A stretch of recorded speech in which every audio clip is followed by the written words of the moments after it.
The teenage boy watched the man standing before him with unwavering focus, his expression unusually serious. At this moment, only this formidable old man possessed the strength to save him from the dire crisis he had been thrown into. Just a few hours earlier, before he even had time to process what was happening, he had been hurled into this game world, ambushed, and nearly killed. His current mission was simple in theory yet impossibly difficult in practice. He had to convince the man in front of him, had to pull him over to his side. And to understand how things had come to this point, the story had to be traced back to an earlier time, back to a life that had nothing remarkable about it. He had been born into an ordinary family, lived an ordinary life, and trudged through dull, uneventful days. He once believed his life would end without anything special ever happening to him. But that was not how things turned out. Everything changed the moment he encountered his so-called destiny, an encounter that eventually led him to become the one who ruled the world. The scene shifted to a random apartment complex, where a small, slender teenager had just returned home. As soon as he stepped inside, he tossed his backpack aside and dove straight toward his computer. Finally, I can be alone. He neither liked nor hated school. So long as he could come home and play games alone, that was enough. Here, in this digital world, he was the protagonist. Cracking his knuckles, he let out a small, satisfied smile. The game he played was the one thing that exhilarated him the most. In single-player mode, he could save, reload, and retry as many times as he wanted. With the right cheats, he could even push past the system's limitations and rise as an unstoppable force, an entire world crafted solely for one player. Or at least, that is what I used to think. He chuckled.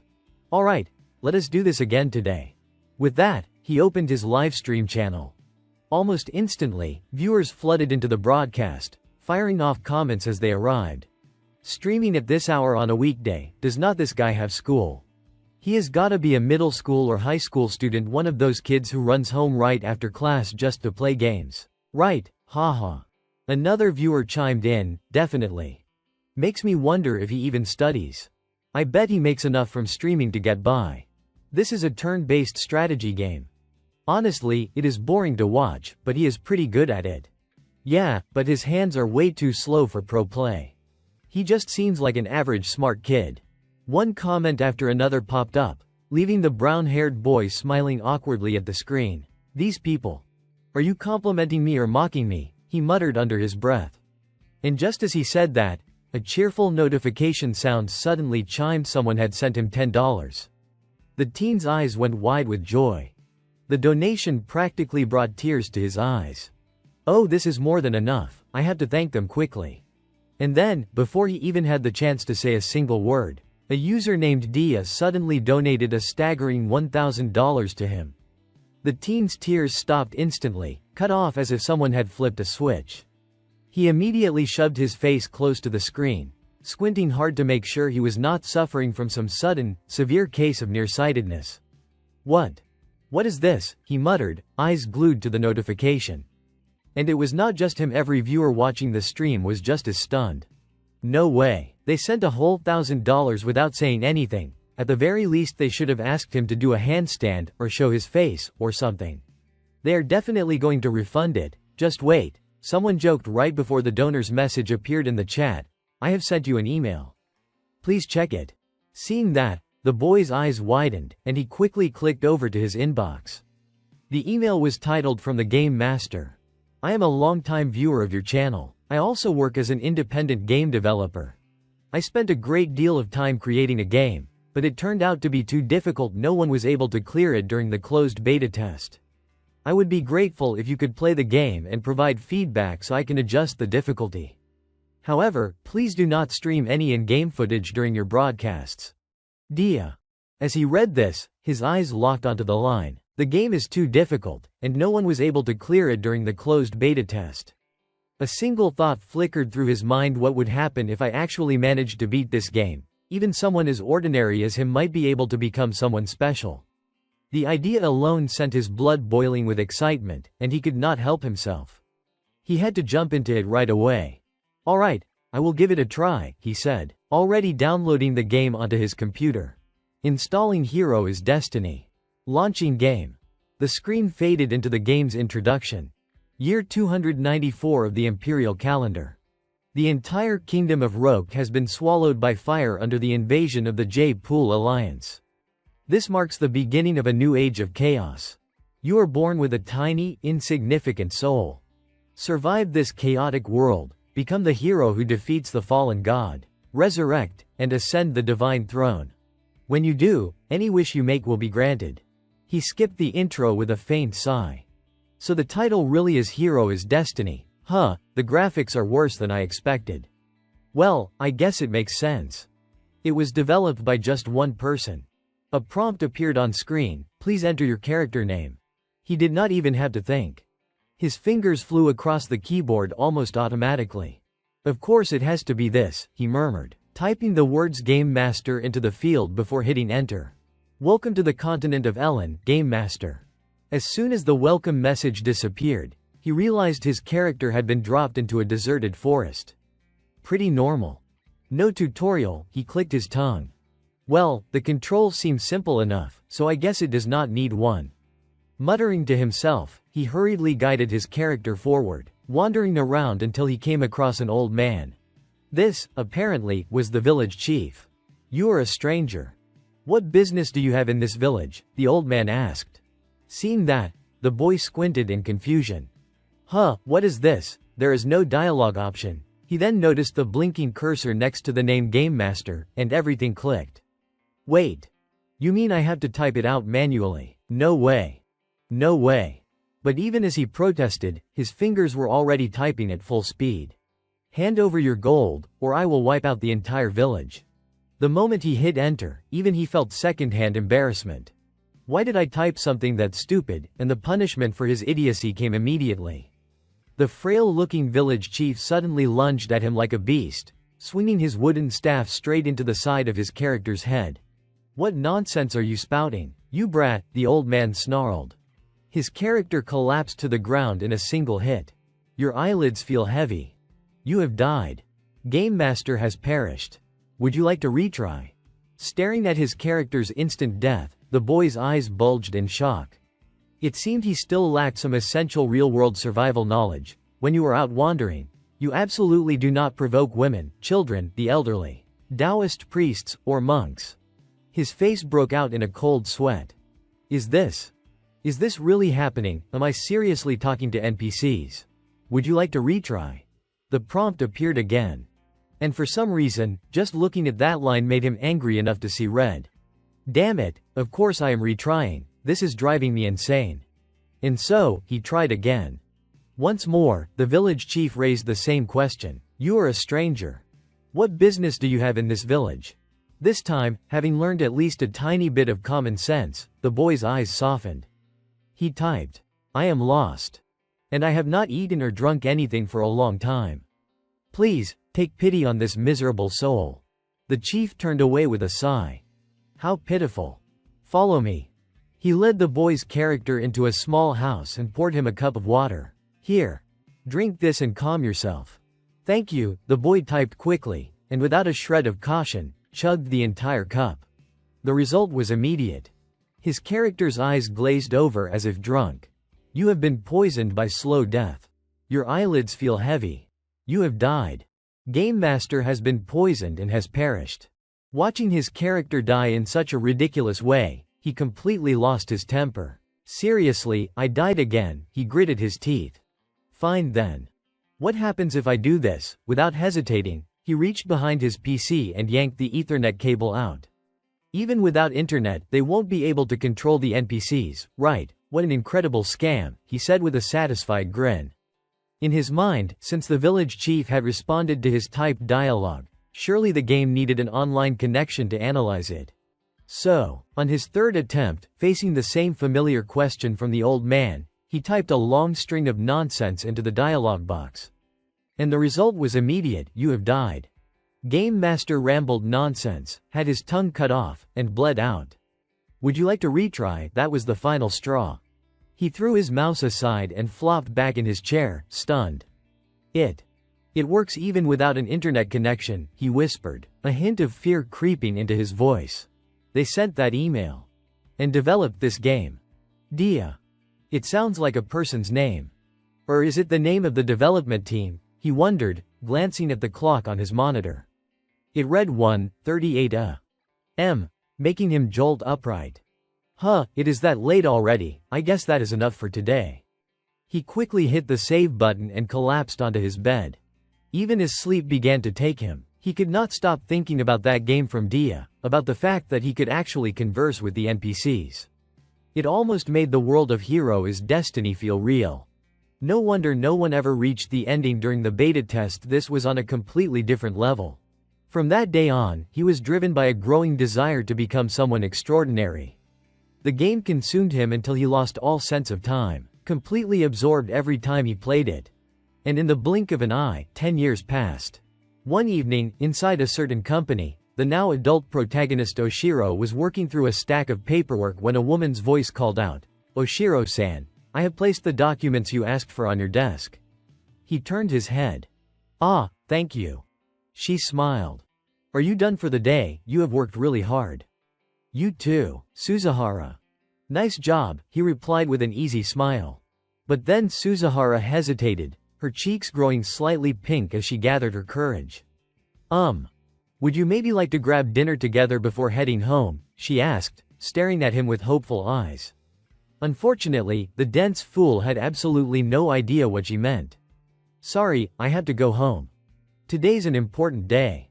Maybe next time," he said quickly before turning away and heading for the exit. The short-haired woman slumped in defeat, her expression falling flat. Good grief.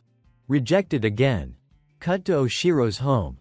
As always, the moment he returned, he threw himself straight in front of his computer. And just like he would said earlier, today truly was a special day. This is it. Today, I am definitely going to beat it. Hero is Destiny. With that declaration, he quickly launched the game. Time slipped by unnoticed, and before he knew it, dawn had arrived. Finally, after 10 long years, Oshiro's efforts were rewarded. Congratulations, Game Master. You are the first to ascend to godhood. Your name has been inscribed in the Hall of Honor. Seeing that notification, his eyes lit up with pure joy. I did it. I finally beat it, he shouted, unable to hold back his excitement. But the thrill only lasted a moment before a strange emptiness washed over him. 10 years. At the very least, inside that game, he had felt like someone special. Yet his real life remained just as ordinary as ever. The contrast left him hollow inside, as if he had lived an entire second life running parallel to his own. He thought of the characters he had grown so attached to: Gale Crack, the Black Prince; Cesare Labaro, the Crimson Cardinal; Christina Urin, the mastermind witch who secretly pulled the strings behind the scenes. They were all charismatic, vivid, and unmistakably unique. Their reactions felt so real that he could not even distinguish them from actual people. It was almost as if they really existed somewhere out there in the world. With a quiet sigh, Oshiro rubbed his eyes. So. That is really the end, huh? He murmured tiredly, exhausted from an entire night of gaming. But then, another notification popped up, snapping him out of his fatigue. Would you like to begin a new adventure? Selecting yes will transport you to the continent of Ellen. Warning, once selected, you cannot return until you complete the game. Please choose carefully. The moment he read it, the sleepiness vanished from his face. What? What is this, a hidden route, or maybe a sequel? His pulse quickened. If I can feel that excitement one more time. There really is not any choice. Is there? Overflowing with anticipation, he clicked yes. Transporting to the continent of Ellen. Welcome, Game Master, my apostle. The scene shifted to an unfamiliar room. As Oshiro's vision slowly brightened, panic surged through him. What is happening? My chest. It is burning. I can't breathe. Where am I? I was just in my room. Was not I? Questions screamed through his mind until a man's voice cut through the haze. I am relieved to see you awake. If it had not been for the top-grade potion I prepared, you would not have lived long enough to witness the light of today. Calyx. The moment the name was spoken, Oshiro's Calyx's eyes flew open, revealing that his body had completely changed. Who? Who are you? Calyx asked, dazed and disoriented.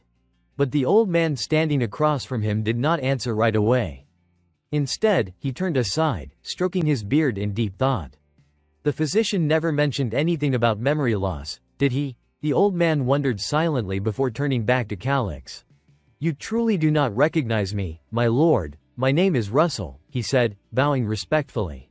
Calix's mind was a complete mess. What is even going on? This definitely was not Japanese, and the way the man spoke did not resemble Japanese at all, yet Calix could understand every strange word as clearly as if it were his native tongue. But what disturbed him even more was the searing pain burning in his chest.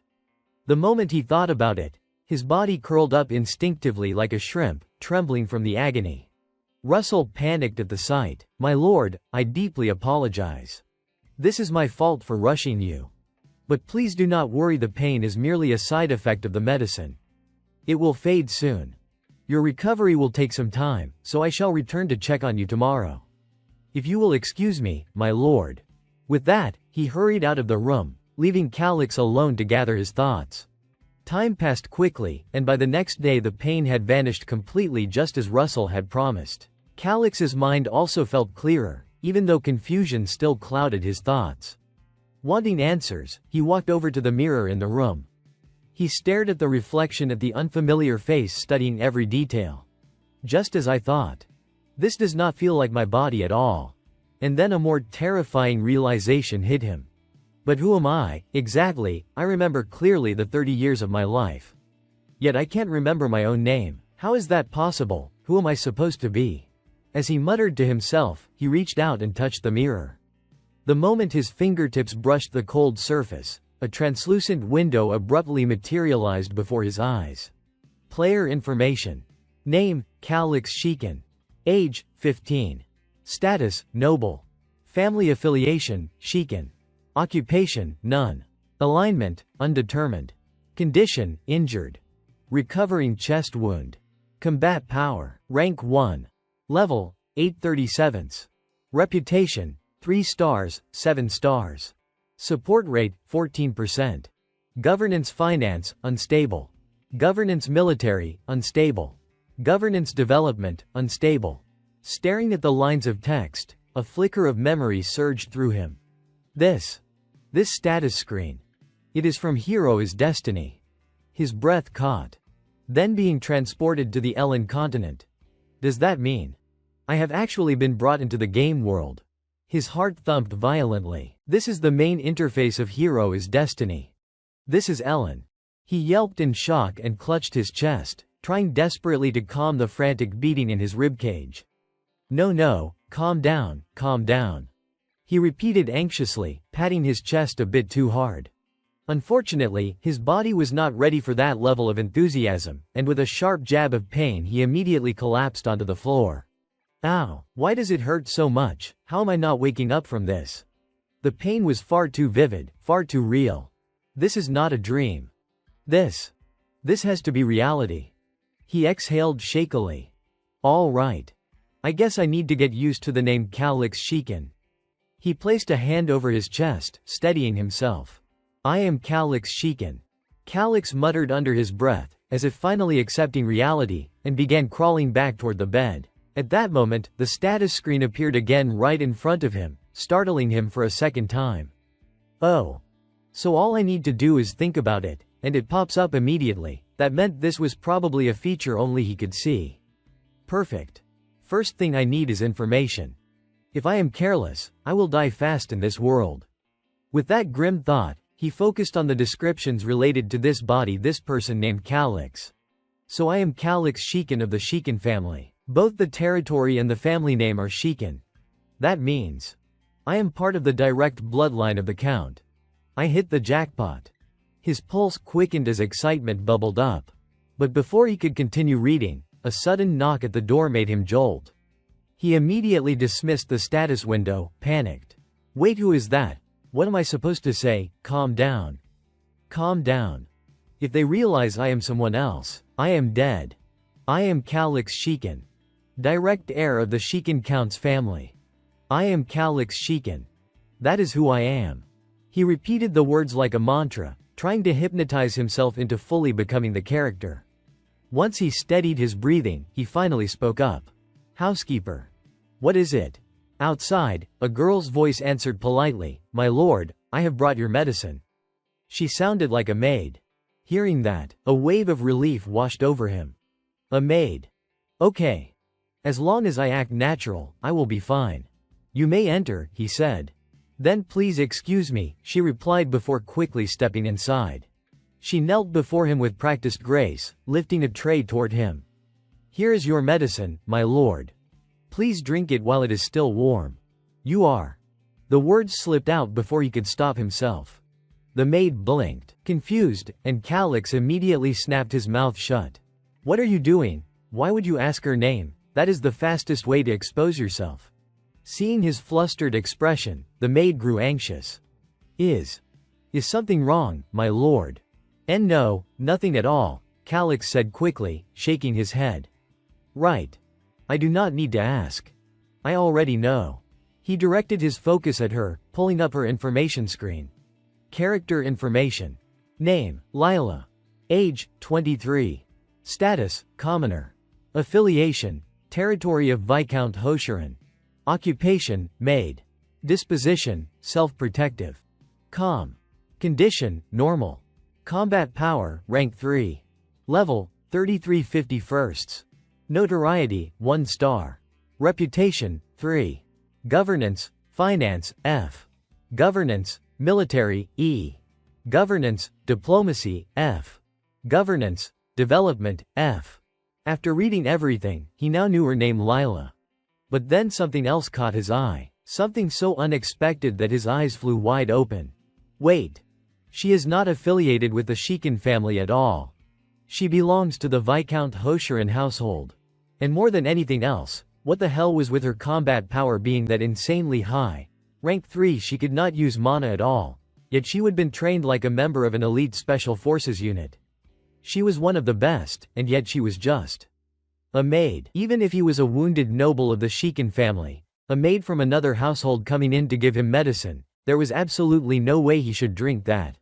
Calix clamped a hand over his mouth, cold sweat trickling down his forehead. Unaware of everything running through his mind, Lila spoke again. My lord, now then. She pushed the tray forward, clearly urging him to drink. All right. Just leave it over there, Calix replied as calmly as he could. Unfortunately for him, this infuriating woman had no intention of letting him off so easily. Please drink it, my lord, she insisted with a radiant smile that only made Calix's irritation spike. This woman. Is she planning to force it down my throat, at this rate? But then an idea flashed across his mind, an elegant, foolproof way to avoid drinking the medicine. He suddenly coughed, loud and painful, and with a perfectly timed gesture he flung his arm outward, knocking the bowl aside as if by accident. To sell the act, he even let out a pained groan and clutched his chest dramatically. My chest. Yes, that is it. Perfect, he snickered inwardly, convinced of his own flawless acting. Unfortunately, he had severely underestimated Lila. With a reaction so fast it seemed inhuman, she darted forward and caught the falling bowl midair without spilling a single drop. What, seriously? Calix stared, stunned, practically slack-jawed. Did this maid get bitten by some kind of mutant spider or something? How else does a person have reflexes like that? How was her reaction that fast? This was bad.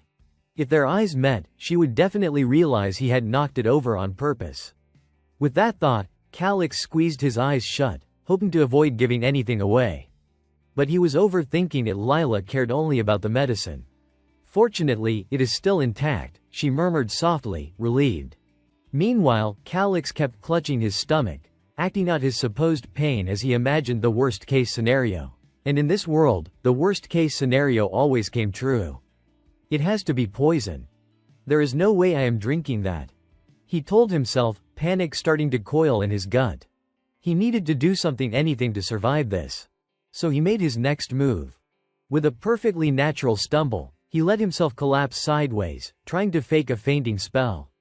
But no matter how quick he was, he could not outrun Lila's mutant spider reflexes. She blurred across the room like a ghost, catching him before he hit the floor. My lord, are you all right? She asked, concern in her voice. She ran over that fast. Did I manage to hide it? Calix wondered. And then a realization struck him. Now's my chance. He began piecing together everything he knew. House Hoshiran. What kind of twisted place produces a maid like this? I am the son of the Count's first wife, who passed away. I have a stepmother. And a half-sibling a year older than me, 16. Her family name is Hoshiran. So that means Hoshiran is. Understanding dawned. Right. She is a maid sent by my stepmother. One who has been trained as an assassin. If I die, her son becomes the next count. Fascinating. Everything's starting to make sense. Just like the predictions in Hero's Fate. The game is real. Calix steadied himself, then nodded and said aloud, I feel better now. Thank you. By the way, how is my stepmother doing? The question caught Lila off guard. For a moment her eyes widened briefly, but she quickly hid the reaction and answered. The Countess was very upset when she heard you attempted suicide, my lord. She instructed me to make absolutely sure you never attempt such a thing again. That single sentence gave Calix more information about his body's former owner. So this body belonged to someone who had suicidal tendencies. Based on the pain and the system interface he would seen, he must have stabbed himself with a knife. I understand, Calix said calmly. Tell her I won't worry her again. I am sure the Countess will be relieved to hear that, my lord. Good. You may leave now, he dismissed her. But the moment he spoke those words, Lila's expression darkened instantly. I am sorry, my lord, she said quietly, but you still have not taken your medicine. Her gaze made it clear, unless she personally witnessed him drink it, she was not going anywhere. And that was a problem. Wait, she won't leave until I drink it, this is bad. I can't refuse. She is an assassin. Even though I am a healthy 30-year-old on the inside, this body is a weak teenage boy. Should I scream? No. Worse idea. If I scream and she kills me on the spot to silence me, I am done for. He was cornered. He really had no choice but to drink it. The more he thought about it, the colder his sweat became until a sudden realization saved him. Hold on. Why poison me with medicine? Stabbing me and escaping would be easier. I get it now. She is avoiding attention. If that is the case, then this must be poison disguised as a suicide attempt. I know this kind. It is called the horrifying slow death. Back when I played Hero's Fate, I learned one thing: expect the worst, because it always comes true. If you want to survive, doubt everything and prepare for anything. My God. This is nerve-wracking. Hero's Fate really never gives you a moment to breathe. But despite the dread, Calix felt a strange thrill rising in him, his face heating with excitement. Maybe I am not completely normal either, he admitted to himself. No wonder I was able to endure that damn game for 10 years. Returning to the story, once Calix decided what he had to do next, he did not hesitate. The very next moment, he snatched up the bowl of medicine and downed it in one go under Lila's sharp, scrutinizing gaze. And just as he had predicted, the instant he swallowed the last drop, a translucent screen flashed before his eyes. Poison detected. Horrifying slow death has taken effect. Exactly as expected. Think, how do I get out of this? Find something, anything. A person, an item, whatever. Hurry, Calix mentally screamed at himself, forcing his brain to work at full capacity to search for a way to save his own life. And as if responding to its master's desperate command, a memory resurfaced, Russell's voice echoing in his mind. Without the first-grade medicine I stocked for you, you would not have lived to see the sun today. I am Russell. The moment that line replayed, Calix's eyes flew wide open. He had found the answer. He immediately turned to Lila. Lila. Go outside and call Russell in here. Why, my lord? She asked, confused. Calix's expression hardened, his voice sharpening like a blade. Why, do I owe an explanation to a maid? I am sorry, my lord. I spoke out of turn, she said hurriedly. If you understand, he snapped, raising his voice, then go. Lila bowed deeply and hurried out of the room. Now alone, Calix let the thoughts racing through his mind settle into something clearer. The first-grade potion Russell used on him before, something so valuable it could be traded for an entire manor. And Russell, of all people, was the type who did not hesitate to use such an expensive item on him. At the very least, Calix thought, he does not seem like someone trying to kill me. Once he was absolutely sure Lila had left, he acted immediately. He shoved his fingers deep into his throat, trying to force himself to vomit the poison back out. Unfortunately, nothing came up. No good, he muttered through clenched teeth. I have to find it. Hero's fate may be a brutal game, but every problem has an answer. It has to be somewhere. Without wasting another second, Calyx tore through the room, rummaging through every corner, drawer, and cabinet he could reach. Time passed, and the effects of the poison began to weigh on him. His eyelids grew heavier, his limbs weaker. A familiar chime echoed in his ears, the cold notification sound that might as well have been death itself brushing a hand against him. Damn it, he hissed, accelerating his frantic search. At this point, he did not care how many items he knocked over or broke. Everything was scattered across the floor in utter chaos. Where is it? Where the hell is it? He shouted, nearly losing his mind as the poison overtook him. His body finally gave out, collapsing onto the floor like a puppet with its strings cut. Is it really this easy to die? If I die, do I respawn, or do I actually die in real life? The questions drifted through his fading consciousness. Just as the world was turning into a blur, something entered his line of sight, something small wedged between two shelves. A bottle. What? It was the potion. The first-grade medicine Russell had hidden so thoroughly that Calyx had not been able to find it no matter how desperately he searched. Of course he could not. The old bastard hid it so well not even a dog could sniff it out. Seeing the bottle, Calyx began to drag his frail body toward it, every movement slow and deliberate. What the hell is this? He muttered, trembling hands closing around the container as he unscrewed the cap to peer inside. Instantly, a putrid stench hit him, stabbing straight up his nostrils and making him stick out his tongue in disgust. What is this? It smells like spoiled milk. And just as he feared, it was indeed spoiled goat's milk. No healing potion at all. Still, not all hope was lost. From playing the game, he knew that yogurt could counteract the effects of the horrifying slow death. But would spoiled goat's milk count as yogurt? Calyx questioned himself, though there was not time to ponder.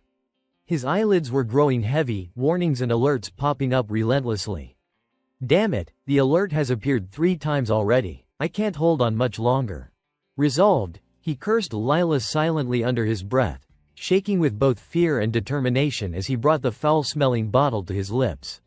Damn you, Lila. I will make you pay for this. Harnessing that surge of hatred as courage, he suppressed the revulsion at the stench and forced the spoiled goat milk down his throat.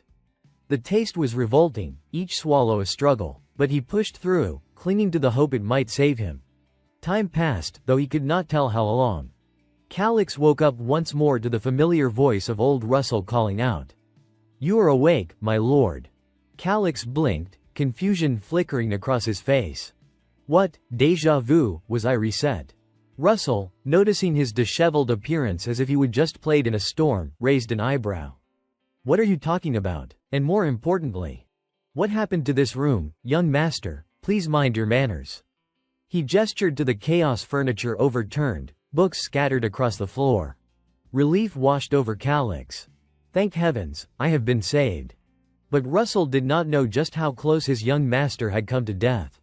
His stern tone only intensified, chiding him further. And why are you lying on the floor? Why did not you wake up? Even after I called for you multiple times, I nearly had to fetch the physician myself. The constant scolding darkened Calyx's mood like soot settling over his mind. Yet he forced himself to focus. No matter what, I have to survive. That is decided. First thing, check his status. Turning his attention to the old man, Calyx examined the system-like information appearing before him. Name, Russell Nizelli. Age, 58. Rank, Viscount. Territory, lands of Count Shiken. Position, baronial authority. Personality, military officer. Strict. Status, normal. Combat power, credibility 72. Financial management, F. Military, E. Diplomacy, E. Development, E. After reading through the information, Calyx's eyes flickered with thought. Acting Viscount, so the previous count had passed without naming an heir, and this man had temporarily assumed the role. He looked like a strict soldier, which meant maybe he could be trusted. After all, he was the one who had saved his life with that priceless potion. With that in mind, Calyx resolved to bring the old man onto his side and began to speak. Russell. No, I mean, your lordship. Actually. He started to recount everything he had endured, along with his own theories about the assassination attempt, laying it all out for the old man. Yet, contrary to his expectations, Russell only stroked his chin thoughtfully and said, I am very sorry, but there is no concrete evidence. Calix's expression stiffened. Damn it. He used a priceless potion to save me, yet he does not treat me any differently. He is only following the law, saving me because he must, not because I am special. Russell, unaware of Calix's inner thoughts, continued calmly. To me, you, the young lady, the other heirs, even Grunbein, are all the same. I am obligated to serve everyone equally. No one is an exception, no one more important than another. Calix's eyes hardened as he shot back. So you are telling me I should continue taking medicine sent by my rival in this inheritance battle? Have you really lost a portion of your memory? He paused, letting the words sink in. Our family finances are in serious trouble. Our budget is extremely tight. Actually, it is fortunate that Lila has been assisting the family's business. Have you forgotten, or are you pretending not to remember? Russell shook his head, and Calix instinctively gripped the edge of the blanket. I have no choice. I had to prove myself. That woman tried to poison me. I almost died. He exhaled and said, Fine. Let it go. But I have one request. It is not difficult. Calix smiled confidently, and for the first time, Russell's expression faltered slightly. Just as I thought. He is acting unusually. Time passed quickly. 4 hours later, within the Shikin family castle, a shadow moved swiftly across the rooftops. It was none other than the assassin, Lila. She pressed herself against a wall, eyes scanning the guards stationed throughout the estate. Security was tight, as expected. Satisfied, she shifted her gaze toward a nearby drainpipe, using it as her path into the castle. With her agility, she landed silently in the hallway outside Calix's room. She was slightly surprised. No guards inside the room, she thought, frowning briefly but not dwelling on it. She tiptoed quietly toward the bed. Inside, the blanket puffed up as if someone lay beneath it. A special poison, then. He is probably dead without feeling a thing, Lila mused, retrieving a piece of paper she had prepared earlier. She placed it carefully on the table, then took out a seal from the drawer and stamped it onto the paper. It appeared to be a document for transferring or confirming inheritance rights. She let out a small sigh of relief. All right, now I just need to leave safely. Before she could react further, a shadow shot up behind her, pressing a blade to her neck. Do not move, a cold voice commanded, freezing her in place. Wait. That voice. It is already too late.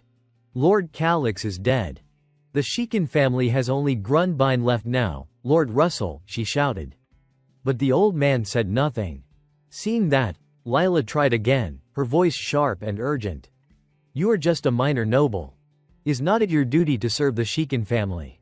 She barely finished speaking when Calix's voice suddenly rang out from behind her. Just as I predicted. Exactly like that. Delayed fatality, it really is a bit thrilling. In noble power struggles, poisonings are not rare, of course I know that. But being caught, now that is the real trouble. As he spoke, Calix picked up the forged document and turned toward Lila.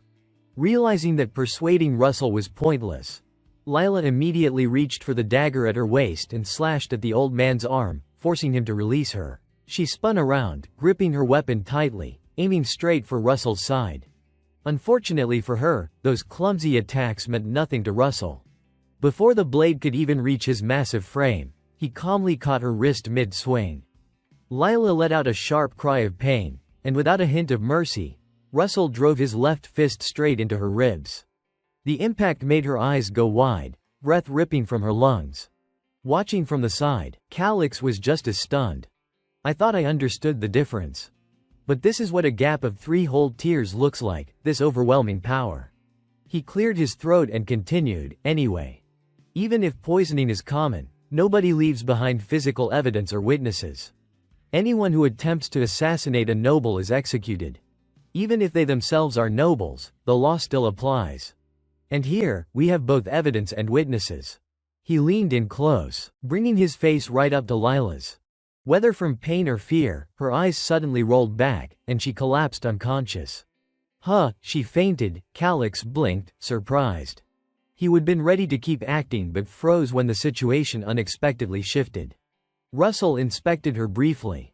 Then he placed a hand on her body and sent a bit of his energy into her to revive her. Calix watched, fascinated. This was something he had never seen in the modern world. So that is an energy channel. Now I can roughly understand their levels. When Russell was done, he stood up. It seems she can't use energy breathing techniques. She is probably at the level of an elite soldier, well trained, capable of functioning without high-level energy control. He glanced at Calix with suspicion. That expression. Young master, did you already know? Something felt wrong when you insisted I lie inside there. Just how much did you know? Calix only nodded slightly. For now, tie her up. I have a lot of questions. In no time, Lila was bound tightly to a chair, one arm swollen heavily from Russell's strike. Calix then pulled out a vial of red liquid and dropped some onto her wound to force her awake. As Lila slowly regained consciousness, Calix's cold voice cut through the air. Long-delayed fatality causes death in 3 to 6 hours. It is the ideal poison for suicide. Painless, quiet. I know because I once attempted to kill myself. If I had died from it, everyone would assume it was suicide. He grabbed her face roughly and continued, Lila, if you had used a fast-acting poison, and if you were truly determined to die with me, you would not have failed. So tell me, why did not you? Lila stared at him blankly, still dazed. What are you talking about, my lord? At that moment, Calix decided to lay all his cards on the table. You do not want to die, do you? In other words, you do not have enough loyalty to sacrifice your life for Lady Stella, is not that right? Across from him. Lila clenched her jaw and refused to answer, her silence only proving his point. With no other choice, Calix turned to the old man beside him. Russell, make her talk. Yes, young master, Russell replied with a nod. What kind of nonsense is this? Lila shouted, but the words barely left her mouth before Russell's rough, calloused hands clamped down on both sides of her face, forcing her jaw open. Staying perfectly calm, Calix pulled out a small pill of unknown purpose and flicked it straight into her mouth. Then he grabbed a cup and poured a whole mouthful of water down her throat. Russell, make her swallow it. Hearing the order, the old man did not waste a second. He immediately covered both her mouth and nose, cutting off any chance for her to spit or breathe, forcing her body to reflexively swallow the pill just to stay alive. Once Russell finished, he finally released his grip, allowing Lila to gasp desperately for air. What? What did you just force me to swallow? She demanded, her face pale. Calix did not waste the opportunity. I just gave you a small amount of poison. You have heard of a toxin called Teddy Puppetbane, have not you? The moment she heard the name of the poison now sitting inside her stomach, Lila's composure shattered. And she screamed, impossible, this is a lie. How could a young master from a ducal family like you possibly obtain something like that? Calix shrugged. As long as you have enough gold, you can buy as many as you want. If I had to mention a main ingredient, there is even something called white radish. I can't believe this, she stammered, though the terror spreading across her face said she believed every word. Her reaction made Calix smirk inwardly. In this world, as long as you confidently throw around specialized terminology, no one will ever suspect you are from a different world. With that thought, he continued, today, I will let you go. Go meet your master and report that the assassination was successful. And you think I will just obey you? She shot back. Her defiance made Calix's smile vanish. His voice dropped cold. You do not want to die, correct? Teddy Puppetbane has over 3,000 antidote formulas depending on how it is brewed. And the perfect antidote for what is in your body. He tapped a finger against his temple. Is right here. So forget the idea of researching an antidote yourself. If you do not want to die pointlessly, stop being stubborn and listen to me. Now what is your answer? Lila's body began trembling uncontrollably as the fear settled in. At last, overwhelmed by the pressure Calix radiated, she gave in. Fine. Just untie me first. Huh, what kind of tone is that? I am the one holding your life in my hands, Calix snapped, making her flinch and hurriedly correct herself. Please. Please untie me. I am begging you." The more she spoke, the more violently she shook, so much so that Russell blinked in surprise. "What is going on?" She suddenly became suspiciously obedient. "Is she planning something?" "Please," Lila cried, tears spilling down her cheeks, "show mercy." The rotten goat's milk is kicking in, Calix thought, fighting back the urge to laugh. He then turned to Russell. "Russell, untie her." Hearing that, the old man did not move immediately. Instead, he asked, "Are you certain she did try to kill you?" Calix forced a gentle smile, holding back his amusement as he replied, "She is still an important witness. At the very least, treat her with the basic dignity of a human being." "Dignity?" Russell repeated, staring at him as if he had just heard something unbelievable coming from the young master. Meanwhile, Lila, who had clearly reached her breaking point, snapped at Russell with wide, frantic eyes, "You old man, come over here and untie me, now." Time passed quickly. After handing over the necessary reports to Lila, Calix summarized everything in his mind. "Then go and report that the assassination was successful." "Understood," she nodded and swiftly retreated from the room. Watching her cautious figure slip through the doorway, Calix thought silently, to perfectly deceive whoever is following Lila, we will need someone who can manipulate the night squad, and that person is. He glanced at the old man Russell beside him. Surely, he must have many questions or things he wants to know, Calix mused silently. Just as he suspected, Russell turned to him and asked, "Young master, where did you acquire all this knowledge?" Calix put on an innocent expression. "If I told you I read it in a book, would you believe me? Publishing a book like that would be a death sentence. And it is even more likely that a banned book like that would somehow be in the castle." Russell's cold stare froze Calix momentarily. "They will never believe me if I say I am from another world," he thought. Then, thinking quickly, he decided to bluff. "Do you remember the dagger I stabbed into my own chest?" he said. Russell paused, recalling the moment, and nodded. "Yes. But why are you bringing this up now? That dagger is a family heirloom passed down from my mother. It is said to hold a mysterious power. And now, I have obtained that power," Calix said calmly, without even blinking. Of course, a seasoned man like Russell did not easily believe such claims. "Really?" he asked, his eyes narrowing with suspicion.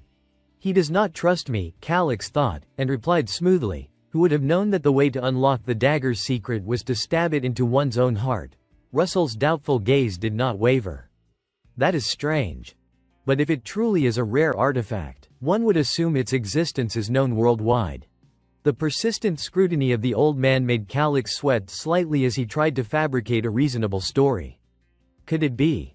Are you familiar with Claire's dagger?" he asked, carefully planting the question. Russell's eyes widened in surprise. "The old dagger that the eldest miss gave me.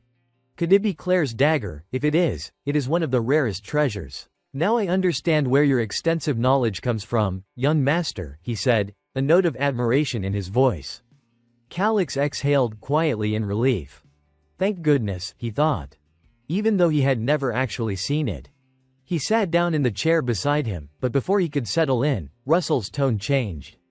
"But does anyone else know about this?" he asked, leaning close to Calix, making the young man shiver. "No. You are the first person," Calix stammered, flustered.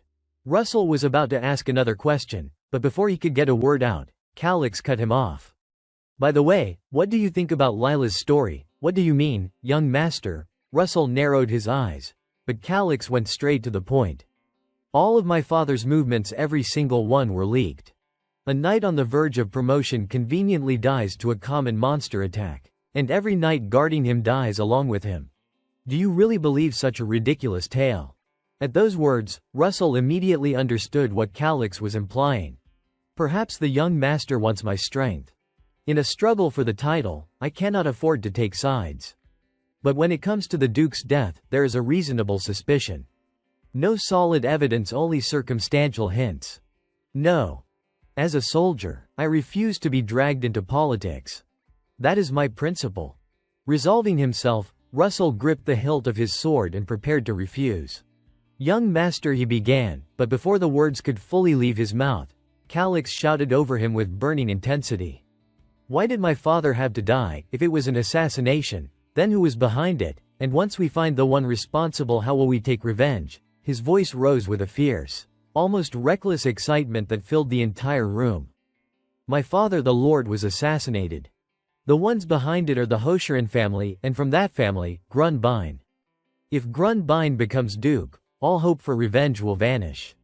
But we cannot give up just because the situation seems difficult, Calix declared with heroic fervor, his expression gradually hardening into something cold and sharp, like a killer. To side with a family plotting such an assassination. Is that still the true spirit of a knight? He added, staring intently at Russell. Faced with the young master's words, the old man made his decision. Immediately, he knelt, placing both hands on the hilt of his sword, and spoke with solemnity, I swear to always be loyal to you, young master. But please do not forget that I am abandoning beliefs I have held for over 50 years. He kept his gaze locked on Calix, reminding him of the gravity of his own intentions. For Calix, having Russell on his side was a thrill beyond measure. Russell, a 6th-rank warrior and the strongest figure in the Duke's territory, was now his ally, a tiger walking quietly along his path. Bound by the reins of vengeance, this alliance marked a significant turning point. Yet, a hint of concern flickered in Calix's mind, and he said cautiously, lift your head. You do not need to swear loyalty to someone who does not even hold a proper knightly title. Rest assured, I will make sure of it. Become strong, sir. Russell's eyes gleamed with a fierce, almost godlike light, enough to make even Calix slightly uneasy. Before the situation escalated further, Calix quickly shifted the topic, thinking fast. Then, the Duchess resorted to a cowardly method, poisoning, leaving both evidence and witnesses. That is more than enough to dismantle the faction she relies on. Consider this the overture of my revenge, he said, smiling as though he already held everything firmly in his grasp. Russell nodded thoughtfully. Then what should this old man do? He asked. For now, just Calix began, but the conversation faded as the narrative skipped ahead. Time moved swiftly, and the scene shifted to a large meeting room. A few people had already gathered inside, and seated at the head of the table was a strikingly beautiful lady. Her eyes scanned the room, taking in everyone present. Before she spoke, it seems everyone is assembled here. Those present glanced at each other and murmured among themselves. Why is the Duchess presiding? For some reason, the entire knight contingent had remained on alert throughout the night, whispering quietly among themselves. Seeing this, the lady squinted and smiled, then announced a piece of news. Some of you may already know, but yesterday, the young master Calix attempted suicide by ingesting a poison known as Hon Man Tu Vong. Is not that the infamous poison used for suicide? An old bearded man questioned. The others in the room, however, did not seem overly surprised. It seemed that Calix's death was inevitable. With the young master gone, does not that make the factions meaningless? We must build our alliances correctly, they murmured among themselves. The lady, noticing that no one doubted Calix's supposed death, exchanged a knowing glance and smiled subtly at the old man in the green hat. Now that troublesome brat Calix is out of the way, Grun Bine will certainly assume the Duke's seat, she whispered.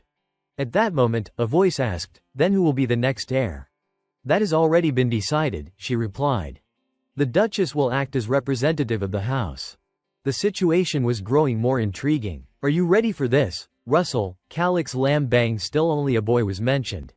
Of course. I will follow you to the end, young master, Russell responded. Suddenly, the doors of the meeting room burst open. Calix strode in boldly, causing the lady at the head of the table to pale.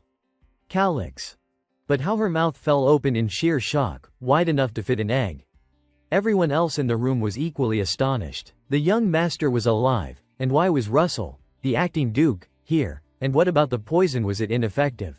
Ignoring the murmurs, Calix moved straight toward the lady. Your position as chairwoman is not meant for you, he stated firmly. The lady, regaining her composure, smiled slightly. Oh, young master, you look so dignified. How are you feeling? Thanks to someone, I am still alive. I did take the poison, but luckily I survived.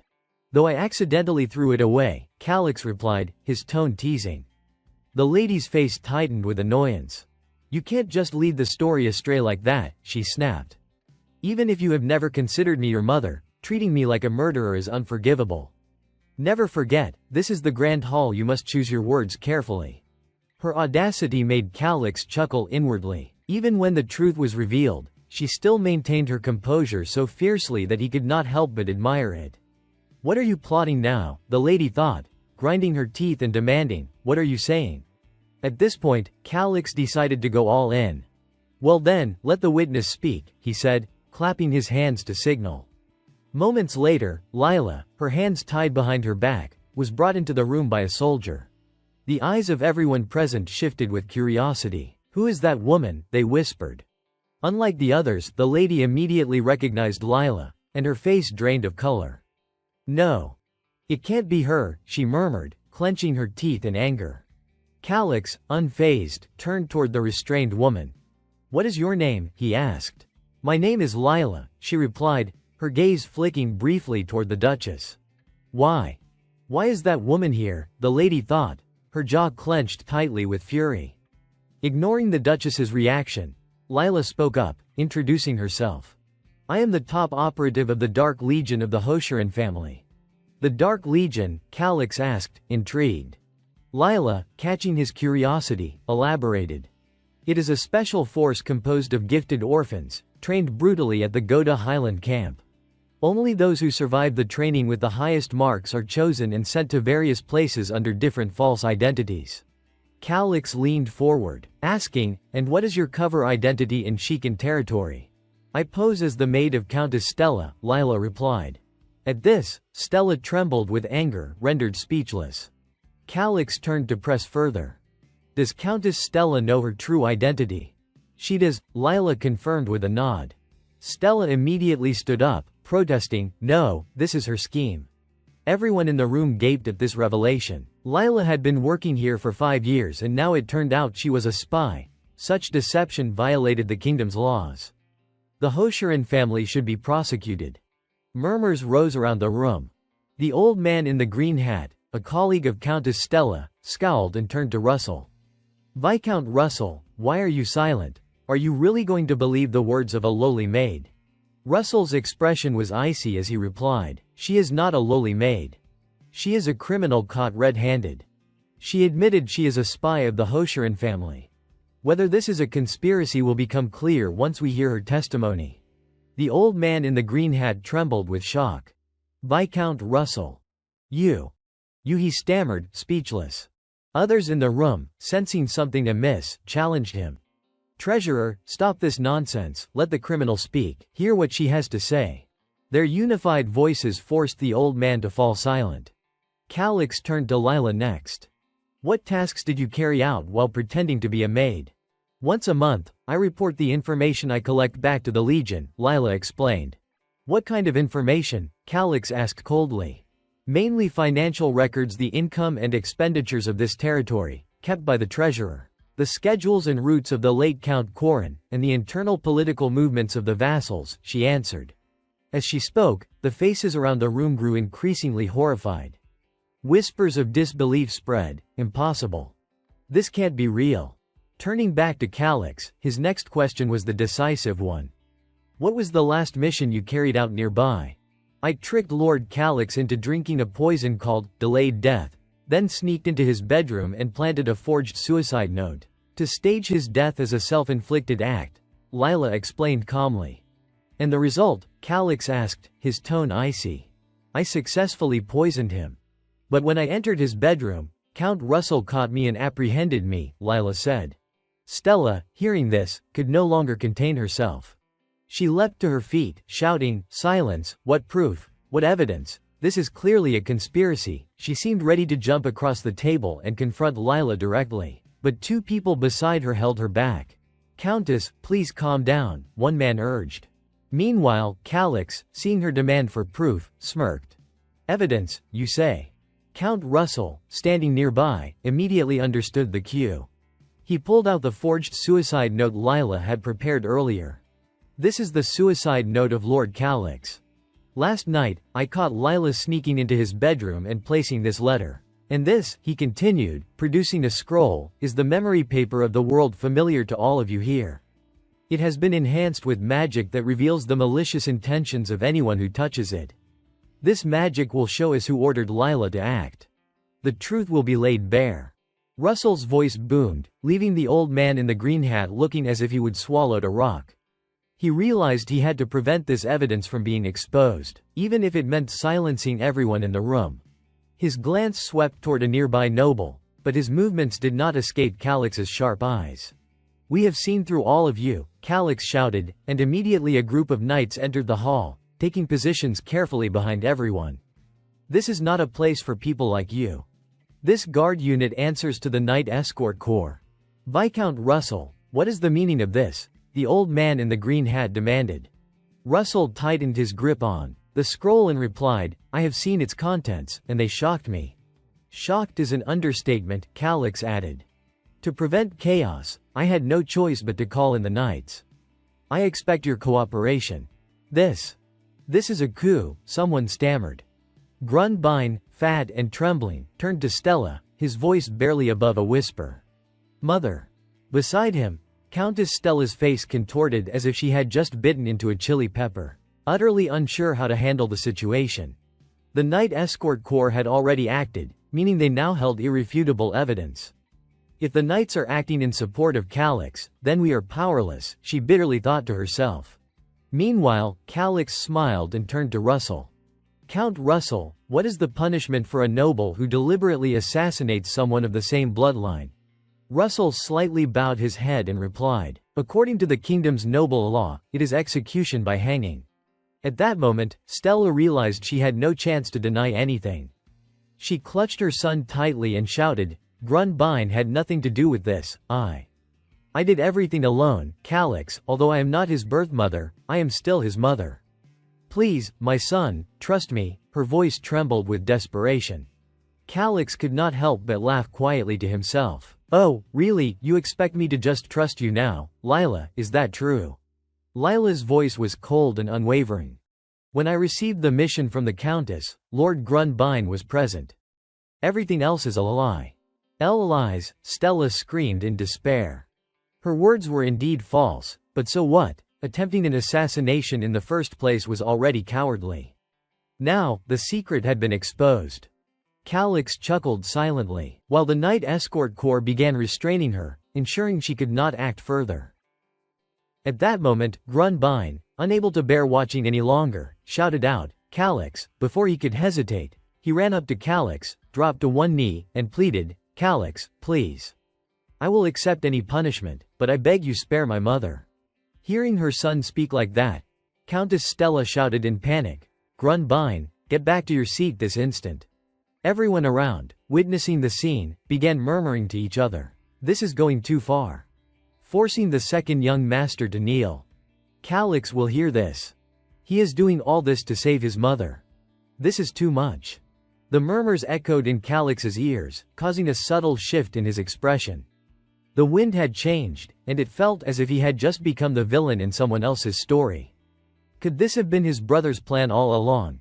Calix narrowed his eyes at his half-brother and gritted his teeth. But quickly, he softened, clapping Grunbein on the shoulder. "Well done," he said, his voice calm.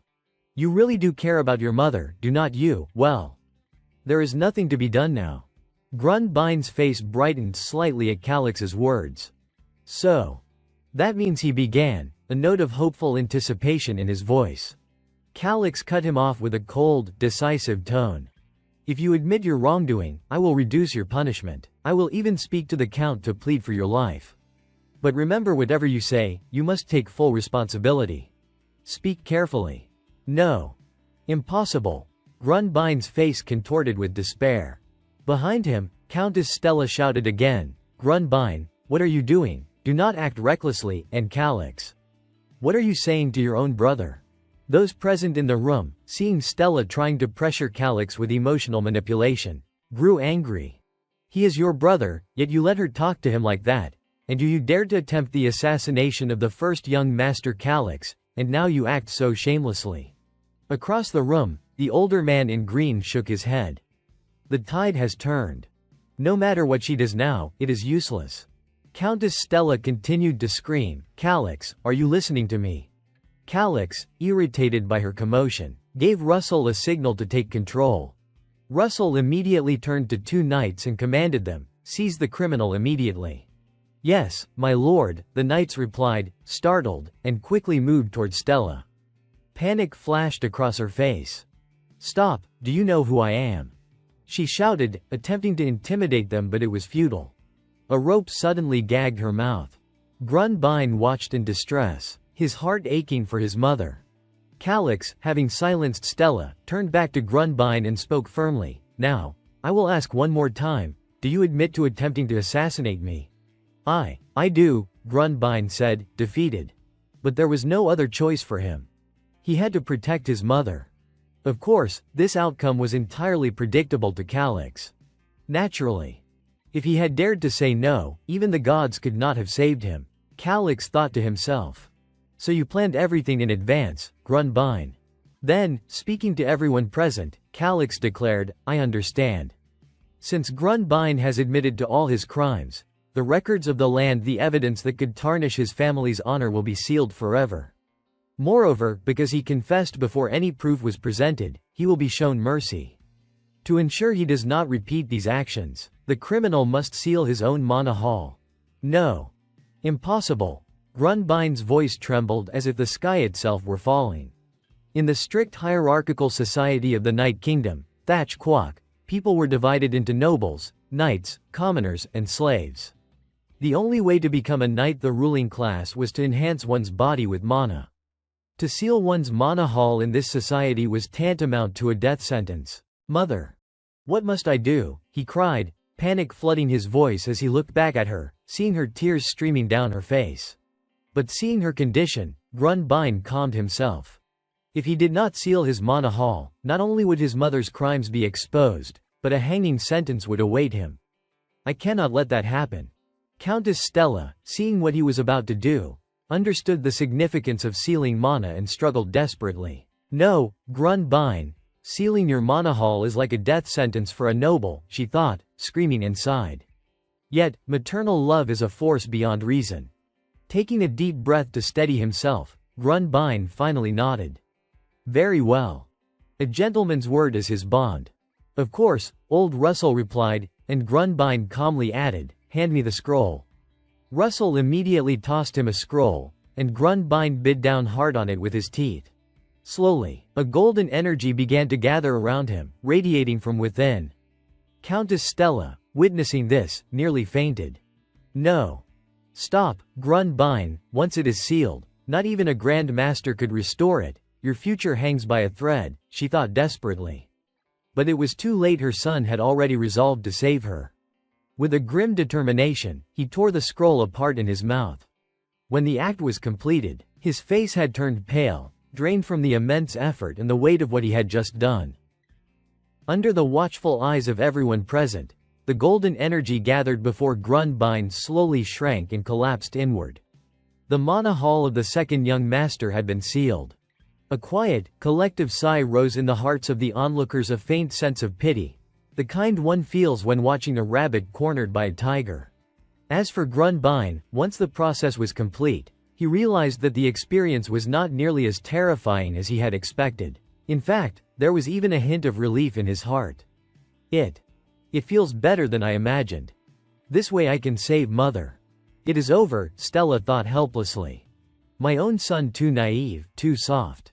And perhaps sensing her gaze, Grunbein turned to her with a hopeful smile. Mother, do not be too discouraged. Actually, I have always wanted to become a painter. Instead of comforting her, those words ignited something monstrous inside Stella. Her fury spiked so high that she snapped the gag Calix himself had ordered placed on her. I fed you, I raised you, I kept you safe all your life, and this is what you do. I will tear you apart. Her eyes blazed like a wild beast lunging at prey. But rage alone could not intimidate the protagonist. Without mana, no matter how hard one trained, an ordinary person could only reach the level of a third-rate knight, far beneath the realm of people like Lila. Still, stripping a school-aged boy of his entire future, Calix felt a faint sting of guilt creep into his chest. But he immediately shook his head and shoved the thought aside. No. This is just an NPC in a game. Even a little misplaced sympathy could ruin everything. He physically shook the doubt out of his head hard enough that old Russell glanced at him, puzzled. "What is wrong?" the old man asked. The look was enough to snap Calix back into focus. "I have already made the decision. There is no turning back now," he reminded himself. Clearing his throat, he nodded firmly. "Proceed." "Yes, young Master Calix," Russell replied. He turned to address the chamber, voice ringing with authority. "Until the full investigation into the assassination attempt is completed, Lady Stella and Sir Grunbein are hereby forbidden from all external contact. They will be confined to the annex. From this moment forward, neither is permitted any communication with the outside world." And with that, soldiers stepped forward. Under heavy escort, mother and son were led out of the chamber. Calix watched their slumped figures retreat down the corridor, a quiet heaviness settling in his chest. Then Russell turned back to the remaining conspirators. "Next," he announced, shifting his cold gaze to the elderly man in blue. "The Minister of Finance, Gidros, suspected of leaking confidential documents. He is stripped of his current position and is to be detained for investigation. Remove the criminal." "Yes, sir," the guards responded in unison. They surged forward, grabbed Gidros by the arms, and dragged him out of the room. Seeing this, the old man's face broke out in sweat, and he screamed like a child, thrashing and shouting, "Stop, let me go immediately, you lowly guard. Do not touch me with your filthy hands." His constant insults only fueled the guard's anger. Without hesitation, the soldier thrust his fist straight into the old man's stomach, forcing him to vomit and collapse unconscious on the spot. In this swift, decisive action, they dragged him out like tearing a rag. "Well done," Calix thought with quiet approval, appreciating the efficiency. Meanwhile, the remaining onlookers paled, fear flashing in their eyes. Could we be next? They worried. Murmurs spread quickly as they exchanged glances. And yet, young Master Calix without any official title or backing still requires confirmation from someone like Count Russell. That can only mean that the entire knightly corps now stands with him. The succession struggle is practically over. Count Russell is deliberately showing his allegiance. This is young Master Calix's warning to us. Calix, indifferent to their whispers, let his gaze settle on a man in the room with a piercing look that carried subtle meaning. Russell's voice rang out again, calm but authoritative. "Minister of Security, you are suspended from your current duties and will be placed under stricter supervision. Avoid any unnecessary misunderstandings when interacting with others." "I understand," the minister stammered, panic-stricken. Nearby, a bearded man who had been standing beside Lady Stella bowed deeply, speaking with humility. "I apologize. Everything is due to my poor management. Please approve my resignation." Calix's eyes narrowed thoughtfully as he studied the man. Garrod was not only competent but also respected and trusted by his subordinates. Having him now aligned with Russell posed a risk of significant backlash. Russell, however, was unyielding. "Overseer, your resignation request is denied." He then signaled a soldier and continued, "Here is the list of officials suspected of being involved in this incident. Suspend them and restrict their activities. Ensure that expanding personnel does not disrupt the administration." Calix stepped forward as Garrod scanned the list. His voice was cold and precise. "Count Russell, all but 4 of the officials in the Ministry of Finance must be investigated. You may need to supplement the ministry with new personnel." His eyes locked on Garrod with a look that seemed to pierce through, as if he had uncovered something vital. Hearing this, Garrod's eyes widened in surprise, and he quickly tried to reason with him. "Excuse me, young master, please show the mercy of an heir toward those who have committed lesser offenses. If all senior officials are removed, the administration could face serious issues," he urged anxiously. But Calix's mind worked in a completely different way. "No. We must place in the Ministry of Finance only those we can trust without question." With that thought, he responded coldly, his tone sharp and unwavering. "So you are saying it is acceptable to leave the investigation unfinished, to avoid disrupting administration?" His voice carried a hint of mockery. "Do you think they will be grateful for my leniency, or will they simply overestimate their own worth?"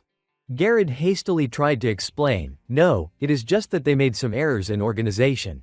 Before he could finish, Calix cut him off. "Enough. I have made my decision." The conviction in his voice left no room for argument. Garrett fell silent, unwilling to counter him further. You are no longer the weak, indecisive young master you once were, Calix thought to himself, a faint trace of satisfaction flickering in his mind. Meanwhile, the others in the room exchanged glances. If Russell represents brute force, then Garrett represents scholarship. And now Garrett hesitates before the young master. Is this really happening? They whispered to one another in astonishment. Exactly as Calix had anticipated. Now, the power of Count Russell's territory was practically under his control. But there was still one more step. His eyes swept deliberately across the room, observing every detail about the people present, especially Garrett. He silently noted, name, Garrett Olson. Age, 61. Title, Minor Viscount. Affiliation, Shekin Count's territory. Position, Overseer. Personality, Strict Advisor. Status, Normal. Combat Strength, Rank 1. Level, 8/33. Reputation, Unknown. Rating, 49. Administrative Ability, S. Finance, B. Military, E. Diplomacy, F. Development, D. Interesting, Calix murmured under his breath, a faint smile tugging at the corner of his lips. Garrett warned that it would take time, but that was another story. These people were far too easy to read. The opposition would be eliminated soon enough, even the suspicious ones, especially the useless. He would only need those who passed the loyalty test. The more Calix thought about it, the more a soft, almost mischievous chuckle escaped his lips, sending a chill down the spines of everyone present. What? What kind of smile is that? That is terrifying, someone whispered, shivering. If young Master Calix does not favor you, it means your head's on the line, they thought, and scrambled to prove their loyalty. Please, young Master Calix, let me speak first, one of them called out, buzzing around him like flies. Calix responded with a smile almost divine in its calmness, projecting serenity. Everyone, stay calm. There is still plenty of time. Old Russell watched the scene, shaking his head in exasperation. Time passed quickly, and evening arrived. Calix finally retreated to his private chamber, the day's work behind him. He collapsed onto his bed, exhausted. Finally. What a day, he muttered, though his mind continued to race. Average grades, average looks. I am just average. But if I can beat the game, something no one else has done, then I will be special. Images flashed in his mind. Congratulations, Game Master. You are the first to be anointed a god. Your name has been inscribed in the Hall of Fame. You are the first to ascend as a god. It is all over now. If only I could be reborn on Ellen Continent. Then I would truly become special. Suddenly, Calix's eyes widened. Wait. Ascend as a god, I completed the game and was made a god, did not it say at the beginning?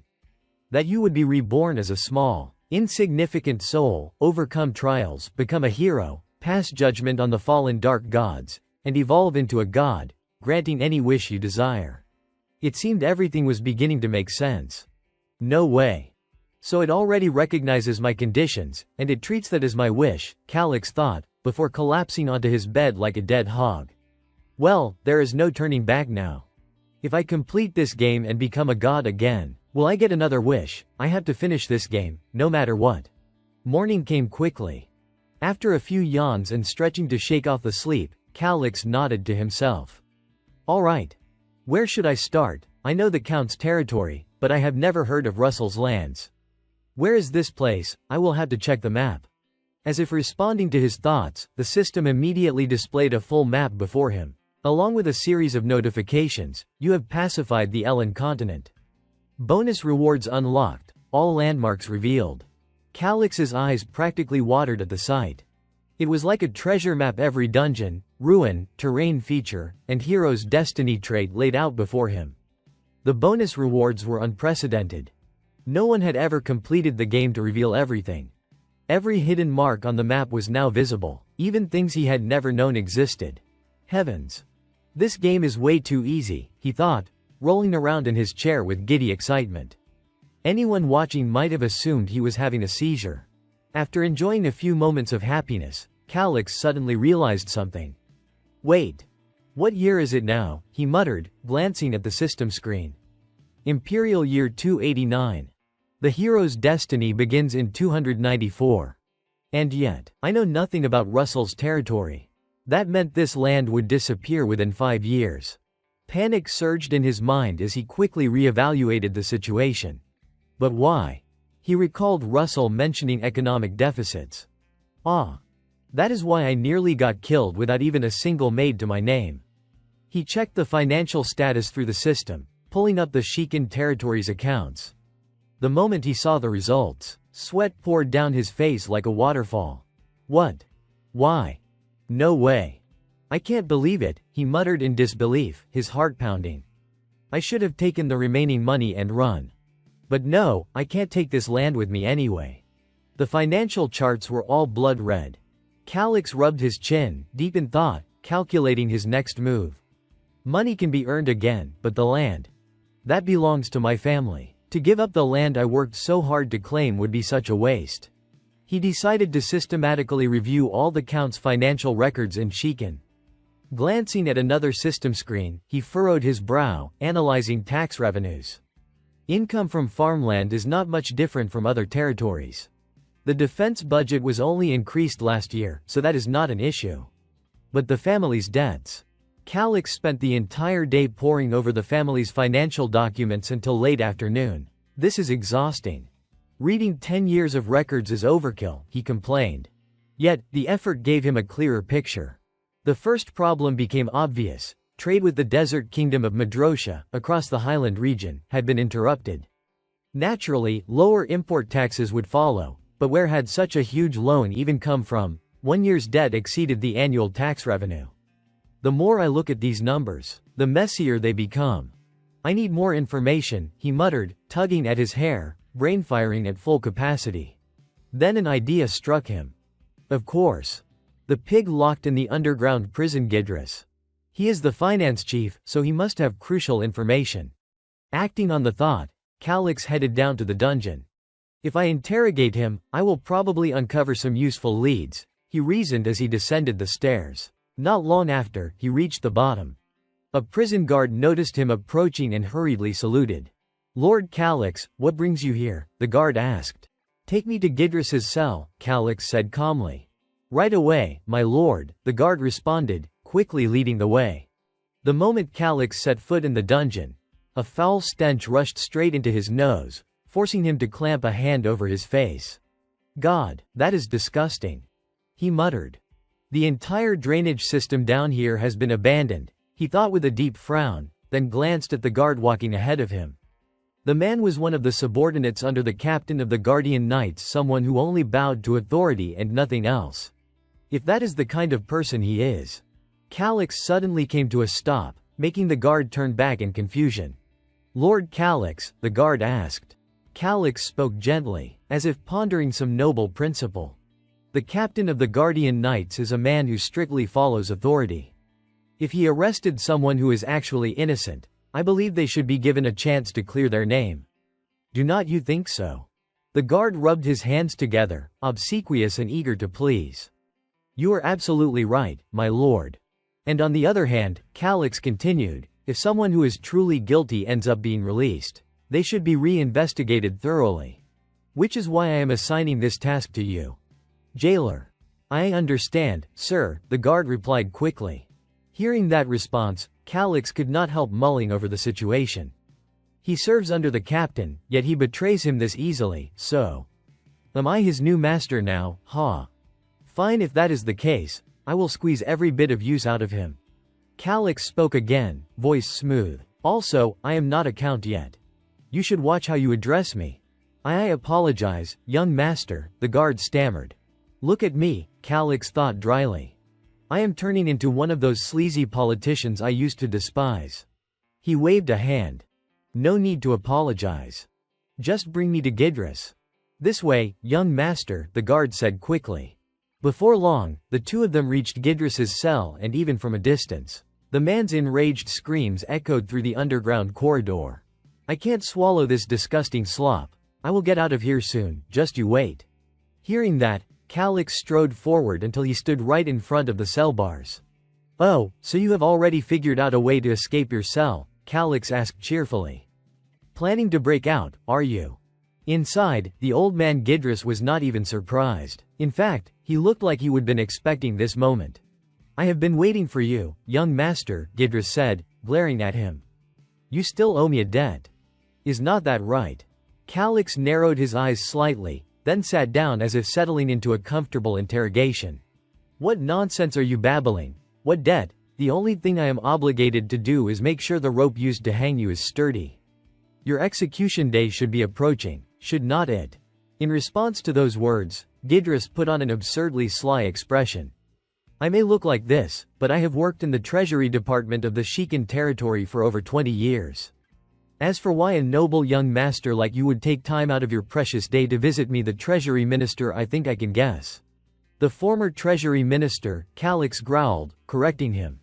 Then he turned his attention back to Gidris. Seeing Calix's attitude, the old man did not grow angry. Instead, he maintained his cheerful smile. "You want to know about the Count's massive debt, do not you?" he said, hitting the mark so accurately that Calix clicked his tongue in irritation. This pig really does not know his place, Calix thought, glaring straight at Gidris as the old man flashed a smug smile like he had already secured victory over the protagonist. Watching him act so pleased with himself only made Calix more disgusted. He turned to the jailer and said coldly, "Jailer, is not there a torture specialist here?" "Yes, there is," the jailer answered. Though he did not understand what Calix was planning, he added, "Should I bring him here right away?" Immediately, Calix ordered. The jailer's voice trembled with confusion, which only made Calix's blood boil. "Do I look like I am joking to you? I am asking you, do I look like I am joking?" Calix snapped, his eyes blazing.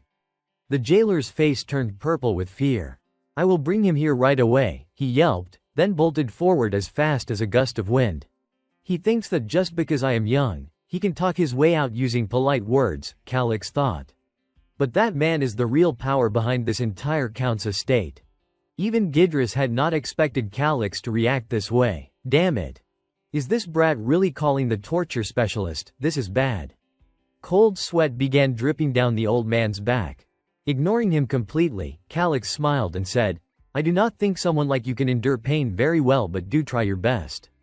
If you last long enough and manage to impress me, maybe I will change your execution method. Instead of hanging, you can drink poison and enjoy a nice, slow death." No. No, this is bad. He is completely serious. Gidris thought, horrified. With no options left and faced with the threat of imminent torture, the old man immediately abandoned every trace of arrogance and dropped to his knees, begging. "Young master, please spare me. I have information of tremendous value. This is a chance to gain an enormous advantage," he blurted out in panic. Seeing Gidris in such a pathetic state, Calix's expression finally eased a little, though irritation lingered. "This old man really wasted my time," he grumbled inwardly before asking coolly, "Oh, let us hear it, then." Opposite him, Gidris no longer dared hide anything. Cornered, he began spilling everything at once. All of the Count's territorial debt belongs to a merchant named Gerard Merces. Gerard is the manager of the Hocherin family's secret treasury. The Hocherin family used Gerard to divert the mining tax revenue that was originally meant for the royal family. "So what?" Calix replied, flatly, an answer that made the old man's face go completely blank. "Huh, what do you mean?" "So what?" Gidris stammered, confused, then hurried to explain. "If we accuse him before the royal family, we won't have to pay that debt anymore." But before he could finish drawing his little fantasy scenario, Calix cut him off with a single pointed weakness.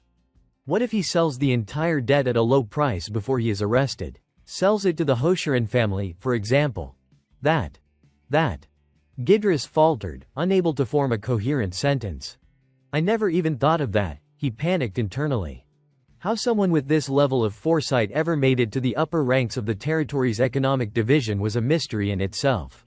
Right at that moment, the jailer from earlier returned with someone in tow. "I have brought him, the best interrogator in the entire Count's domain," he shouted. Behind him walked a massive man, wearing a mask and carrying a huge axe. The ominous aura of a final bot radiated from him with every step. Just seeing the man sent Calix's face lighting up with excitement and confidence in the interrogator's abilities. Meanwhile, Gidris was so terrified he looked ready to wet himself on the spot. Young master, please show mercy. Just the Hoshiran family's secret slush fund alone is worth at least 1,000,000 gold, the old man cried, eyes shining desperately like car headlights. But Calix's only response was a cold, dismissive turn of the head. The cell door opened. The masked interrogator stepped inside without saying a single word, radiating a chilling professionalism as he prepared to administer some very direct physical therapy to the old man. Cornered to the absolute limit, with no hope of escape, Gidris finally blurted out the greatest secret he had. Wait, please wait, I know the location of Gerard's secret treasury. A secret treasury, huh? Calix muttered, though he did not tell the torturer to stop. The interrogator continued his work, and the jailer even rushed over to assist, stomping down on the old man's back and pinning him flat against the floor. The torturer's eyes were already glowing red with excitement, and he let out a few low, chilling laughs so ghastly that Gidris nearly died of fright. Young master, it is true, I swear. I worked in the finance department for years, I am absolutely certain of it, there is no doubt at all, he pleaded desperately. Seeing the old man beg so pathetically, Calix's interest sharpened a little, and he rewarded the man by kicking him square in the face. How do you know the location of the secret treasury? Calix asked. Well, that is. Gidris stammered helplessly. Seeing that useless hesitation, Calix turned to the other two and gave a small gesture. All right. Start. Yes, sir, the torturer said coldly, then grabbed Gidris's index finger, preparing to snap it like a twig. Let us begin by breaking each finger one at a time.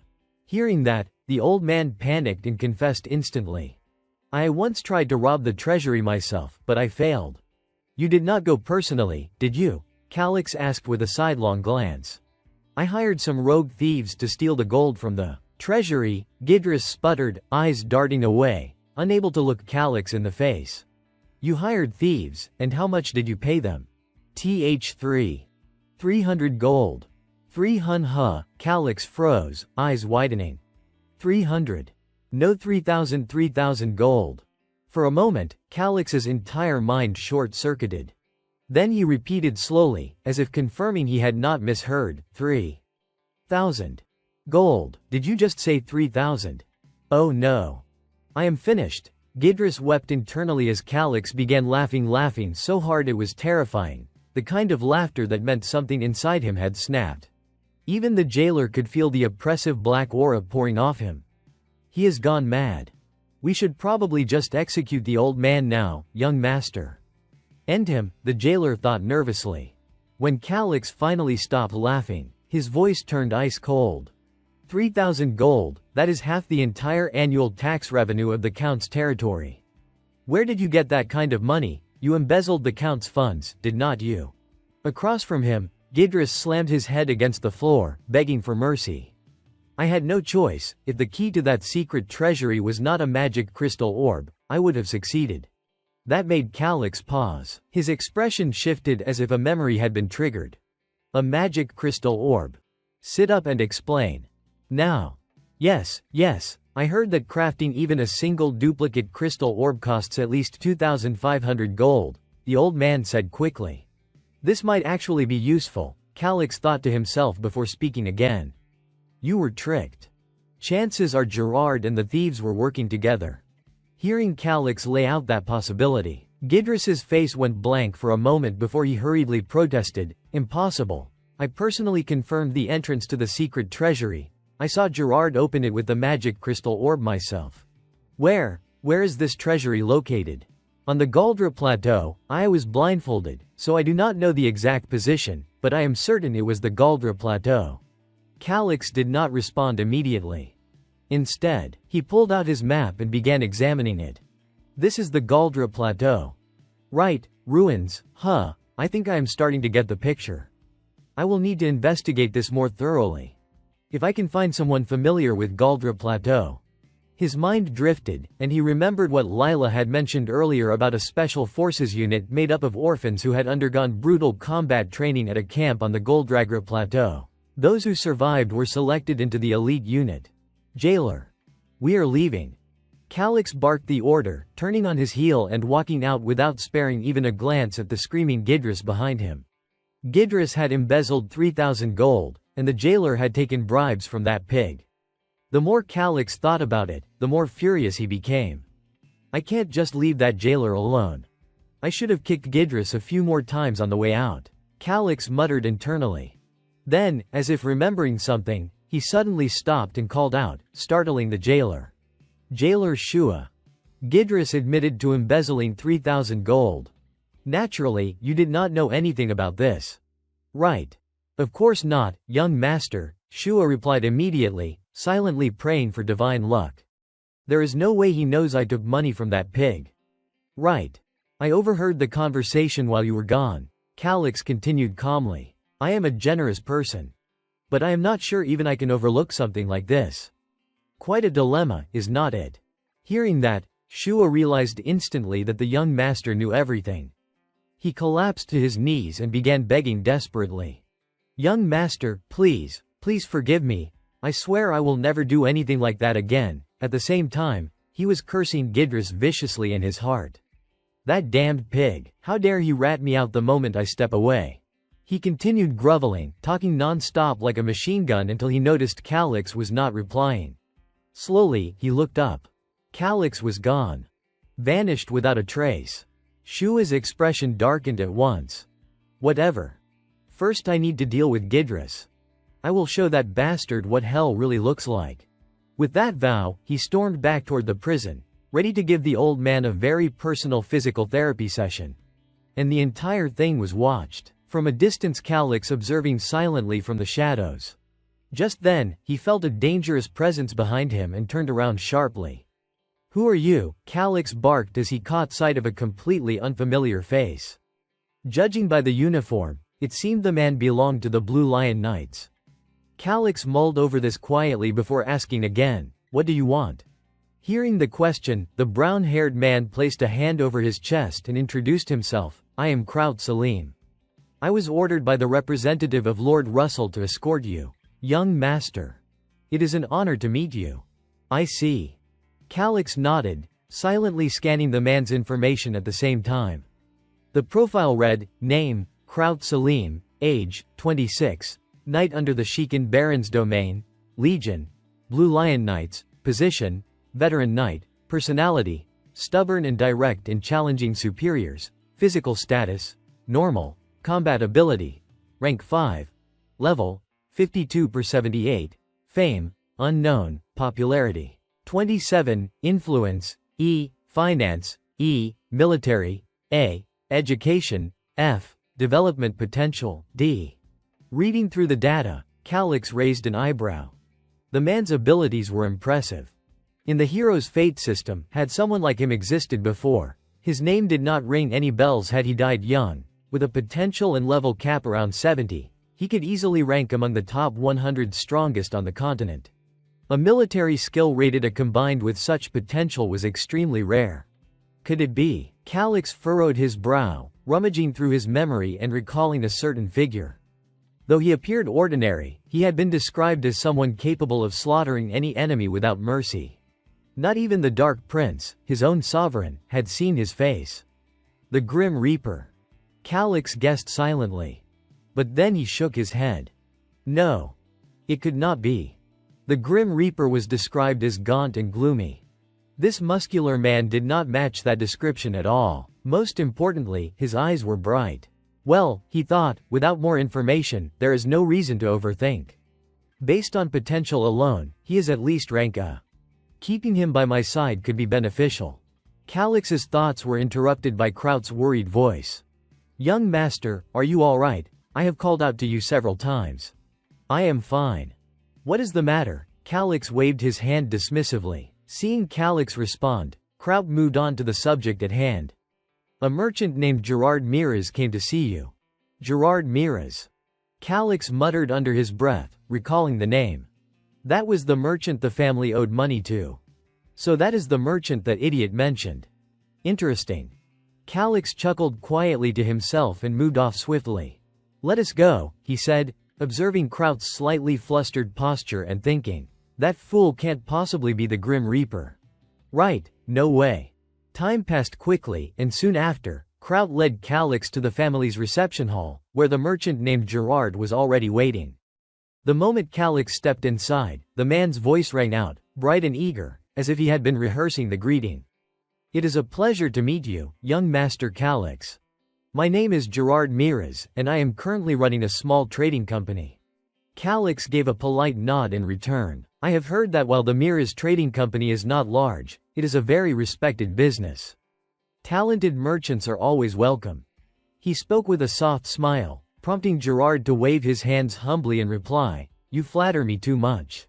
Setting the pleasantries aside, Calix furrowed his brows and went straight to the point. "Then why would a successful merchant want to meet me? I do not hold any official position or authority. If this is about business matters, would not it be better to speak directly with Count Shikin's representative, Russell?"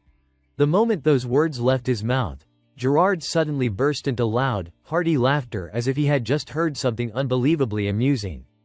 "Although Shikin territory is currently being managed by Viscount Russell, in the end, it still belongs to you, young master. Who here would dare disregard your decisions? I am only one of the 2 people eligible to inherit," Calix replied coolly. "Do not overestimate me." Gerard wagged his hand in an almost groveling manner. "You are being far too modest. There has not been any official announcement yet, but I have heard the decision regarding the successor has already been made." That piqued Calix's interest. His expression brightened just slightly. "Oh, you are well informed. There has not been any official notice to the public." Noticing that Calix's attitude was not exactly warm, Gerard could only force out an awkward laugh. "Haha. If I have offended you, I sincerely apologize. But I am quite a talented merchant, after all. Without gathering information like that, I would not survive in this line of work." He smiled on the outside, but inwardly he was not smiling at all. In fact, after observing Calix firsthand, Gerard's only real desire was to smack the information-gathering idiots who had been feeding him intel. This kid was nothing like the rumors. Were not people always saying Calix was foolish and naive? Instead, he was sharp, cautious, and exceedingly hard to read. Had this boy who was not even 20 yet deceived the entire world for years? No, impossible. But the rumors about his beauty, the kind that could make any man's heart race, were definitely true. He was exactly Gerard's type. The more Gerard thought about it, the heavier his breathing became. His face flushed red, eyes unfocused and hungry. Seeing the man acting like someone high on drugs, Calix's instincts screamed danger. His internal alarm bells were practically blaring. He shot to his feet instantly, eyes turning ice cold as he said, "I did not come here to waste my time. You requested a meeting. If you have nothing to say, I am leaving." The sheer chill in his voice made the merchant bow deeply in panic. I am sorry, my apologies." If Calix walked out now, every part of his plan would collapse. He had to keep him here, no matter what. Gerard took a deep breath, steadied himself, and forced out an explanation. "I was simply enchanted by your appearance, young master." What is wrong with him, that face? It is terrifying, Calix wondered inwardly, sitting back in his chair with a hint of irritation. Enough circling around the topic, get straight to the point. Across from him, Gerard finally moved into the heart of the matter. "I was asked how I could assist you, young master. I have come to inform you about the enormous debt tied to the late Countess Corin." Kraut, the escorting knight, flinched slightly, taken aback, because he had no prior knowledge of this matter. Meanwhile, Calix began to absent-mindedly pick at his nose, pretending not to care. "An enormous debt, if you do not know. The financial officer is currently imprisoned on suspicion of illegal activity," he said casually, flicking a small glob forward. Kraut could only remain silent, startled, inwardly reeling at the gesture. Gerard continued without missing a beat, explaining gently, as if Calix's feigned ignorance did not surprise him at all. "It has been 5 years, so perhaps you are unaware. According to the contract, 3 years after the loan was taken, I could demand repayment of both principal and interest at any time. And now, in 2 weeks' time, before Imperial Year 288's passing moon week, you will have to repay the full amount. A total of 60,000 gold coins." 60,000 gold coins. Kraut yelled, his voice cracking as if the building itself were on fire, utterly shocked. Gerard, meanwhile, kept his composure, secretly reveling in the mental image of Calix's expression upon hearing the staggering sum. In his mind, he imagined the young master's beautiful face contorted with despair, tears spilling, an image that Gerard thought of as the ultimate climax of witnessing hopelessness. His eyes momentarily glazed, as if intoxicated, before he swiftly regained his posture and continued speaking, calmly and deliberately, letting the weight of the debt settle over the room like a dark cloud. Turning back to Gerard, after finishing his explanation about the debt, his eyes narrowed and a sly, scheming smile spread across his face, as if anticipating a dramatic, tearful reaction from Calix. Only, the young master sat there, cool and composed, tossing the topic aside as if it were nothing. It was only Kraut, the escorting knight, who shifted uneasily, embarrassed, and cautiously asked, "Young master, might there be a possibility for an extension?" Gerard's gaze flicked to Kraut, and after a brief pause of 2 or 3 seconds, he let out a small sigh. "I am sorry, but ever since Countess Corin passed, the credit of the Shikan domain has declined severely. We intended to demand repayment last year, but postponed until now, trusting in the relationship between the two parties. And now, the time has come for young Master Calix, the heir apparent, to settle this debt for us. What am I doing?" Kraut muttered to himself, his face turning purple with tension. Meanwhile, Calix narrowed his eyes slightly, feigning a generous demeanor, and said that no further extension would be possible. Just 2 weeks remained before the debt's due date. Standing up, Calix's voice was calm yet commanding. "Perhaps you do not realize this, but the annual revenue of the Count's domain exceeds 6,000 gold. Borrowing 60,000 will not be a problem, so you need not worry." "Really?" Kraut stared, wide-eyed, astonished at his young master's nonchalant tone. Inside, Gerard's mind raced with disbelief and admiration. Ha. The boy is innocent, naive, yet clever beyond his years, he thought, though his face maintained a polite smile as he rubbed his hands together and stood. "Ah, what a relief. It seems we have nothing to worry about after all. I will return with a loan contract bearing the Shikan domain seal. 60,000 gold is not something one could borrow easily without connections. No one would lend this amount to just anyone." As Gerard pondered quietly to himself, he felt a surge of satisfaction. "Soon, the Count's domain will be mine. And since Calix has promised to repay fully, I need not linger any longer. Very well, I shall take my leave." He glanced once more at Calix's furrowed expression, already imagining in his mind the boy, still wet behind the ears, bowing and pleading before a merchant like himself. Such a pretty face. It might fetch a high price in the slave market. No, I must play with him first. "Thank you very much, young master. May your day be lucky," Gerard said formally, then left the room. Meanwhile, Kraut began quietly tallying with his fingers, mumbling, "So 60,000 gold. My weekly pay is 2 silver coins, so that is 5-6 weeks in a year. Blah blah." Calix, noticing Kraut fussing over unrelated calculations, sighed and snapped, "Stop calculating. You are distracting me. Sit down." Hearing those words, the knight practically threw himself forward, bawling and shouting right into Calix's ear, making the young master's head throb. "How can you stay so calm, young master? The domain is going to be taken from us," he wailed. Calix ignored Kraut's melodramatic panic. His mind was already working through the problem of locating enough money to repay the debt. He said that Gerard's secret vault is somewhere on the Galdra Plateau. Looking at the map, that ruin might be the place. On the continent of Ellen, the lands beyond a castle's walls were no place for casual strolls, and the Galdra Plateau was one of the most dangerous regions of all. It was crawling with deadly creatures like the Riskatch things he had always made a point of avoiding. Time passed quickly. Soon, Calix was dragging Kraut along with him, prompting the knight to ask, confused, "Young master, where exactly are we going? I need someone who knows the Galdra Plateau well. A killer who values their own life might actually be useful," Calix thought, eyes narrowing as he looked toward a certain house. From the distance, a guard stationed nearby saw Calix approaching and froze for a moment in surprise. Could that really be young Master Calix, a face like something out of a dream? Realizing who it was, he quickly bowed. "Wishing you a good day, sir." Calix gave a brief nod. "Good work. I have business with the prisoner." I will be entering with Kraut. Pay us no mind. This room used to belong to Gidris, Kraut added. The two entered, and what greeted them was a surprisingly tidy room, simple, warm, and far more orderly than Calix expected. It is cleaner and cozier than I thought, he remarked, genuinely surprised. I tidied up a little. This place is poor and does not have anything expensive or luxurious, Lila answered flatly. Calix turned toward her. You look well. Oh, I am doing just fine, as you can see, Lila replied with a hint of careless sarcasm.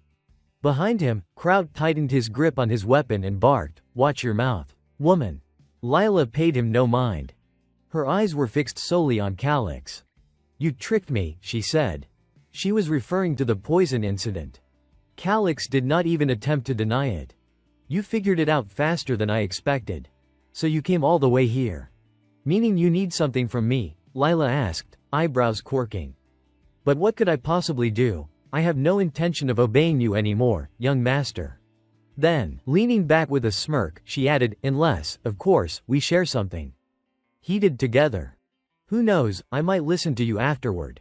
Though you would better make it very good. She licked her lips hungrily, making Kraut explode with fury behind them. This crazy woman, he shouted, drawing his sword, ready to stab her on the spot. Calix, needing her for what came next, raised a hand to stop him. Enough. Then he looked straight at Lila. I am here to offer you a chance to survive. What? What do you mean by that? Lila asked, frowning in confusion. The general finally spelled it out for her, making sure she understood the truth. Even if I let you go right now, you would be killed the moment you step outside this place. You have realized it already, have not you? The Shikin family and the Hoshiran family are at odds. After turning the clan leader's daughter into a criminal and sealing her cousin's mana circuit, none of this should come as a surprise. Lila gave a casual shrug. And I was the one who witnessed everything and carried out the orders.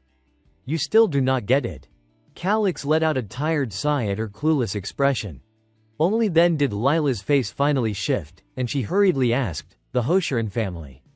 They will eliminate me, is not the proper thing for you to do right now to save me and make me retract my testimony. That is the only way to erase. She did not even finish her sentence before Calix cut in. Even if you did that, would Grunbein's mana circuit return to normal? The Hoshiran family's plan to seize the Shikin territory has already fallen apart.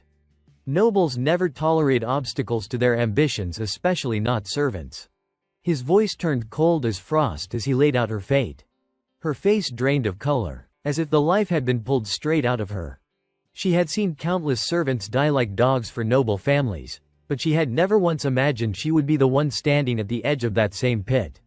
Why does it have to be me? The more she thought about it, the more a furious heat surged inside her chest.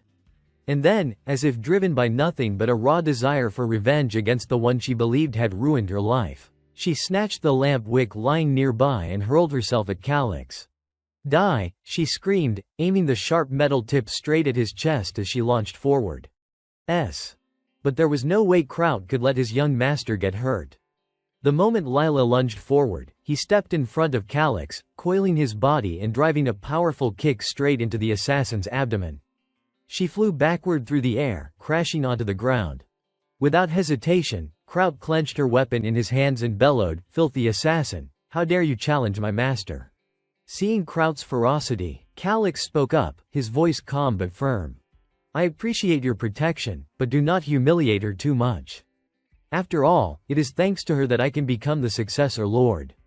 Kraut paused, absorbing the words, and slowly stepped back, retracting his aggressive stance. It is my fault, Sir. Lila started, but Calix waved it off. It is nothing, he said, shaking his head, and he began to approach her slowly. He spoke with measured calm. People often hate those who reveal the truth more than those who push them into despair. Do you know why? He did not wait for her answer, continuing immediately. Because it is easier that way. No matter who the opponent is, venting anger at them gives a temporary relief. But it never lasts. Judging by your determination to survive, you are not the type to give up easily. Are you? He smiled faintly, observing her.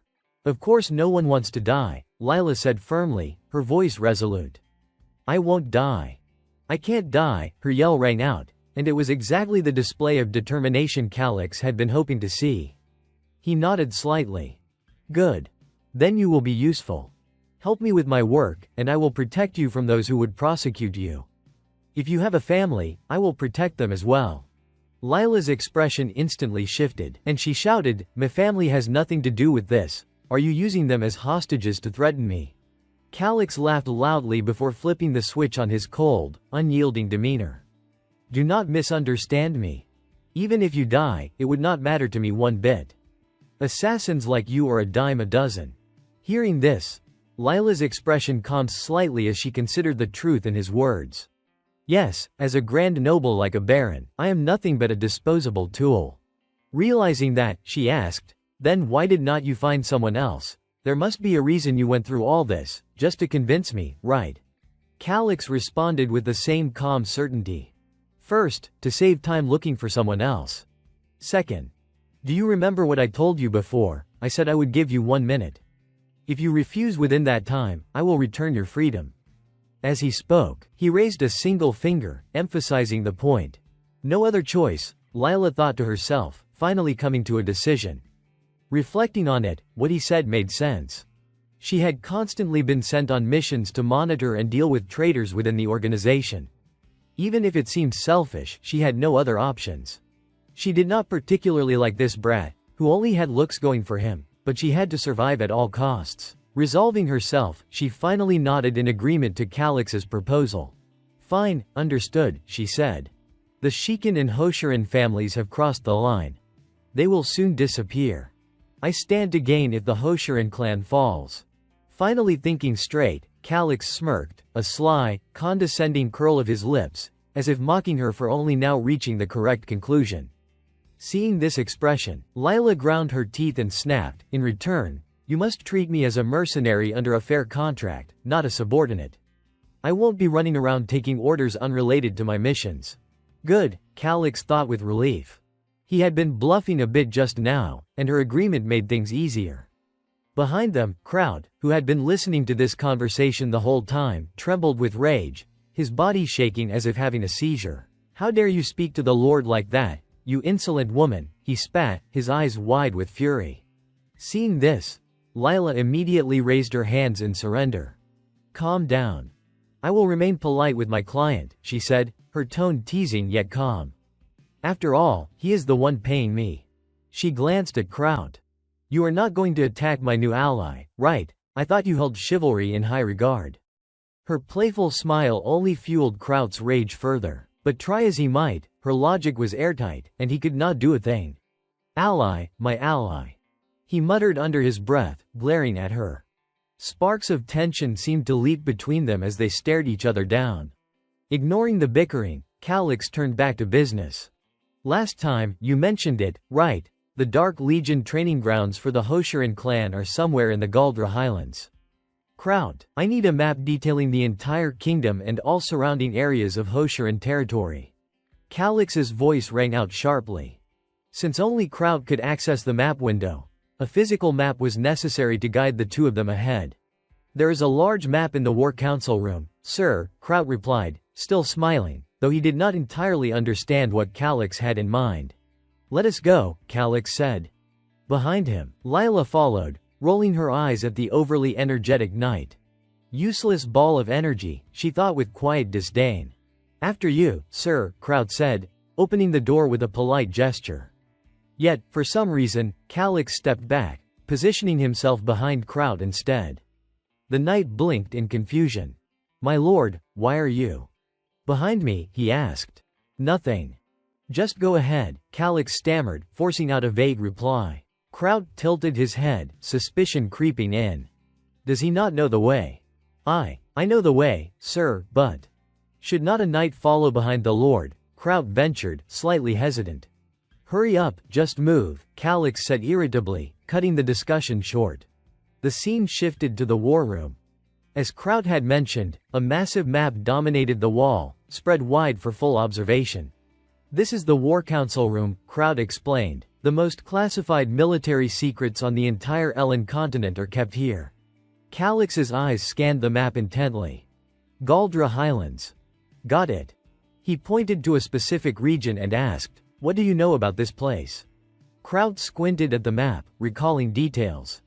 "It is a well-known area, sir. This is where the Hoshiran family, a baronial clan, and the Ereban family, another baronial house, have been contesting territory. There is a copper mine there, but operations have halted due to the conflict." Calix's gaze sharpened. "The Ereban Baron sides with us, correct?" "Yes, sir," Kraut replied. Then, uncertainly, he added, "By the way, how accurate is this map? When was it last surveyed?" "I am not sure," he admitted, shaking his head. Lila, who had been observing quietly, began to piece together why Calix had sought her out. Offering her insight, she said, "It is a bit outdated, but there should not be any major inaccuracies. It would be better to update it with recent changes." Calix looked at her, surprised. "You can read the map." "Of course," she said proudly. "I have been around there since I was a child. I know the area very well." Then, curiosity flickering in her eyes, she asked, "So, what is in the Galdra Highlands?" Calix did not hesitate to answer. "There is an ancient ruin. I want to explore it." "Ruins? There is nothing like that there," she frowned. "When I was a kid, did not the adults always say the area was completely uncharted?" Calix's gaze did not waver. "Exactly. That is why it is worth investigating." At the back, Lila paused, recalling fragments of her own memories, and finally nodded. "The place the adults told us we must never go. It really exists," she admitted. Calix turned to her, his eyes sharp. "Do you know when the Hoshiran family began secretly training their army?" Lila shook her head. She did not know the full details. "I am not entirely sure.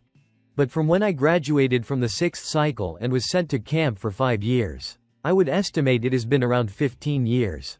Calix pressed further. "Then when did the territorial conflict between the Hoshiran family and the Gerard family begin?" This time, Kraut stepped in. "Around the same time. About 15 years ago," he replied, then fell into deep thought, causing Lila to frown in curiosity. "You have figured something out?" she asked. "No. Not yet," Kraut answered, his contemplative expression giving nothing away. But then he admitted he still did not know, which drew a sigh of frustration from Lila. "So that is it," she muttered, disappointed. Seeing her reaction, Kraut snapped. "What is with that tone? Are you mocking me?" Lila shot back, tugging at his face as if to straighten it, and yelled, "I am not doing anything, who do you think you are?" And just like that, the two of them began squabbling, teeth and tempers flaring. Until Calix interjected.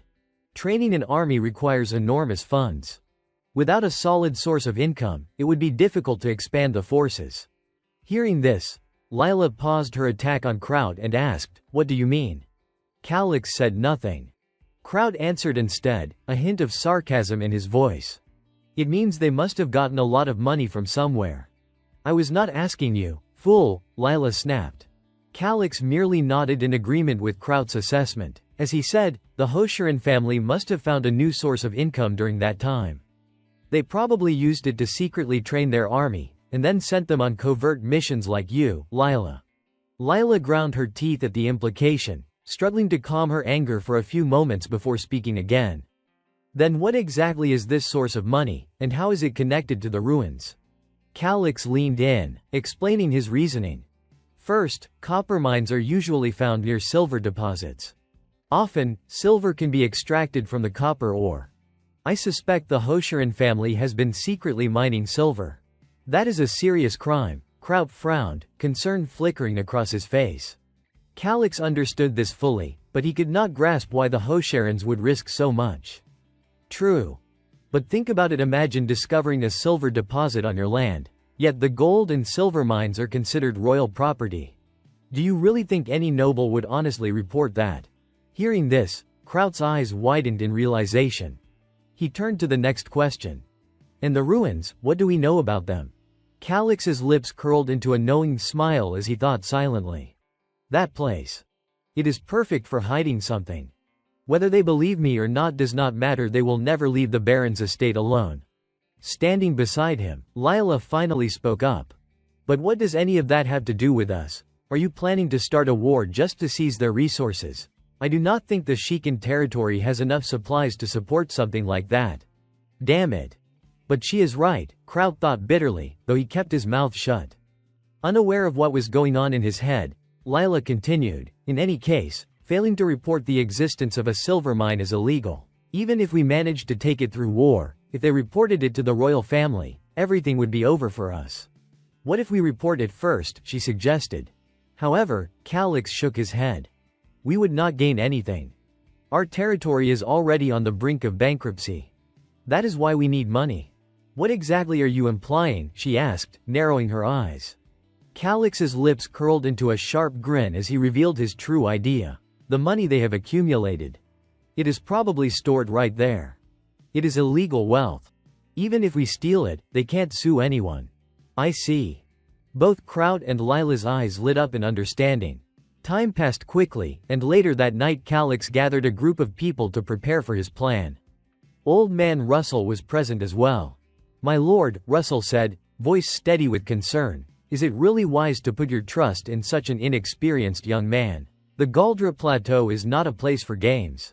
There is a saying charging blindly into danger and acting rashly only leads to trouble. Perhaps you should reconsider. The genuine worry in his tone made Calix feel strangely touched. He sounds like an old grandfather fretting over his grandson, Calix thought with a faint smile. If you came with me, things would be much easier, Calix admitted. However, helping someone as talented as Kraut grow quickly is important. It brings us closer to our goals. And in times as unstable as these, both of us leaving the territory at once would be far too risky. Hearing how thoughtful Calix's plan actually was, Russell bowed his head. You are right. My thinking was too shallow. Then please take care of yourself. With that, he spun toward Kraut and roared, make sure you protect the young lord properly. If anything happens to him, you are dead too, do you understand? Do not worry, leave it to me, Kraut replied, sticking out his tongue with confidence only to get punched hard on the head an instant later. Take this seriously. Ow, sorry. Leaving Kraut's antics aside, Russell turned to the rest of the group. Everyone, the young lord is still injured. Even so, he is pushing through the pain for the sake of this territory. Follow his commands without question. Understood. Yes, sir, the group answered in unison. Meanwhile, Calix observed the carefree, relaxed expressions of the young men before him and thought, no warrior wants to follow a lord who is so weak he is practically suicidal. Raising their loyalty is part of my job too. Reminding himself of his responsibilities, he turned toward the exit. Since this was a covert mission, they used a hidden route to slip out of the territory of forgotten, abandoned well leading into an underground passage. First, Kraut began lowering the rope ladder down into the shaft. He then bit down on a portable lantern, securing it in his teeth, and carefully began descending. Be careful, young lord, Kraut called out, his voice echoing slightly in the narrow space. At the bottom of the well, a secret passage had already been opened long ago. From there, the tunnel led out beyond the castle, quite a distance away. Kraut shone the light ahead as he spoke. Let us go, Calix nodded, signaling the group to move forward. The party proceeded quickly, navigating the dark, confined passage until they arrived at a solid iron door, tightly locked. By now, Calix was exhausted from the long trek, panting heavily from the effort. Though they were only walking, the strain of the journey and the distance covered had clearly taken a toll. Grab onto me. Calix took hold, and with Kraut's steady assistance, he was lifted up to the top of the tunnel. As soon as his head emerged, Calix's eyes widened in astonishment. Where exactly are we? Calix asked as he glanced around. From the look in his eyes, it seemed they had emerged inside some abandoned building. Behind him, after climbing out of the tunnel, Kraut spoke up to explain. This used to be a water reservoir. It has not been used in a long time. The exit is this way, sir. He pushed open a creaking door, and outside, several horse-drawn wagons loaded with cargo were already waiting. Oh, you really prepared everything, Calix said, surprised. Kraut lit up instantly at the praise. Please, young lord, get on the wagon. Do not call me, young lord. Do you want everyone here to know I am the lord of an enemy territory? Calix scolded. From now on, call me, young master. He then looked over the cargo stacked on the wagons and thought to himself, switching to a merchant's disguise feels weird. And it looks unnatural. I need to act more naturally. Calyx turned and called out, "Hey, Kraut." "Yes, I mean, young master," Kraut quickly corrected himself, still not used to the change in title. Ignoring that, Calyx continued, "You prepared everything I asked for, right?" Kraut became visibly awkward. "Why yes, but do I really have to wear this disgusting outfit?" He pinched a filthy cloak between two fingers, holding it at arm's length like it carried a disease. It looked like something stolen off a beggar. Seeing his expression, Calyx could not help but grin. "If you do not want that one, you can switch to the porter's outfit. I am already disguising myself as Shikin's newlywed husband, you know." "No, I will wear it," Kraut shouted immediately, horrified. "I can't let you sit next to that female assassin." His voice rang out so loudly that everyone nearby turned to stare. Calyx instantly felt a vein pop in his forehead. This idiot. Always saying the most ridiculous crap. He screamed internally. Realizing Calyx was about to explode, Kraut panicked and quickly changed the subject, even though he still pouted to himself. "I was not even lying." He reluctantly walked toward Lila, extended a hand, and said, "Shall we go, my lady?" Everyone around turned to watch, eager to see her reaction. Under all those probing stares, Lila casually slapped his hand aside. "My lady, what are you talking about? I can walk just fine." "Move. You are blocking my way." Calyx watched the exchange in silence, feeling a headache forming. This is exactly how subordinates end up acting. If they mesh well, it creates synergy. If not, they split into factions, punch each other, and in the end either die alone or all abandon their commander. Maybe the whole hero's destiny system is not just a game mechanic. Maybe it is something built by a god mimicking a real world. Lila could really prove herself to the others. Should I help her from the shadows? Calyx wondered. Before he could think further, Kraut called out, "Young master, everything is ready." His thoughts snapped, and Calyx replied, "Right. We need to get as far as possible before sunrise." "Yes, young master," Kraut saluted. And with that, once preparations were complete, the group set off, moving quickly along the predetermined route under the cover of night. Time passed quickly as they traveled through village after village, town after town, meeting all kinds of people along the way. And today, they were finally approaching their destination. "The village we passed earlier was the last rural settlement on this route," Kraut reminded him. Across from him, Calyx, who had been curling up inside the carriage to rest, nodded. "I understand. Tell everyone to take off their disguises and start preparing for real combat tomorrow." "Understood." Time slipped by, and the next morning arrived before they knew it.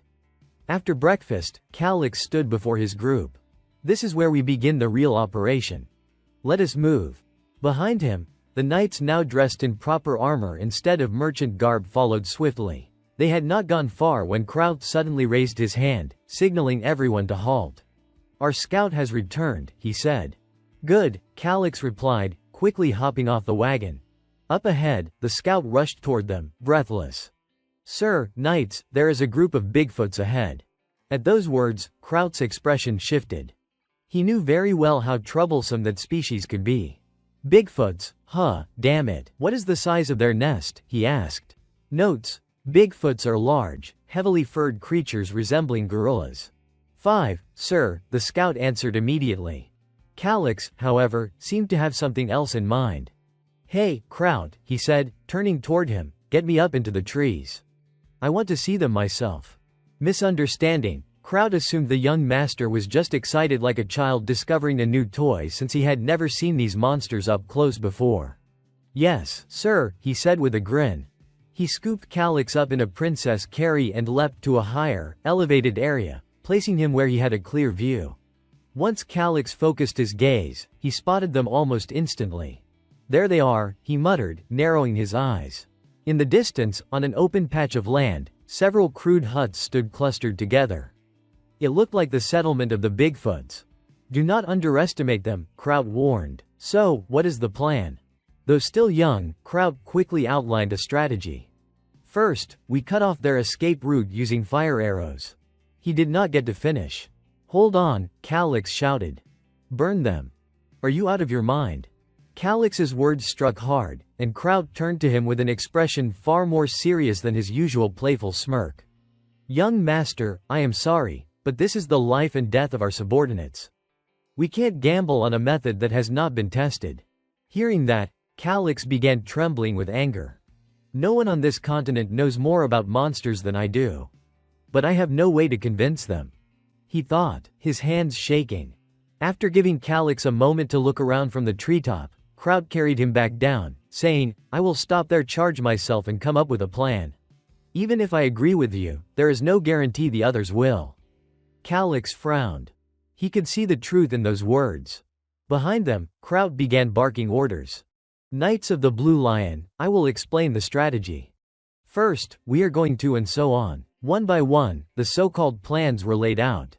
Listening from the side, Calix almost went numb. What is this? This is not even a plan. This is just everyone dealing with things however they feel like, he screamed internally but could do nothing. Unless he proved his own competence and built real authority, he would remain nothing but a burden. Prove my strength. Calix repeated to himself, trying to come up with an approach. While he was still struggling, Lila suddenly walked up to him. There is something I need to discuss with you, she said quietly. This plan is going to fail. Every one of them will be wiped out. Of course, I believe you will step in to save them even if it means risking your life. Calix clenched his teeth. I understand that. Then why remain silent, she pressed. He let out a long breath. I am not staying silent. I am trying to figure out how to get through this and gain proper control over my subordinates. Hearing that, something clicked for Lila. She nodded slowly, eyes thoughtful. In that case, I have an idea. Bigfoots are extremely protective of their young. When a battle starts, the females will prioritize escaping with the little ones. The males will stay behind to buy time, no matter how dangerous things are. But once they have hidden the young somewhere safe, they will come back for revenge brutally. Yeah, I know, Calix sighed inwardly. That is exactly why this is going to be difficult. Out loud, he asked, so what is your idea? She looked slightly surprised that he accepted her words so readily but continued, first, I need to confirm something. Our goal is not to wipe out the Bigfoots, right? We only need to pass through quietly. That is right, we just need to get past them, Calix replied with a nod. In that case, there is a method. Lila leaned closer. We simply need to make them believe their hiding place is not safe. Right now, there are 5 groups of them blocking the route we have to take. After that idiot launches his attack, if we assign another team to create chaos near the females and cubs shelter just temporarily, then all the Bigfoots will retreat to protect the young. If we take advantage of that window, the main force can slip through safely. She delivered her idea in one breath, her tone urgent and precise. Hearing her proposal, Calix was not particularly surprised. I have thought about that plan too. But still. He shifted uneasily, then let out a restless sigh. So that is your plan, huh? Then who is going to do it? Who is going to find their hiding place and launch the attack? The Bigfoots, those monsters will go insane the moment their young are threatened and chase us to the ends of the earth. That is basically a suicide mission, he shouted. I will do it. I intended to from the start, Lila said calmly, pointing at herself. Calix narrowed his eyes. Could it be? She has Siren's potion, he wondered. She blinked in confusion. But Calix knew her personality too well. There was only one reason she would volunteer for a mission guaranteed to get her killed. When he said it aloud, Lila nodded. I need that herbal extract to deceive the Bigfoots. Their sense of smell is sharper than a hound's. I have been observing them all day, but honestly, my impression of you has changed. You are like a completely different person. Are you all right?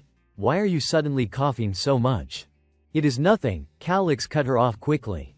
If it works, then this is not a bad plan at all.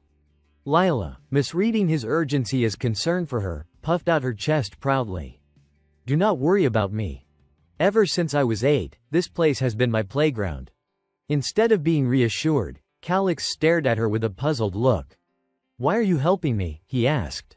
If the Shikin family collapses, I will be in danger too, she answered evenly. This is not something I can ignore. It is not like I have any reason to distrust her. But still, Calix thought, letting out a faint, bitter laugh. Gaining the trust of others is supposed to be nearly impossible for me, yet she managed it, just like that. Opposite him, Lila gave a small, gentle nod. Seeing that, Calix finally accepted her proposal. All right. Before we begin, I want to ask you something. What is it? Lila asked. Calix pointed forward. Look over there. When dealing with Bigfoots, always assume there are at least two more than what you can see. Lila's eyes widened. There is a saying about them, the hunters circle back and attack from behind. Exactly, Calix replied. That is how they fight. Over there. And over there. What do you think about those two positions? He pointed toward two separate spots, and Lila immediately responded, those are definitely some of them. That goblin cave is one of their favorite places. Thanks for the info. Seems like we will get through this without too much trouble after all, Calix said, giving her a playful thumbs up. But the truth weighed heavily on him. Trying to block the Bigfoots with just hiding spots and caves won't work. I do not have the manpower, and convincing the knights will be nearly impossible. They probably won't want me going anywhere either. He thought grimly. It is fine, Lila said with a bow, already piecing the rest together in her head. You are going to have the knights guard those locations, right? And I have one more request. What followed was hidden by the author, some secret exchange between the two. No one knew what Calix said, but after Lila listened, she burst into laughter, bright and delighted. That sounds fun, she said with a grin. Then, without warning, she lifted a hand and brushed her fingers lightly against Calix's cheek before slowly leaning in. Calix's vision swam. What? What are you doing? But contrary to whatever Calix had expected or secretly hoped for, Lila simply smiled, reached up, and plucked a stray leaf from his hair. There was a leaf stuck on your head, she said lightly. Realizing he had completely misunderstood her intentions, Calix felt his face burn with embarrassment. Why do I feel like some desperate otaku who almost risked his life just to get his idol's autograph? He thought, quickly whipping his head to the side. His reaction left the assassin girl somewhat puzzled. At that exact moment, as if terrified that leaving Calix alone with Lila for even a second would lead to trouble, Kraut dashed over. Young master, is something wrong? Are you cold? He asked anxiously. No, it is nothing, Calix stammered. Then, as though remembering something important, he steadied himself and continued. Right. Go prepare weapons for Lila. Also, she will be carrying out a task I assigned her. If she suddenly disappears, do not be surprised. Kraut's expression immediately darkened. He leaned in cautiously. Can you at least tell me what this task is? To be honest, I still do not fully trust her. Calix answered with a calm smile. Then trust my judgment. We are all in the same boat. Fine. But just this once, Kraut muttered, clearly displeased. Seeing his grumpy, suspicious expression, Lila waved him off. No need. I will prepare myself. And with that, she casually removed her cloak, revealing a strikingly voluptuous figure that made every man in the group instantly snap to attention. To be fair, by modern standards her outfit was not anything outrageous. But in this era, it was more than enough to make blood boil. And at the very least, it made an emotionally underdeveloped chicken like Calix practically emit steam from the top of his head. Even Kraut beside him froze like a startled rooster. What are you? What are you doing? He stammered. But Lila did not seem bothered at all. She continued adjusting her outfit, tweaking it for maximum mobility and comfort. Then she pulled out a small vial of cream and began rubbing the substance across her skin. Kraut's eyes widened as realization hit. She is trying to fool the Bigfoots by coating herself in that scent. God, it reeks.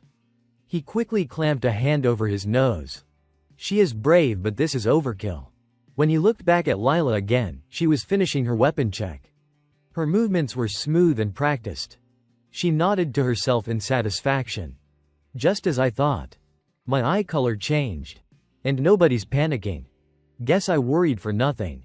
She slipped her cloak back on, then turned to Calix with a sharp, focused expression. It is time. Shall we begin? Hearing her say that, Calix nodded in agreement. All right. If necessary, you can take a few soldiers with you, he added. But the assassin simply shook her head. No need. They would not listen to me anyway. Seeing her firm refusal, Calix did not press the matter. Understood. Then I will leave everything to you. With that, Lila sprang toward the branches and vanished into the forest. Kraut, noticing she had disappeared from sight, turned to the rest of the group. Let us move too. Before long, they pushed deeper into the woods, creeping toward the Bigfoots as silently and carefully as possible. End it in a single strike, Kraut told himself. The wind was blowing toward the Bigfoot village. Lila was heading in the opposite direction. I still have no idea what she is planning, Calyx thought uneasily. At the same time, a few of the hulking, gorilla-like Bigfoots inside the village sniffed the air and abruptly turned back. Kraut did not hesitate. He lunged straight at one of them, slashing his sword across its face. But the strike was not nearly as deep as he wanted. Too shallow, he cursed inwardly. From behind, Calyx watched Kraut charge in like a madman and felt the urge to swear. That idiot, if you were going for a surprise attack, hit the weak point. Why would you go for a face slash, you moron? He screamed internally. And just as Calyx feared, the Bigfoot Kraut struck flew into a rage, swinging its massive fist straight at him. The impact exploded like a cannon blast, throwing up a cloud of dust and dirt. From within that cloud, Kraut's small figure was hurled backward, though thankfully he seemed uninjured. Behind them, Calyx's eyes sparkled like stars. The chaotic, explosive clash unfolding before him looked just like a Hollywood action scene. Amazing. They are actually fighting for real.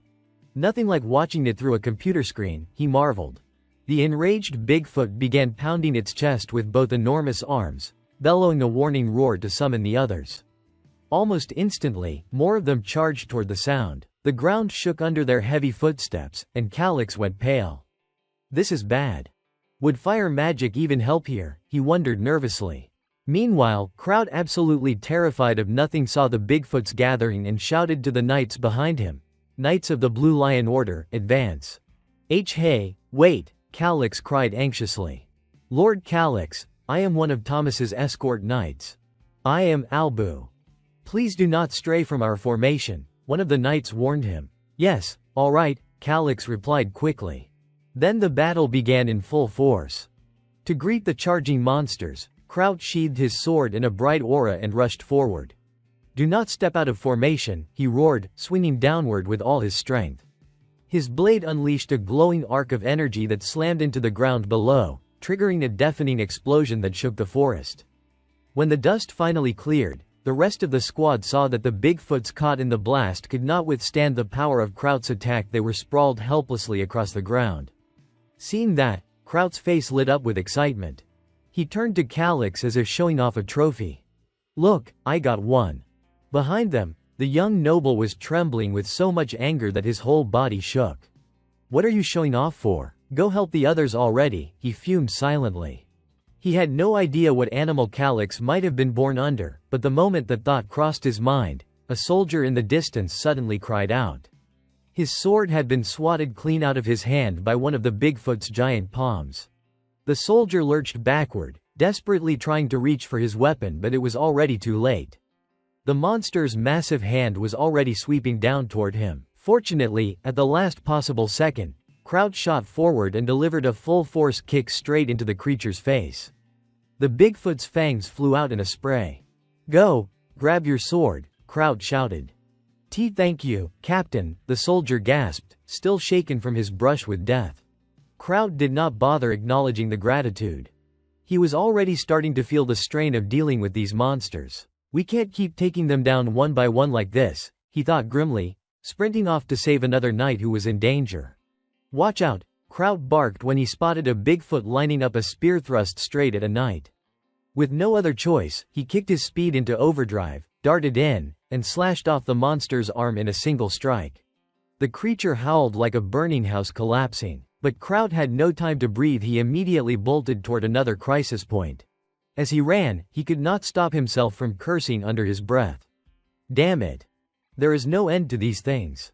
Even the old ones are way stronger than I expected.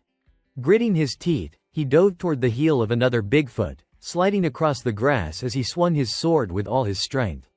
Blood sprayed in a violent gush, and the towering beast toppled forward.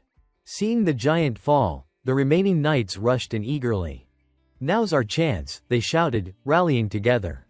Meanwhile, Kraut was already gasping for air. Something's off, he realized. When we first scouted them, there were only 8. Where's the last one? As the realization hit him, he whipped around and froze. A massive white Bigfoot, much larger than the others, was charging straight toward Calyx. No. Damn it. His face drained of color. That is the one, it is going for the young master. Get it, hurry, Kraut roared, pushing his body to its absolute limit as he sprinted after the creature. Meanwhile, the knight standing beside Calyx tightened his grip on his spear, then spoke calmly without taking his eyes off the monster. Young master, please step back. As for Kraut, the moment he sensed that he would not make it back in time, he gathered every ounce of energy inside his body. A split second later, he unleashed a violent, concentrated strike straight at the white Bigfoot. His sword carved through the air, releasing a pillar of destructive light that roared forward and pierced into the creature before it even had the chance to react. The explosion that followed made the knight beside Calyx wince from the shockwave. Did we stop it? Calyx asked quickly. But just as the question left his lips, a massive hand burst out of the fading smoke and backhanded the knight with terrifying force.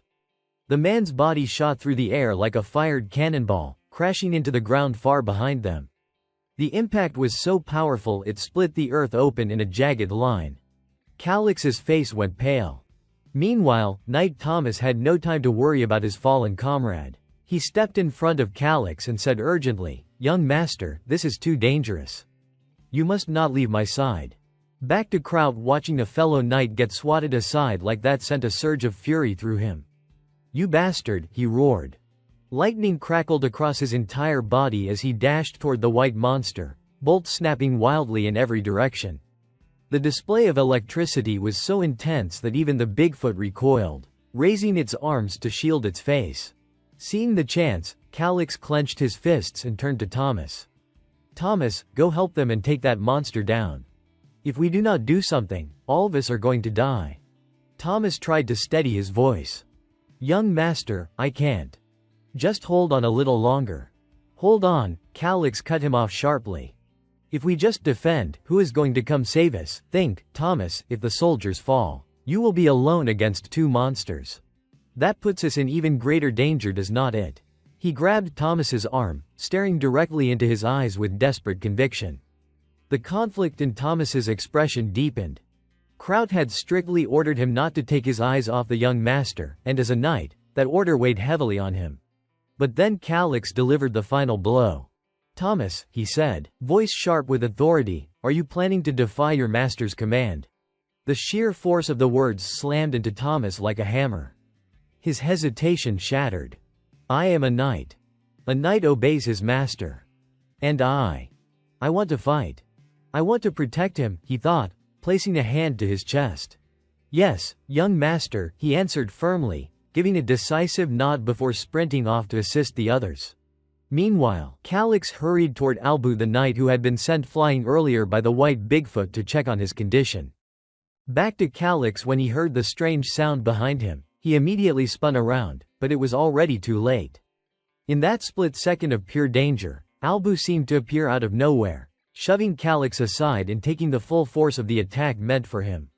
The knight had already been seriously injured, and now, with another massive wound tearing across his back, he looked like he might very well be at death's door. Seeing Albu's body lying in a pool of blood, something inside Calyx snapped. A wave of uncontrollable fury surged through him. You bastard," he shouted, gripping his weapon tight as he charged at the sharp-eared green goblin. But for someone like him, nothing more than a pampered young master who had never fought a real battle, there was simply no way to overpower a goblin that had survived who knows how many brutal fights in the wilderness. The moment Calyx swung his first attack, the goblin tilted its body effortlessly out of the blade's path. Calyx tried 2 more times, slashing with all the strength he had, but the goblin skillfully parried each strike with its dagger. Then, in one fluid motion, it dipped low and slashed upward toward Calyx's stomach. Luckily, Calyx's reflexes were not completely hopeless. He managed to leap backward at the very last second, dodging the fatal blow. Even so, his clothes were left with a long, ugly tear. Staring at it, he felt a wave of chilling relief wash through him. That was close. If its arms were not so short, I would be done for. But even that small victory did not change the reality: his body was weak. His hands were shaking so hard that he could barely keep hold of his sword. He forced himself to focus, staring at the goblin and analyzing it as fast as his mind could work. My reach is longer, he thought. Counting both the creature's arm length and its dagger, the goblin's range could not be more than 50 or 60 centimeters. Meanwhile, his own arm plus the sword easily extended twice that far. As long as it does not get close, I am fine. I still have a chance.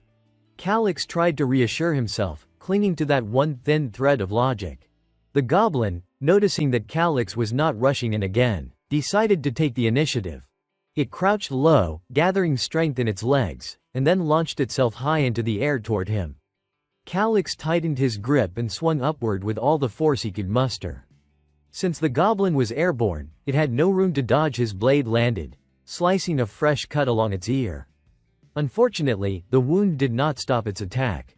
The goblin's dagger was already angling straight toward Calyx's chest. Nope, Calyx yelped, hurling himself sideways in a desperate dive. The dagger missed him by mere inches, sparing his life by the narrowest margin. Having pulled that off, Calyx felt as though his very soul had flown halfway to the heavens. He would truly believe the goblin was about to bring its blade straight down on his shoulder. That was so close. It almost sliced me in half, he thought, still shaken as he hurriedly raised his sword to brace for the next attack. The green-skinned creature was already charging at him again, giving him absolutely no time to regroup. It is coming again. Damn it, Calyx grit his teeth, panic and frustration mixing together as the goblin closed the distance. With no options left, he simply swung his sword out of pure instinct the moment the goblin rushed in. Naturally, for a creature that had survived countless battles, dodging such a clumsy strike was child's play. It slipped aside effortlessly. Then, taking advantage of the moment before Calyx could pull his blade back into a defensive stance, the goblin lunged, aiming its dagger right at his handsome face. But the creature underestimated him. Even though Calyx had not retrieved his sword in time, he still had one free limb. He snapped his knee up and kicked the dagger clean out of the goblin's hand. Before the creature had a chance to react to the sudden reversal, Calyx rushed forward to close the gap. Die, he roared, channeling every ounce of remaining strength into his arms as he drove his sword straight through the goblin's torso. He shoved forward with everything he had, pinning both the creature and his blade into the trunk of a tree. Calyx stood there, chest heaving, watching the goblin's body twitch violently against the bark. Only when it finally went limp did he allow himself to breathe again. His legs buckled, and he collapsed to the ground, completely spent. He had poured every last drop of strength into that one attack. A second later, his stomach clenched painfully, and before he could even process the feeling, he bent over and began vomiting uncontrollably. This is nothing like a game. I really thought I was going to die, he thought weakly, wiping his mouth with a trembling hand. Still, sending two monsters back to the respawn screen had earned him something. A glowing system window appeared before his eyes. You have defeated D-rank monster ×2. You have defeated an overwhelmingly stronger opponent. Bonus rewards increased. Poison, traps, etc. detected. Bonus rewards decreased. You have defeated F-rank monster. You have won your first battle. Bonus rewards increased. Level up, 8 right pointing arrow 11. Item vault unlocked. At the sight of that last line, Calyx's eyes lit up instantly. The item vault. That is it, he exclaimed in excitement. Just then, Kraut came running up to him, breathless. Young master, are you all right? The knight asked, his voice full of worry. But after taking in the scene, the corpses scattered across the ground, cold sweat broke out all over Kraut's forehead. How what happened here? Are you hurt anywhere? He stammered as he grabbed Calyx by the shoulders and began inspecting him from head to toe. Without hesitation, Calyx, annoyed, swatted lightly at him. I am fine. What about the others? He asked. Hearing that question, Kraut forced himself to calm down a little and answered, Fortunately, once we killed 2 of them, the rest retreated. We were lucky. Lucky, no. 6 a plan must have worked, Calyx thought. But then he suddenly remembered someone and felt his stomach drop. Right, who is that knight lying over there? He asked. You mean Albu, Kraut replied. Yes. Where is he? Calyx demanded, nodding quickly. Crowd hesitated for a brief moment before pointing toward a spot behind them. He is over there. Calyx turned in that direction, and the color drained from his face as he saw what awaited him. No one had died, and Calyx was not naive enough to think there would be no sacrifices at all. Yet even so, thinking about it made his mind twist with guilt. Albu. I am sorry. If only I had not been so careless. He murmured, his voice heavy with remorse. Behind him, the knights of the Blue Lion squad stood silently, watching their comrades, those who were on the brink of passing to the next world, with solemn expressions. After a moment, Kraut stepped forward and tried to console him. It is not your fault, young master.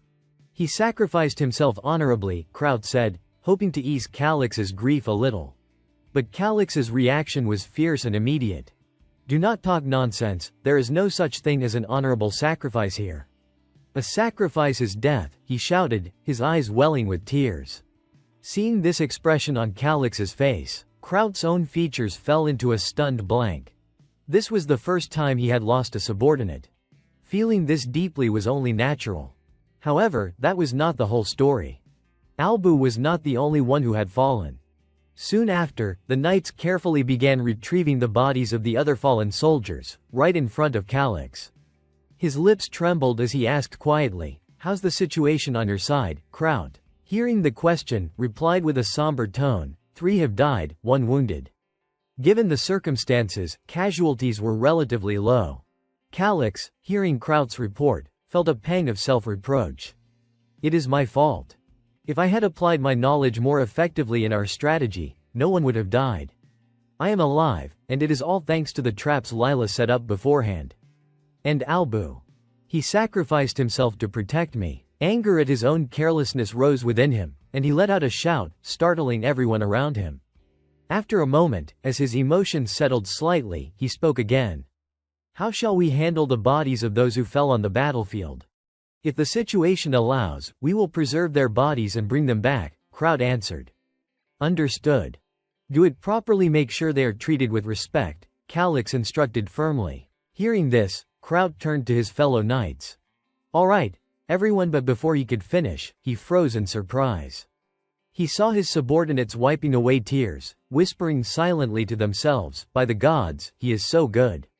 I swear I will protect young Master Calyx at all costs. Their expressions left Kraut slightly astonished. Their attitudes had changed. You have finally earned their loyalty, young master, he thought. Time moved on quickly. Once the formation had been stabilized and all matters attended to, Kraut approached Calyx again.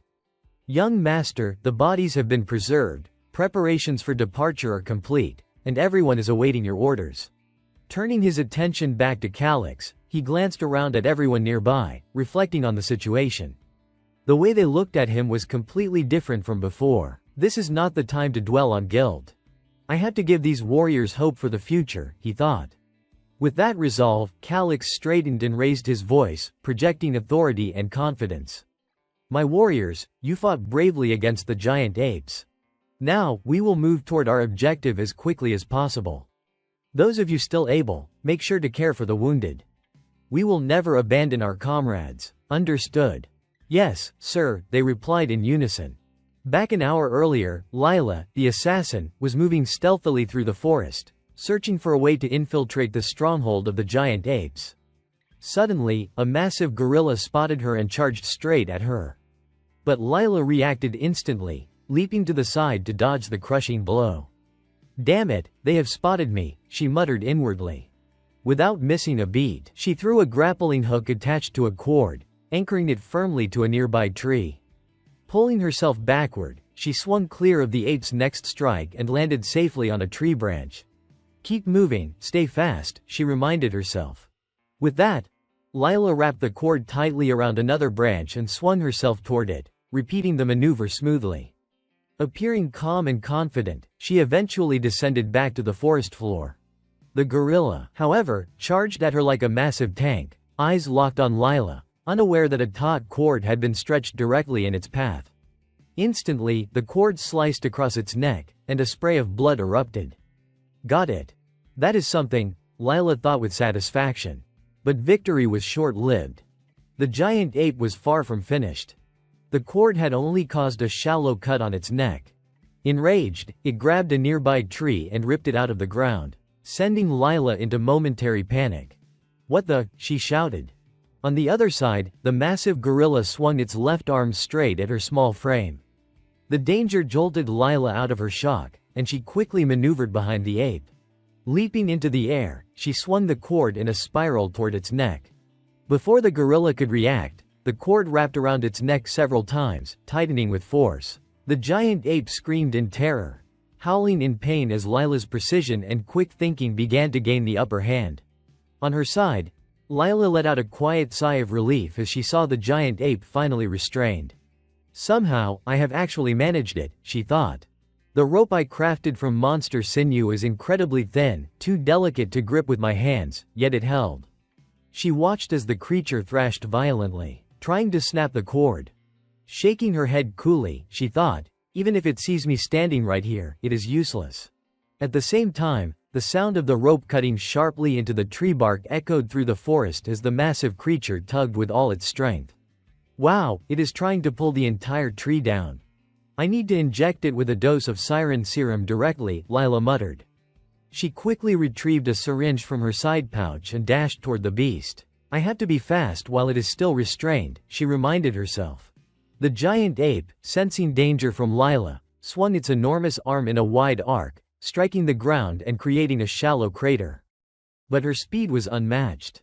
She deftly maneuvered behind it, climbing onto its back, and plunged the syringe deep into its neck. The creature screamed like a house on fire. "Got it, the serum's in. I just hope it works," Lila murmured, maintaining a calm focus as she waited for the effect. However, something seemed off. After the injection, the giant ape grew increasingly agitated, thrashing even more violently. It ripped a nearby tree in half with sheer force. "Oh no," Lila thought, panic rising, tightening her grip on her weapon in preparation for a deadly confrontation. Thankfully, it appeared to be the creature's final outburst. Its eyes rolled back, and it collapsed onto the ground in a stupor, completely subdued. Seeing this, Lila could not help but silently offer a prayer of thanks. "Made it," she breathed, astonished that her concoction had actually worked. "I hate to admit it, but when it comes to toxins, he is always one step ahead of me." She thought of her target and reflected, "Someone can change entirely overnight. It is bizarre. I have been observing and shadowing him for a year, yet now he seems like a completely different person. No. Maybe that is for the best. I thought I would never have a chance at revenge, but now, perhaps there is a small opening."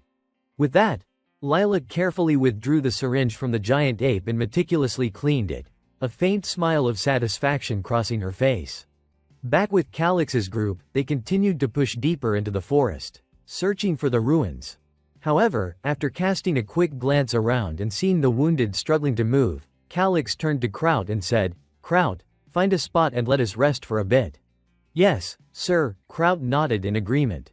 While the group settled down to take a break, Calix brought out a pile of healing potions for everyone. "Here, drink this," he said, handing a bottle to one of the injured. The wounded knights hesitated for a moment, looking at him with curiosity. "Is this medicine for us?" Before they could question him further, Calix tossed a bottle to each of the 3 injured knights. "Just drink it and get better," he said, waving his hand dismissively. From behind, Kraut watched Calix's actions and exclaimed in alarm, "Young master, what are you doing? Oh no, more trouble." Calix groaned at the impending scolding. Even though the potions were low grade, Kraut continued urgently, "These are very expensive, sir. Count Russell specially prepared them for you, young master. 10 bottles cost half the Baron's treasury." Calix's eyes flashed with irritation. "So you expect me to just stand here and watch while the wounded suffer? Should I just turn a blind eye?" No, that is not what I meant," Kraut stammered. The injured knights, staring at him intently, made him squirm slightly. Calix, recognizing Kraut's genuine concern, patted him on the shoulder reassuringly. "Do not worry. After this expedition, we will be drinking low-grade potions like water." "Yes. I hope so," Kraut said with a sigh, though his tone carried little expectation. At the same time, the knights bowed with their hands over their chests in a gesture of respect toward Calyx for his actions. The sight made Calyx pause for a moment, reflecting. A person will risk their life for someone who recognizes their worth. I am sure everyone here feels they have found a master worth serving with sincerity, Kraut thought silently. It is time. Let us go, Calyx called out. Hey, that face. Get ready, he added, glancing at Kraut's cheerful, flower-like smile with a hint of embarrassment. Once everyone climbed onto the horse-drawn carriage, a system notification appeared before Calyx. Support rating has increased from 14% to 18%. Seeing this, a small smile spread across his face. Let us go, he said. And so, the caravan resumed its journey after the brief rest. Time passed quickly. As Calyx sat in the carriage, he suddenly shouted, "Stop!" At his words, almost as an instinct, the entire convoy ground to a halt. Kraut, sitting beside him, turned in confusion. We are stopping, what happened? Calyx did not answer. Instead, he immediately jumped down from the carriage. We have reached our destination, he said. Hearing that, Kraut felt his mind short-circuit. They were in the middle of a forest. Surrounded by trees and silence, there was no sign of ruins anywhere. This is supposed to be the secret treasure site. I do not see any guards, no defensive presence at all, he muttered while scanning the area. Maybe this place has been abandoned for years. Calyx stroked his chin and thought. Any word from Lila yet? No, sir. Nothing, Kraut replied. Then we do not have a choice. We will set up camp here for now, Calyx said, frowning. That order puzzled Kraut even more. Here, you mean right here? Yes. The tents will be pitched exactly where we are standing, Calyx confirmed. Even though no one fully understood Calyx's reasoning, his leadership had already earned their trust. Because of that trust, preparations for camp went smoothly, and soon the entire area was organized into a temporary base. Inside his tent, Calyx spread a large map across the table as the knights gathered around. Pointing to a spot on the map, he said, "The secret treasure of Viscount Hosharon's family is located here." Kraut, standing opposite him, frowned. Is that right where we are camped? No. It is farther than our current location, Calyx answered with a shake of his head. Kraut felt his pulse spike in alarm. It is not just a little farther. If this map is accurate, it will take about a week to reach it. Up until now, the soldiers have endured this entire march on sheer willpower alone. But if we order them to trek for another week, more than half of them will collapse. His tone was dead serious, and the room sank into a heavy silence. From the back, Sir Thomas added with concern, "Forgive me for speaking bluntly, but if we stay here too long, the enemy may detect our presence. If they sense anything suspicious, it could expose the entire operation." It was a valid warning, exactly what you would expect from an experienced knight. However, Calyx had his own plan. "Stop whining and get serious," he grumbled inwardly before he began explaining. "Listen. I only pointed out the location of the treasure. I never said we would walk all the way there." Kraut's eyes widened, sweat beading on his forehead as he leaned closer. "What, is not the objective of this entire expedition to infiltrate and steal the enemy's secret treasure?" His face got so close that droplets of spit landed on Calyx's cheek. "Yes, that is right. We are stealing their treasure," Calyx replied calmly. "But we will reach the treasury through an entrance right here." As he spoke, he walked forward and began tapping his foot against the ground with each step, testing, listening. Then, suddenly, one step sank slightly beneath his weight. Calyx's foot dipped into the earth, and his expression sharpened. Seeing that, Calyx immediately understood he had found exactly what he would been looking for, so he stepped back and waited. In the next moment, before everyone's eyes, the ground began to rumble with a deep, dragging sound. Then, all of a sudden, a perfectly square stone pillar rose straight up from the earth, so abruptly that every person in the council chamber stared with their mouths hanging open. Ignoring their stunned reactions, the young man walked forward without hesitation and tapped his fingers against the square stone tiles on the pillar's surface as if he were entering a secret code. Right after that, the entire pillar sank smoothly back into the ground, revealing a hidden passageway yawning open before them. "Look, that is," Kraut shouted. "All right," Calyx said with a nod, then quickly made his way downward. However, that reckless movement of his made several knights jump in alarm. They rushed in and yanked him back, causing Calyx to nearly explode with irritation. "Master, please, it is dangerous, we will go first," Kraut barked as he held him back. Calyx, despite being furious to the point his blood was boiling, knew he could not actually overpower these knights, so he was forced to relent. "Fine. Do whatever you want. But I still suspect something bad is going to happen." Behind him, Kraut suddenly voiced the question that had been bothering him. "By the way, sir, you seem to know a great deal about this dungeon. May I ask where you got that information?" "It came from a reliable source," Calyx replied. "Considering that up until now, I have shown nothing but weakness and incompetence, I understand why you would find it hard to believe. It is not like that," Kraut stammered. At that moment, Knight Thomas stepped forward and declared firmly, "I believe in you." A leader who cherishes even the lowest-ranking soldier from the depths of his heart, someone like that can only possess righteous intentions. "Same here. I trust you as well. I will serve you with unwavering loyalty," another knight shouted. Soon, all the remaining knights raised their voices too, proclaiming, "If the cause is just, then dying on the battlefield would be our greatest honor." Their words sent a tremor through Kraut. He could not stop his whole body from shaking. "You guys," he whispered, overwhelmed. Even Calyx turned toward them, feeling a heavy pressure settle in his chest as he heard their heartfelt declarations. "I am still just a weakling who can't use energy," Calyx said anxiously. "For you all to entrust your lives to someone like me." But Thomas only smiled, reassuring him. "Strength is not just physical. The true power a knight follows comes from within. That is what I believe." Hearing that, Kraut completely lost control. Tears streamed down his face as he broke into loud, ugly sobs. "Kraut, are you crying?" someone asked. I am just overwhelmed. You all. I am so proud of you," Kraut choked out. "There are people out there," Calyx said, his expression turning firm, "people hovering between life and death, many of them severely injured. We have to hurry." "Yes, young master," the group roared in unison. Without another moment wasted, they lined up and began filing into the secret passageway one after another. Looking back at the forest behind him, Calyx silently offered a prayer for Lila before stepping into the passageway. "I hope everything is going smoothly, Lila." Switching over to the female assassin at that moment, she was drawing blood from the Bigfoot creature and storing it inside a small vial. "All right, that is everything I needed to do," she murmured. "Then I guess it is time to play with fire." As she spoke, Lila glanced toward the cave looming before her. Judging from the tracks and the stench, this was clearly the den of the Bigfoot pack. Next, she pulled out 2 fire-starting stones as if she intended to warm up the entire cave.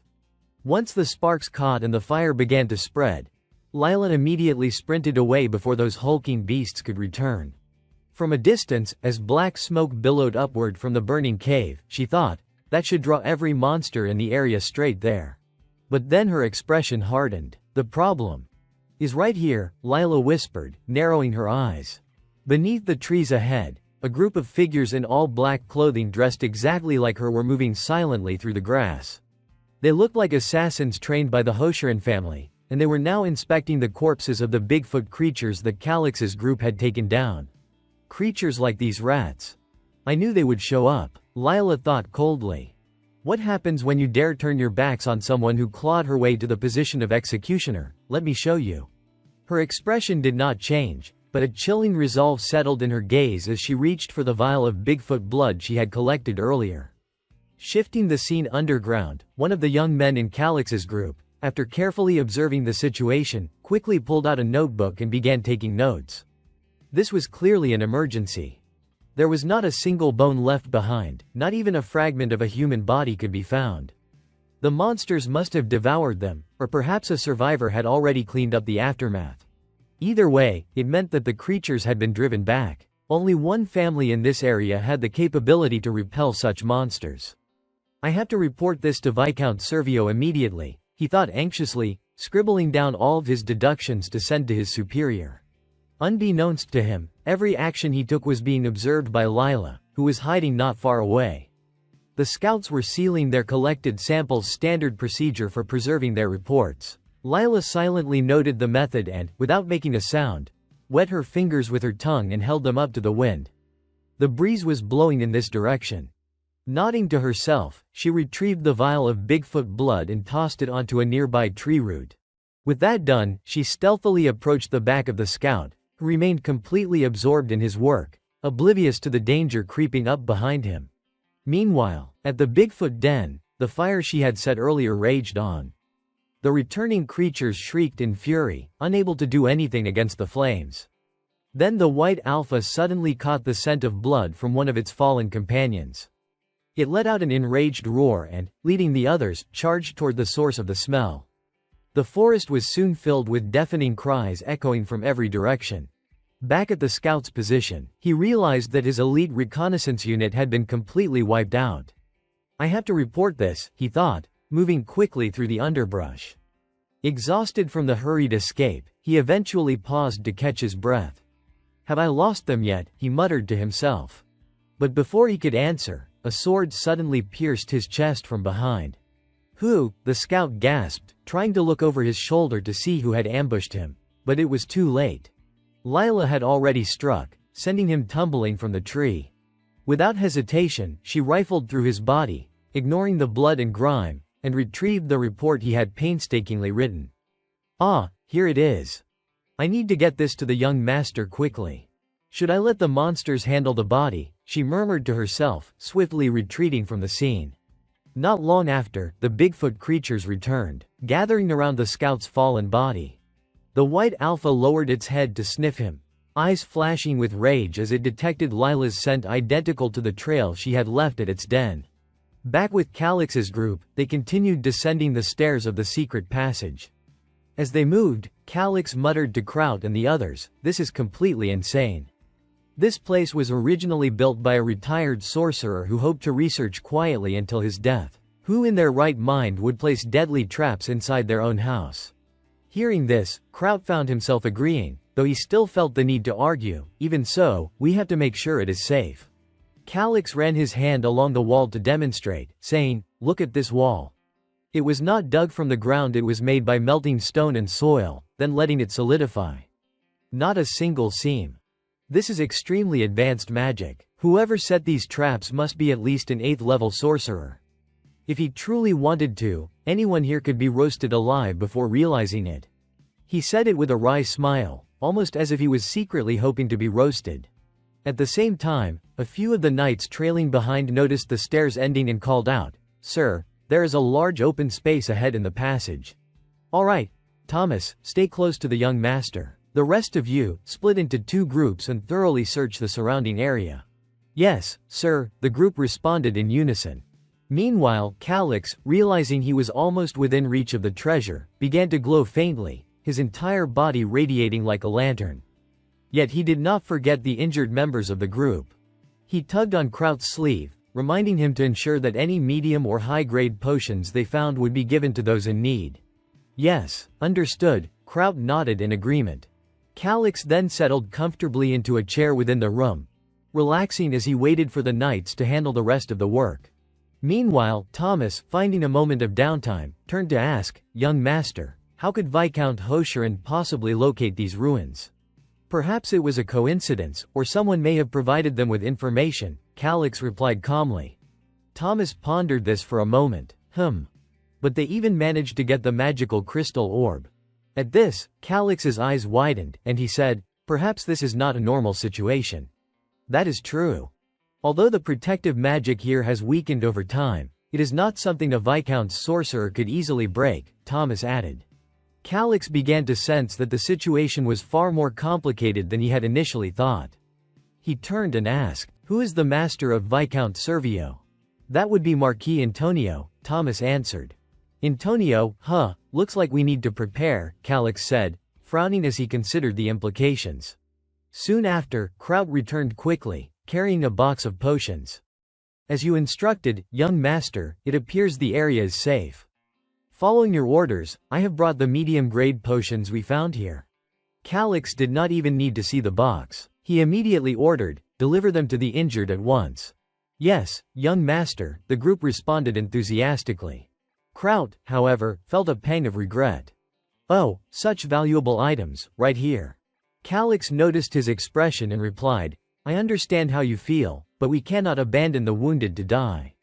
We still have enough to use. He paused briefly, then asked, did anyone find anything else? Kraut responded promptly, we found gemstones and crystals typically used in magical experiments, along with some herbs. There were also a few enchanted items, such as accessories with supporting magic, but nothing of extraordinary value. Calix listened without surprise. Understood, he said, standing from his chair and scanning the room. He knew there was surely some important item on display somewhere. The others simply had not discovered it yet. His eyes lit up as he focused on the wall ahead. But as he moved toward it, Kraut stepped in to block him. What is this? Calix barked, frustrated at being stopped. We have completed our survey, but we still do not know what dangers may be lurking. Please, do not act alone, Kraut warned firmly. Calix reluctantly allowed him to follow. Fine, just stick close, he muttered inwardly, annoyed but realizing resistance was futile. He then began feeling along the wall, searching for some hidden switch, surely a mechanism for a secret door. Methodically, he tested every section, leaving Kraut slightly puzzled at his meticulous approach. Finally, Calix's thumb pressed against a hidden button on the wall. A soft click echoed through the room, signaling the mechanism's activation. And then, before Kraut's astonished eyes, the wall slowly swung open, revealing a dazzling, radiant scene inside. The door swung open with a sharp crack, and a burst of light spilled out, a glow so bright that even Calix and Kraut, who had been standing there watching, had to blink in surprise. Kraut let out a low whistle. I never imagined a place like this could exist. Calix's gaze swept over the room, and he silently pieced it together. That is the staircase we just came down. From here we can see every corner of the entire ruin. It had to be some kind of surveillance system. This room was clearly a control center. Kraut continued, but it is strange, really strange. Huh, Calix turned to him. What do you mean? I combed through every inch of this ruin, Kraut replied carefully. Every nook and cranny. I have never once seen this room. Aha, Calix blurted. That is because this place is a false ruin. Kraut frowned. A false ruin? Calix nodded. Back in ancient times, it was common for tombs or mage laboratories to have decoy structures built nearby. They were meant to mislead intruders or thieves. People are easily lured in by anything that looks valuable. Kraut snapped his fingers as the realization hit him. I get it. So this must be the secret vault of the Hoshiran Viscountcy. Seeing his understanding, Calix smiled. Exactly. This is the final destination of our little expedition. Kraut's eyes widened. So, you are saying we can steal the secret funds from their hidden vault? That is right, Calix answered. But first, we need to unlock the door leading to it. He placed both hands on the glowing orb in front of him. You have to visualize the thing you desire most. Kraut watched him intently. You are surprisingly skilled with artifacts, young master. You must have real talent for magic. Quiet, Calix said sharply. Suddenly, Kraut perked up. Huh, what was that sound? He followed the faint noise through the room. Hey, over here another door just appeared. That door leads into the false ruin, Kraut called out. Calix approached and said, all that is left is to head inside. Bring the silver Jareth has been hiding and haul it out of there, but step out here first. After all, with this control device, he could monitor countless sections of the ruin at once. Calix resumed holding the orb and continued operating it. After thoroughly examining the ancient ruin Jareth had been secretly using as his personal vault, Kraut murmured, wow. I have never seen that door before. That is the entrance to the treasury, Calix explained. It is hidden inside the false ruin. Kraut covered his mouth in shock. So that is how they mined silver without the royal family catching on. I never imagined they would go this far, he muttered. Calix surveyed the bare walls. There is no sign of people living or working here. They must only come down during specific times. And what is this? Kraut added. If the miners returned alive, rumors would have spread everywhere. Calix sighed. Tragic, is not it? Kraut growled, I won't forgive them for this. For now, Calix said calmly, we need to make sure this place is completely sealed off. We have to disable the crystal stone's key so he can't use it again.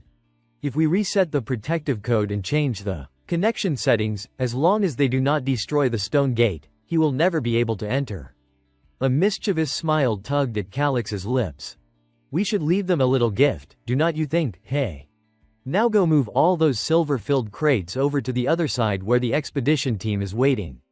And do not forget to place the scroll we prepared when you are done. Crowd hesitated for a moment. Calix noticed. What is wrong? Did not you check everything properly? I can take care of the rest myself if I have to. No, I understand, Crowd said quickly. I will complete my mission and return as fast as I can. With that, he hurried off. Calix continued manipulating the orb until everything was set. Stretching his arms over his head with a long breath, he said, finally. It is done. Calix ran his hand along the wall, searching for the hidden chamber. If I remember correctly, it should be somewhere around here. After a moment of feeling blindly through the crevices, his fingers brushed against a recessed edge. Ah, here it is. He finally found it. Back in the game, he had been perfectly familiar with all of these secret mechanisms, but seeing them in real life felt entirely different. With a soft click, a compartment slid open and he uncovered something: an alchemist's bracelet, crafted by a legendary master. This bracelet activated a protective barrier whenever the wearer suffered a life-threatening injury, granting 2 hours of absolute defense. However, if the wearer was struck again by an attack powerful enough to shatter the barrier, or if they did not receive medical treatment within those 2 hours, they would die. After each activation, the bracelet required a full week of cooldown, and once its final use was spent, it would permanently cease to function. Calix lifted the bracelet and examined it closely.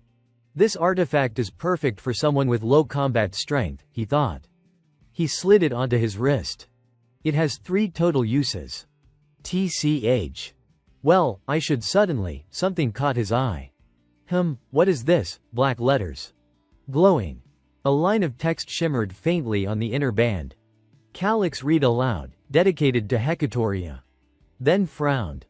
I can't read the rest. It was his first time seeing a script like this, yet strangely, he felt as if he could understand pieces of it without knowing how. Hecatoria. I have heard that name before. His mind raced. Hecatoria was the goddess who had taught humanity the foundations of magic. But no, nothing like this ever happened in the game. Why is it happening to me? What does this have to do with me? Calix reached out and brushed the glowing inscription with his fingertips. Instantly, his body was lifted off the ground. Darkness swallowed everything. What? I can't see anything. Where am I? Is this one of the sacred relics I heard about? His voice trembled. If that is true, then these must be the gods. What is this? It feels like letters are pouring straight into my mind. Voices began to echo through the void. One voice, stern and resonant, said, "This is wrong. It is far too cruel." Another replied, smooth like flowing water, "Cruel? There are no humans here to be cruel to. Have you forgotten? This matter was settled by majority vote. Surely you do not intend to break the pact." A man with fiery red hair protested, "This is violence. I cannot accept it." The water-like voice sighed. "What a pity. If you wish so desperately to become human, then I shall grant you a single wish." Before Calix's eyes, though he could barely perceive light, he sensed the red-haired deity's form twisting, changing, reshaping itself into the body of a mortal. The process felt like a silent scream vibrating through the darkness. Calix shuddered. Is this a ritual chant, or is that just how it feels to me? There is no sound, but it is terrifying. The red-haired figure let out a wordless cry as his divine form collapsed into something entirely human. The pressure intensified until Calix felt as if his own mind was about to split apart. "I can't take this anymore." The gods shouted the name of Hecatoria. While they mocked her, she writhed in agony, racked by pain and humiliation. The voices of the gods rang with cruel amusement. "No, you have been demoted to demigod. Calling you by that name no longer suits you." Hecatoria collapsed under the weight of their words, her body trembling. The gods continued without mercy, "From this moment on, you shall become the embodiment of hatred and contempt, even toward the humans you once cherished most." Calix watched helplessly, his chest tightening with anguish. He buried his hands in his hair as the gods pressed on, their voices sharp and relentless. "The vermin shall deliver you to a pitiful end." The final images that Calix saw were of Hecatoria's tortured face, framed by the god's cruel taunts. It will be thrilling to see what expression you wear at the end. At that moment, after the visions ended, Calix jolted awake, heart pounding. Is it over? He whispered in disbelief. His eyes caught a sudden notification panel, and he turned toward it. Reading the message, he nearly leapt back in shock. What, a divine authority skill. The notification read, "You have obtained the first fragment of Hecatoria's authority. You have received Painyud Telem, the dagger of the fallen god." Painyud Telem, dagger of the fallen god. Type, melee range equipment enhancement. Effect, temporarily unleashes latent potential to deal damage to surrounding enemies proportional to your maximum level. This attack cannot be evaded. Limitation, each attack reduces maximum level by 10%. Calix stared at the description, hardly believing his eyes. A divine authority skill. Really, he paused to process it, thinking seriously. Skills were generally ranked from F up to S, with some exceptional, unique tiers. Authority skills, however, were different, fundamentally distinct from ordinary abilities. Legend said that only those at class 10 or higher demigods could wield such powers. Authority skills were the core of one's being. In fact, developing one's own authority was the only path to reaching class 10. Another notification appeared, and Calix blinked. There is more, he watched as it confirmed. You have absorbed the fragment of authority. Soul level has increased. The panel displayed, your absorption of the fragment of authority has increased your soul level. Current level, 11 per 18. Maximum level, 37 per 43. Calix paused, thinking. Clearly, arriving here had not been a mistake. This world. Hecatoria herself had chosen it. He recalled the visions he had just endured and considered the implications. To harm a god, only a divine authority skill would suffice. Does this mean I must avenge Hecatoria against the other gods? The thought made Calix sweat profusely, yet excitement quickly overtook his fear, curling into a wide grin across his face. He laughed aloud, the sound ringing through the room. Is this the true objective of this game? He asked himself. The visions did not feel like hypnosis. This was real, inescapable, and demanding. Resolutely, Calix decided he would see it through, no matter the cost. Suddenly, a voice called out, snapping him from his thoughts. It was Kraut. Calix, have you moved everything yet? He asked cautiously. Kraut looked uneasy as he added, Prince, please. Do not be startled. Calix, puzzled by the warning, followed him. His eyes widened as they came upon the scene, a staggering pile of gold, silver, and precious gems that left him momentarily speechless. Soldiers busied themselves loading the treasure onto carts while Kraut estimated the haul aloud. 6 wagons full of gold, sire, Kraut reported. I estimate a total of 30,000 coins. Calix's mind raced as he surveyed the treasure, the sheer magnitude of it overwhelming his senses. The weight of what they had uncovered and what he now possessed settled upon him like a tangible force. He laughed, more amused than he had expected.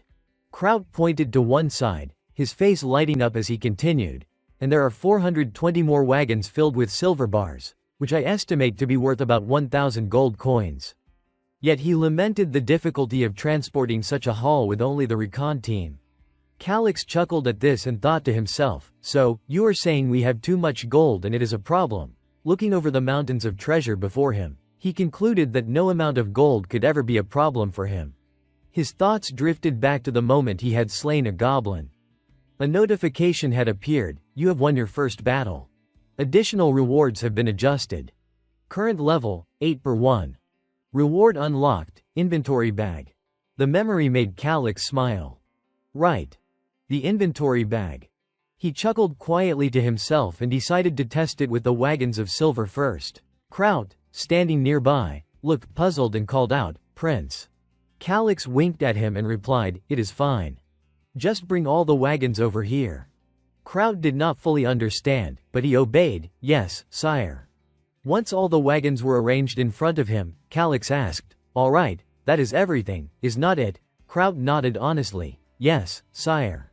Calix then instructed him to tell the troops to prepare to return. Though Kraut voiced the command confidently, Inside he could not help but wonder, what is the prince going to do with all that heavy silver? As Kraut directed the soldiers, Calyx stood silently, pondering. This world had no concept of players or skills. They would not understand what an inventory bag was.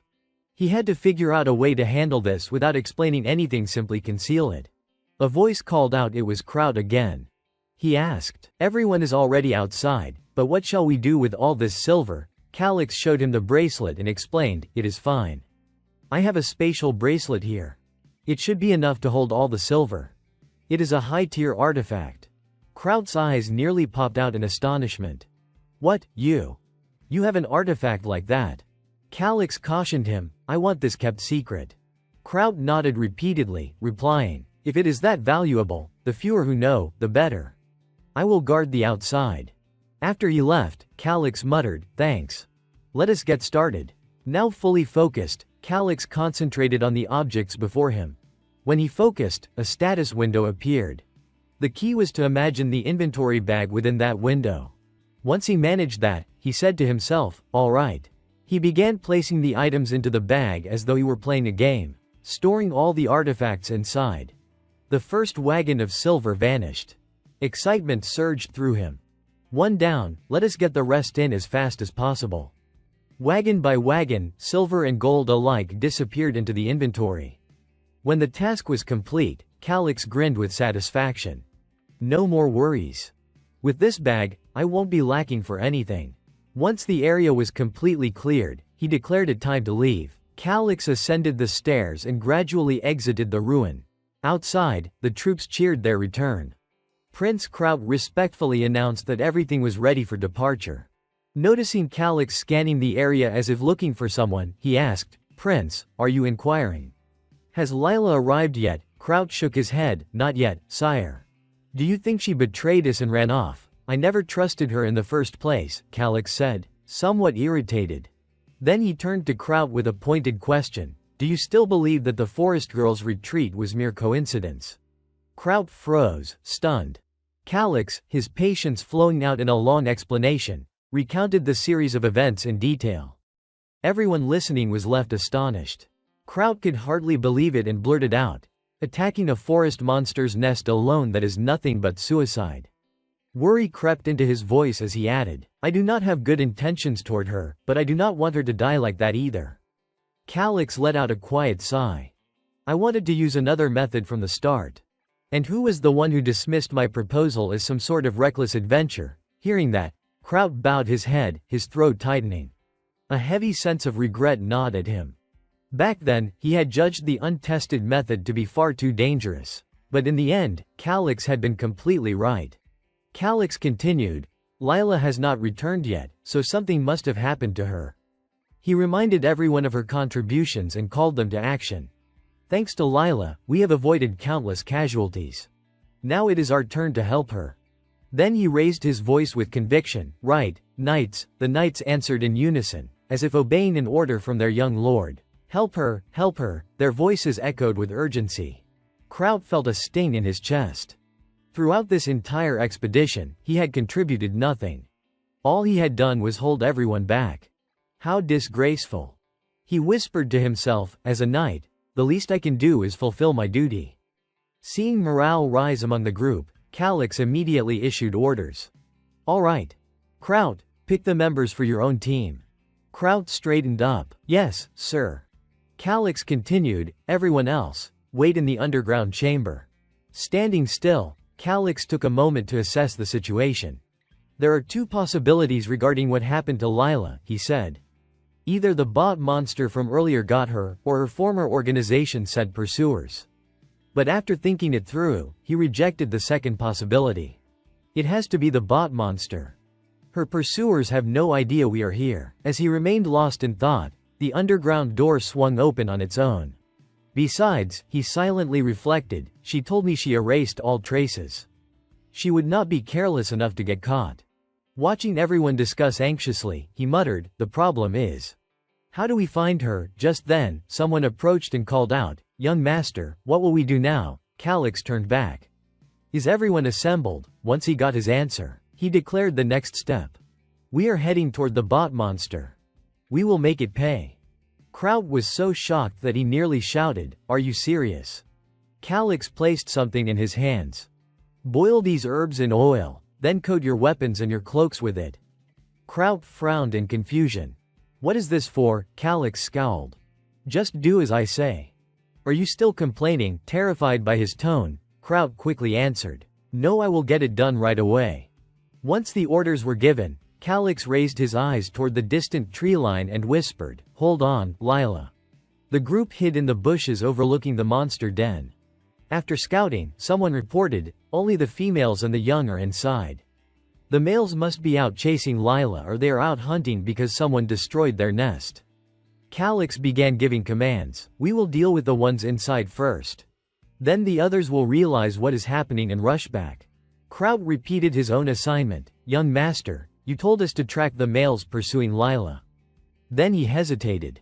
"But is that really all right? These creatures are not easy to handle." Calix simply smirked at the doubt in his voice. "Why do not you see for yourself how strong this poison is?" Kraut looked uneasily at his sword, now smeared with the thick, ominous toxin. After Calix stomped hard on the ground to draw the monster's attention, Kraut led the knights forward with a shout, "Move out!" At that moment, loud rustling erupted from the bushes. Calix reacted instantly. "They are coming, hide, all we need is to follow the tracks of the males." The forest monsters barreled past in a frenzy, shaking the area with their charge. "They have gone through," Calix commanded. "Move." Thomas answered firmly, "Yes, sir." As they followed, Calix stared at the enormous footprints stamped deep into the earth. "We got here quickly, thankfully. The trail's clear as day." Thomas nodded in agreement. "Indeed."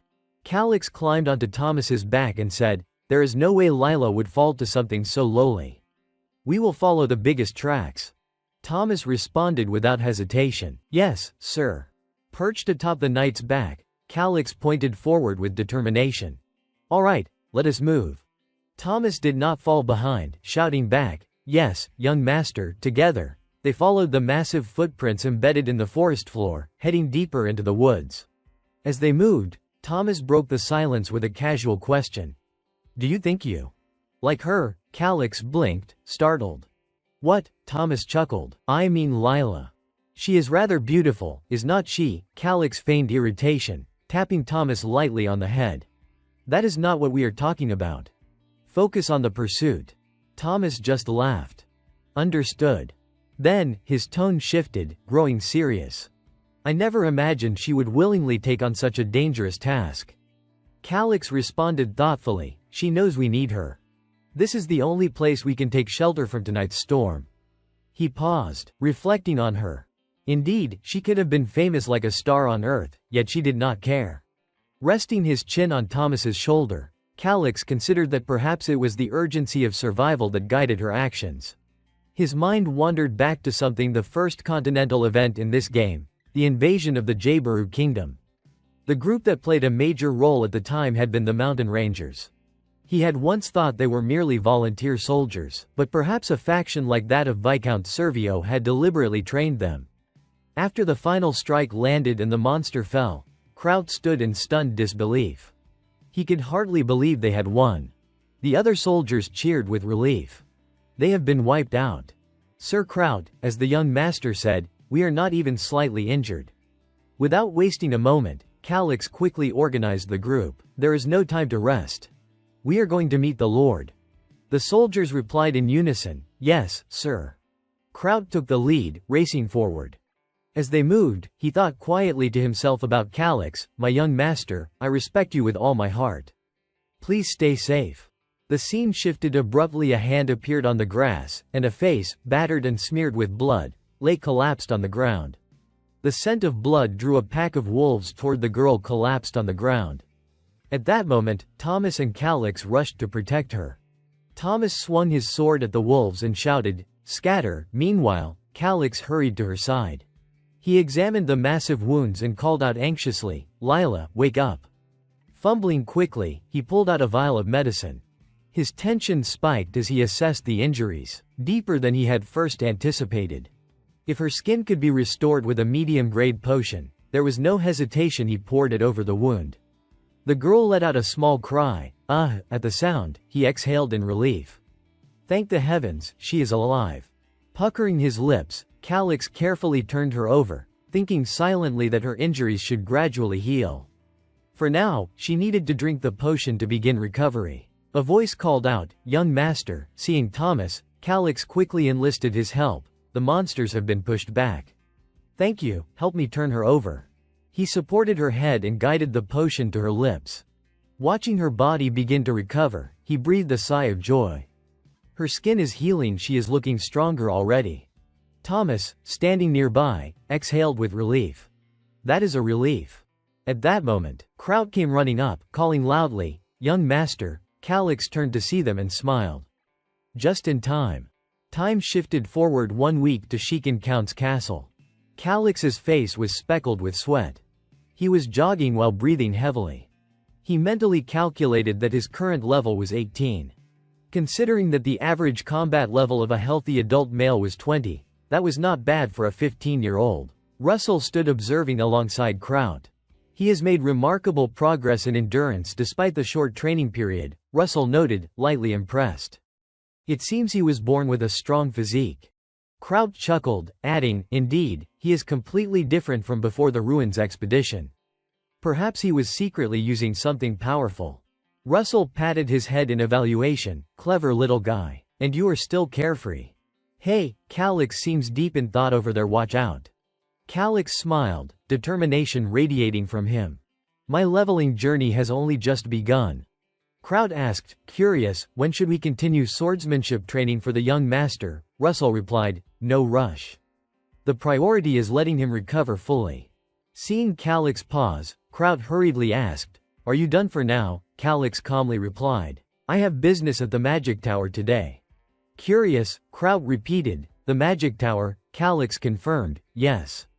Then he announced, "I will go wash up, prepare for the branch tower visit." Kraut promptly acknowledged, "Understood." Russell, standing nearby, spoke up unexpectedly, "It seems you truly trust the young master now." Kraut responded, "Honestly, I still do not fully understand him, but one thing is clear," and he did not hesitate to praise his charge. "His talent is beyond what someone like me can fully comprehend. And another thing, he genuinely cares about his subordinates and the people of his domain." He explained, "That is why I cannot let unnecessary doubts impede or hinder him."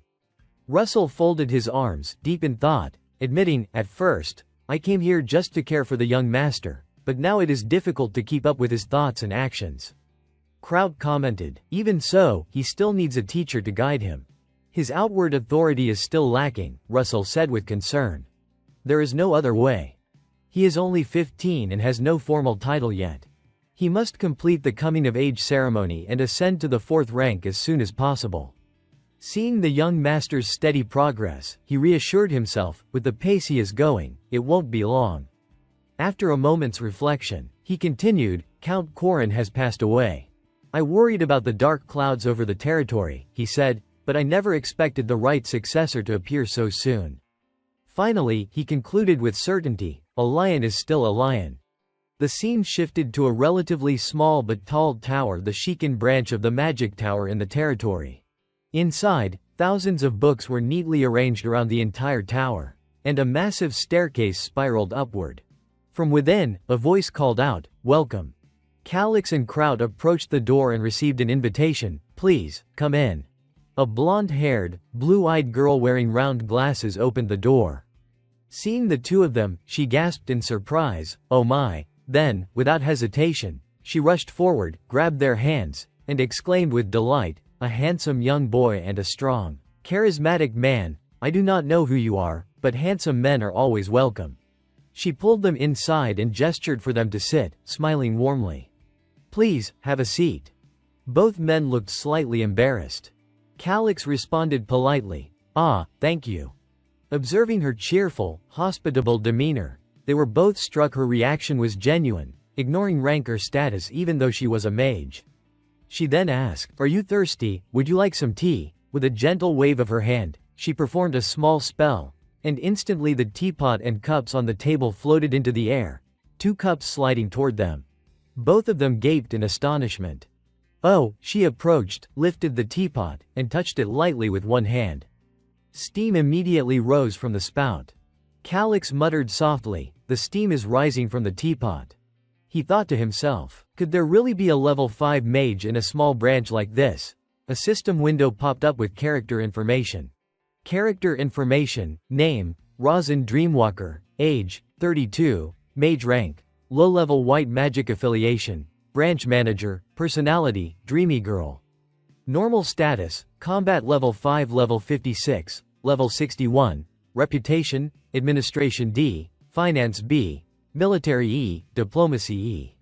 After finishing the tea, Rosin asked with genuine curiosity, "Really, why are you so surprised?"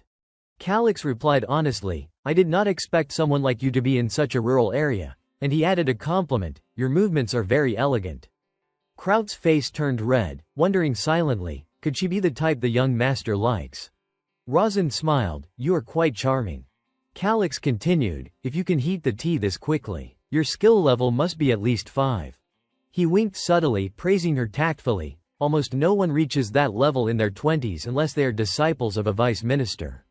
Hearing such praise about her youth, she beamed, flustered. "In my 20s, oh heavens, no, that is embarrassing." Kraut, astonished by his master's flattery, muttered, Being in your 20s is a bit." Calix reached behind and pinched his bottom, making him yelp in pain. Rosin laughed, eyes sparkling. "I may look young, but thinking I was a disciple in my 20s, not at all. I am actually over 30. Calix's excitement grew at her candidness. "You do not look 30 at all. Do you have a secret?" Kraut, holding his bottom and sipping tea obediently, listened to the playful banter. She replied, "Nothing special, but I always make sure to get enough sleep and wash my face with pure water." Calix thought to himself, "Wonderful, her natural skin must be beautiful already." After some casual chatter, Rosin suddenly realized and cupped her cheeks. "Oh my, what am I saying, by the way? What brings you here today?" Kraut scowled, thinking, finally, the main matter. Calix spoke, to get straight to the point, "I am here to purchase an explosive charm." She gasped, "Oh my," and exclaimed, "You are a distinguished guest." Rosin cheerfully informed them, 30 scrolls would cost 600 gold, but as a special promotion for a handsome young man, I will let you have them for 500 gold. Calix hesitated, wondering if it would be troublesome. A beautiful face really does bring advantages, he thought. Kraut was simply pleased to save 100 gold. She laughed, saying, "No need to worry. Even if the magic tower seems shabby, the authority of a branch manager is the same everywhere." Both men sweated slightly, realizing this was a deeper issue. Calix wanted to add, "By the way, I actually have another request." Rosin responded cheerfully, "Feel free to tell me." Calix hesitated, the request weighing heavily on him, and finally said, "This might be difficult to say, but I would like to borrow from the reserve fund." The cheerful expression on Rosin's face vanished instantly. She asked, "The reserve fund?" Rosin picked up her teacup and asked again, "May I ask how much you need?" 60,000 gold, Calix replied, and her reaction was immediate. She nearly spat out the tea she was holding. He quickly added, "I can't just touch that money freely." She nodded, understanding, and he reassured her, "In exchange, I will leave gold and silver with you as collateral. Of course, I will also pay interest while I am borrowing it." Hearing this, Rosin's eyes widened. "Serious now? Interest, too?" "Of course," Calix said solemnly. "Even if it is just for a short period, this is still a proper loan." The reasoning behind this was simple. If he repaid Jareth with the gold and silver he had taken from the secret vault, it would be tantamount to admitting he was a thief. He emphasized, "I will make sure to pay proper interest." There was simply no other place he could borrow 60,000 gold. "I must borrow it here, no matter what," he thought. Rosin bowed slightly. "I am sorry, but that might be a bit difficult." Calix groaned in frustration.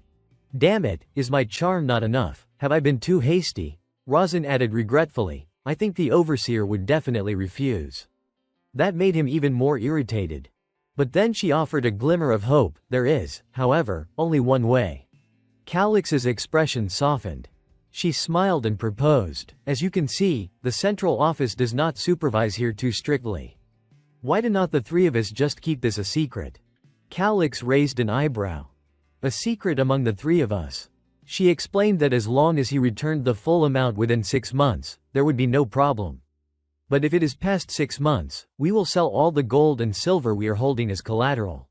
Relieved, Calix realized everything was going according to plan. Judging from her eagerness for research funds, a mage like her would certainly be eager to earn interest on 60,000 gold. Meanwhile, Rosin made a casual remark. This tea is truly delicious. Both Calix and Kraut bowed politely. Calix said, it is a relief for us if you can do this, miss. Kraut said nothing but silently worried, just watching. Rosin laughed. Thank the heavens, it seems we are quite compatible. Yes, young master, Kraut said. Calix smiled slyly, thinking to himself, thanks to this, my debt to you is effectively settled. Meanwhile, Jareth Mirez screamed at his soldiers in anger, the map, bring me the map, the obedient soldier replied, understood. While waiting, Mirez muttered curses under his breath, damn it. He was anxious because one of the patrol squads near the secret vault had gone missing. The soldier returned and reported they had brought the map. Examining the map, Mirez deduced it marked the location left by the missing patrol. Following the mountain path to the secret vault would take more than a day, but he discovered a shortcut that would only take 1 day. The realization made him furious, sweat pouring down his face as his hands clenched in anger. Head to the GRD Highlands immediately and prepare, Mirez barked. The soldiers could only obey, yes, sir, and set off. Along the way, they encountered a stone humanoid. One soldier yelled, it is a golem. Fear overtook them. A golem, how are we supposed to defeat that? Jareth tried to calm his men, stay calm. Golems can be large, but their movements are slow. Attack from a safe distance. The stone humanoid swung its massive arm toward the soldiers.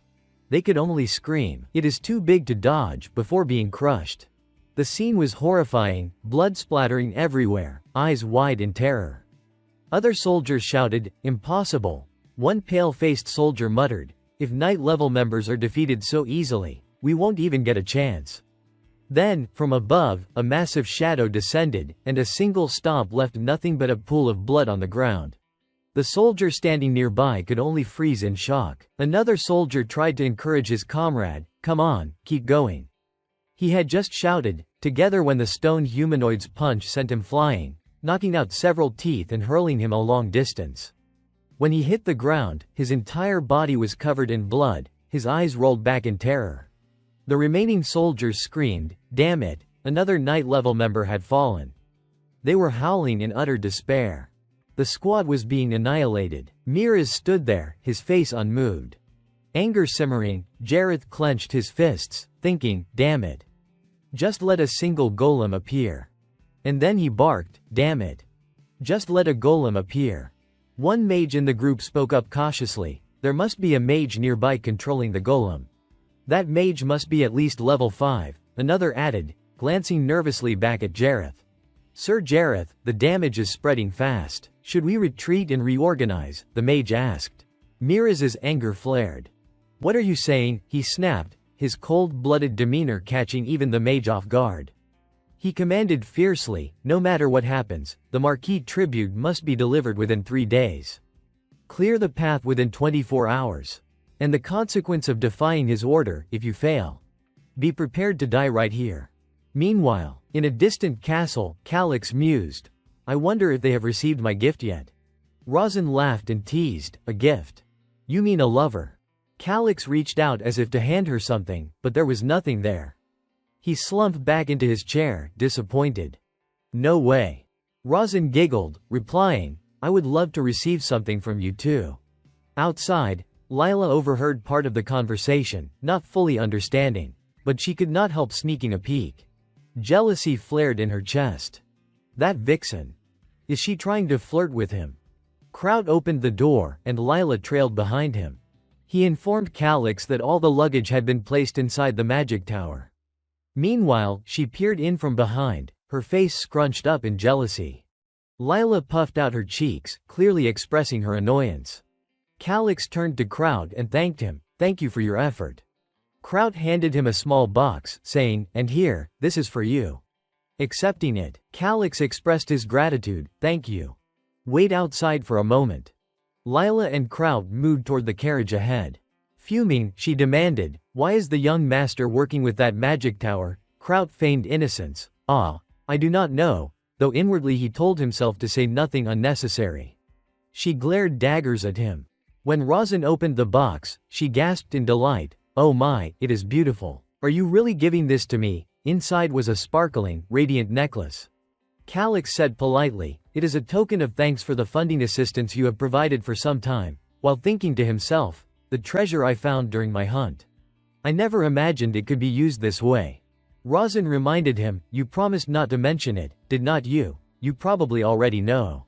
The young master, "If we handled this officially, we would need a mountain of paperwork, and there is no guarantee we would get approval. You know that," she continued. Calyx chuckled, "That is just an excuse. You do not want the interest I paid to be claimed by the central tower, right?" He assured her, "I will remember that. I will continue to rely on you." Rosin smiled brightly. "I appreciate it too. Transactions like this are always welcome. You have significantly increased the sales record of the scrolls." Suddenly, she turned serious. "By the way, where did you use all the explosive scrolls? Were you in a battle or something?" Calyx's gaze sharpened. "Impressive. The branch leader title is not undeserved. Her skill in gathering information is remarkable," he thought.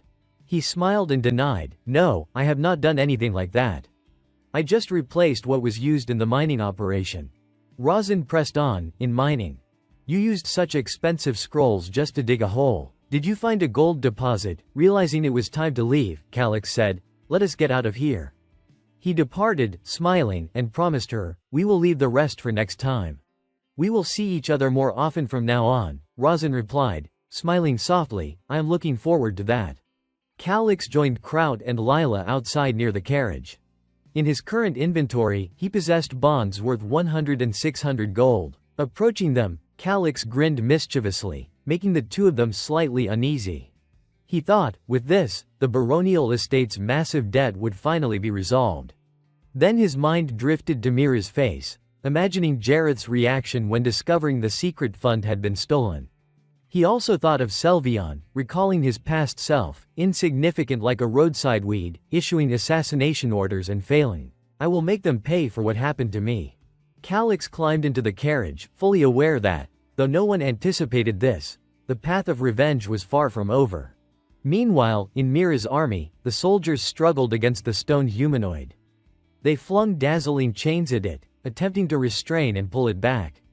The chains were anchored to a nearby post, preventing the creature from easily dragging them away. The chains yanked the stone man's body apart, tearing it open and exposing the core inside.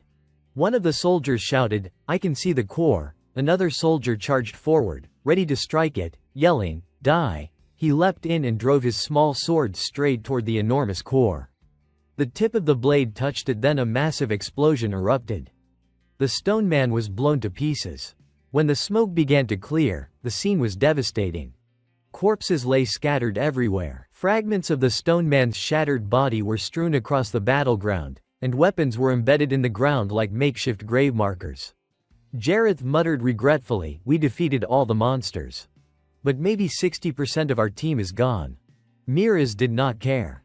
He barked an order immediately, "Open the stone gate. Now." They hurried toward the man's vault. "Get in," Miraz shouted. A mage pulled out a glowing orb. "Here it is, sir." Miraz snapped at him, "You are late." He snatched the orb and inserted it into the gate's socket. The moment he did, a message appeared, "Unauthorized user detected. Illegal access attempt. Counter-resistance protocol activating. Please step away from the entrance." Countdown, 180. 179. Miraz froze. What the hell is happening? Furious, he shoved the orb into the gate again. But the countdown continued. 140. 139. Unauthorized user. Repeated illegal access detected. Miraz kicked the door and cursed, "What the hell, damn it." The countdown kept ticking. 95. 94. Miraz panicked. Why is not it working? The mage tried to reassure him. "Lord Jareth, you must secure your safety first. We will reassess afterward." Time slipped away. 60. 59. The mage sprinted off and shouted at the others, "Hurry! Get Lord Jareth to safety." Once the countdown ended, the system activated a blockade program. The counterattack protocol summoned every monster in the area, turning their faces pale. Countless monsters materialized before them. Meanwhile, a system notification showed that in the designated zone, 3 people, Calix, Kraut, and Lila, were riding a carriage back. Inside, Calix asked Lila if she had heard what happened. Lila replied, "Everything started when the young master confessed his love to that mage." Her cheeks puffed up in anger as she spoke. Calix tried to explain, "My heart felt like it was breaking. I kept wondering if I became the successor just to end up doing things like this." "Do not say that." Suddenly he blurted out, "I want to ask you something," startling both Lila and Kraut in the carriage. Calix gathered his thoughts and asked Lila, "What do you think would happen if I betrayed Selvion?" She shot the question back at him. "Why would you betray Count Selvion?" Calix answered, "He is someone who can never accept failure." Then he added, "Does that mean Jareth will obediently accept death when the Count orders it?" Lila replied, "Just like you said, if Jareth realizes the secret funds were stolen, he will do anything to survive." Her words made him think even deeper. She continued, "I do not think he would hesitate to betray the Count if it comes to that," leaving Kraut completely stunned. Calix pondered aloud that he would not allow himself to be dragged down so easily. Watching Lila, he felt she was planning something again. Calix wondered what this strange uneasiness was. As they departed, irritation gnawed at him like he was missing something important. On the Golda Plateau, the black-haired man and Jareth stood on a rocky cliff. Both gazed into the distance. A subordinate stood next to Jareth, reporting, "With your support, we managed to wipe out the monsters." But he hesitated before continuing, "The Viscount's shadow army has been nearly annihilated." Jareth's expression twisted with rage. He refused to accept such a defeat. His eyes burned as he roared, "Then create a new shadow army. What are you waiting for? Open that door now." "Why yes, sir," the soldiers answered. Jareth clutched a magic scroll, desperately seeking a way to open the sealed gate. "There is no way to open this door except with an explosive magic scroll. And this one can't be reused. But we have no choice." The scroll activated, detonating with enough force to obliterate a section of the cliff. Smoke and debris blasted outward. When the dust settled, a gaping hole appeared in the rock large enough to enter the cavern. A soldier hurried to Jareth and reported, "It is open, Lord Jareth." He shouted to everyone, "Let us go in." But deep down, a premonition gnawed at him, a bad feeling, and he frowned in irritation. "I have got a bad feeling about this," he muttered. Sure enough, his intuition proved true. Once everyone entered the cavern, the object of their search was nowhere to be found. A soldier's voice echoed through the hollow chamber, "It is not here." Jareth's premonition came true, and his anger flared uncontrollably. His eyes widened, and he bellowed at his troops to search every nook and cranny. "Find it, find the silver." Glowering at the soldiers who still lingered, he unleashed his fury. "Do not just stand there doing nothing. Hurry up and find the silver." The soldiers, fearing his wrath, scrambled off to search. One knight spotted several scrolls scattered across the floor. He picked one up.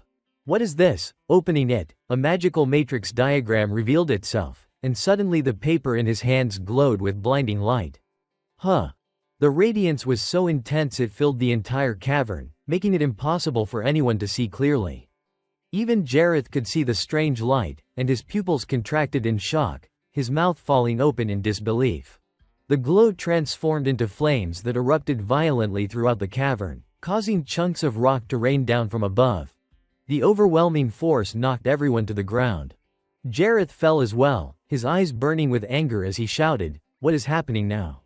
The recent explosion had collapsed part of the mine, crushing the soldiers he had sent to search for the silver. "The mine has collapsed. It seems a magical trap has been triggered," someone reported. Everyone trapped inside had been crushed. Jareth's face turned ashen, panic setting in. "It is over," he muttered, frowning deeply, fear etched across his features. "If this continues, Viscount Selvion will have us all killed." Suddenly, he rose to his feet, exhaling sharply. Huh! His pupils narrowed, eyes flashing with ferocity. "It is time to activate the emergency plan." One soldier who had witnessed this expression froze in terror. He turned toward the person who had reported the gate's opening, thinking Jareth was about to reward him. "I am always grateful to you," he said nervously. The reporter, thinking he was being praised, felt a rush of pride. "It is an honor," he replied. Jareth drew his sword. Only then did the man realize the deadly intent behind the gesture and fell to his knees, trembling with fear. Jareth approached, leaning down slightly and speaking with feigned calm, "It is all right. It is not your fault. You were simply unlucky. To protect the secret, there is no other way." The man shivered violently at his words. The sword was driven straight into him, blood spraying everywhere. He died instantly. "I apologize," said the man who had previously opened the trap scroll, stepping closer to Jareth. He warned, "Jareth won't let this go. He must have noticed something unusual and could be investigating the ruins directly." Jareth responded seriously, "He may have walked right into it himself. All we can do now is follow the emergency plan and give it our all." The scene shifts to Viscount Selvion's mansion. Night had fallen, and a steady rain drummed against the windows, casting the estate in quiet solitude. Only the Viscount's mansion remained brightly lit. Jareth had escaped from the cavern and returned to report. He lowered his gaze, unable to look directly at Viscount Selvion.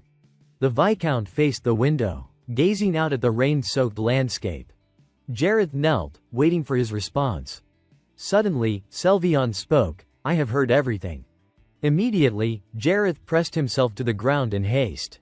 "I am sorry," he stammered. The Viscount seated himself, still not looking at Jareth. "I do not wish to hear your apologies," he said. "I do not care for cheap words. Only results matter. What happened to the silver I set aside for my great endeavors?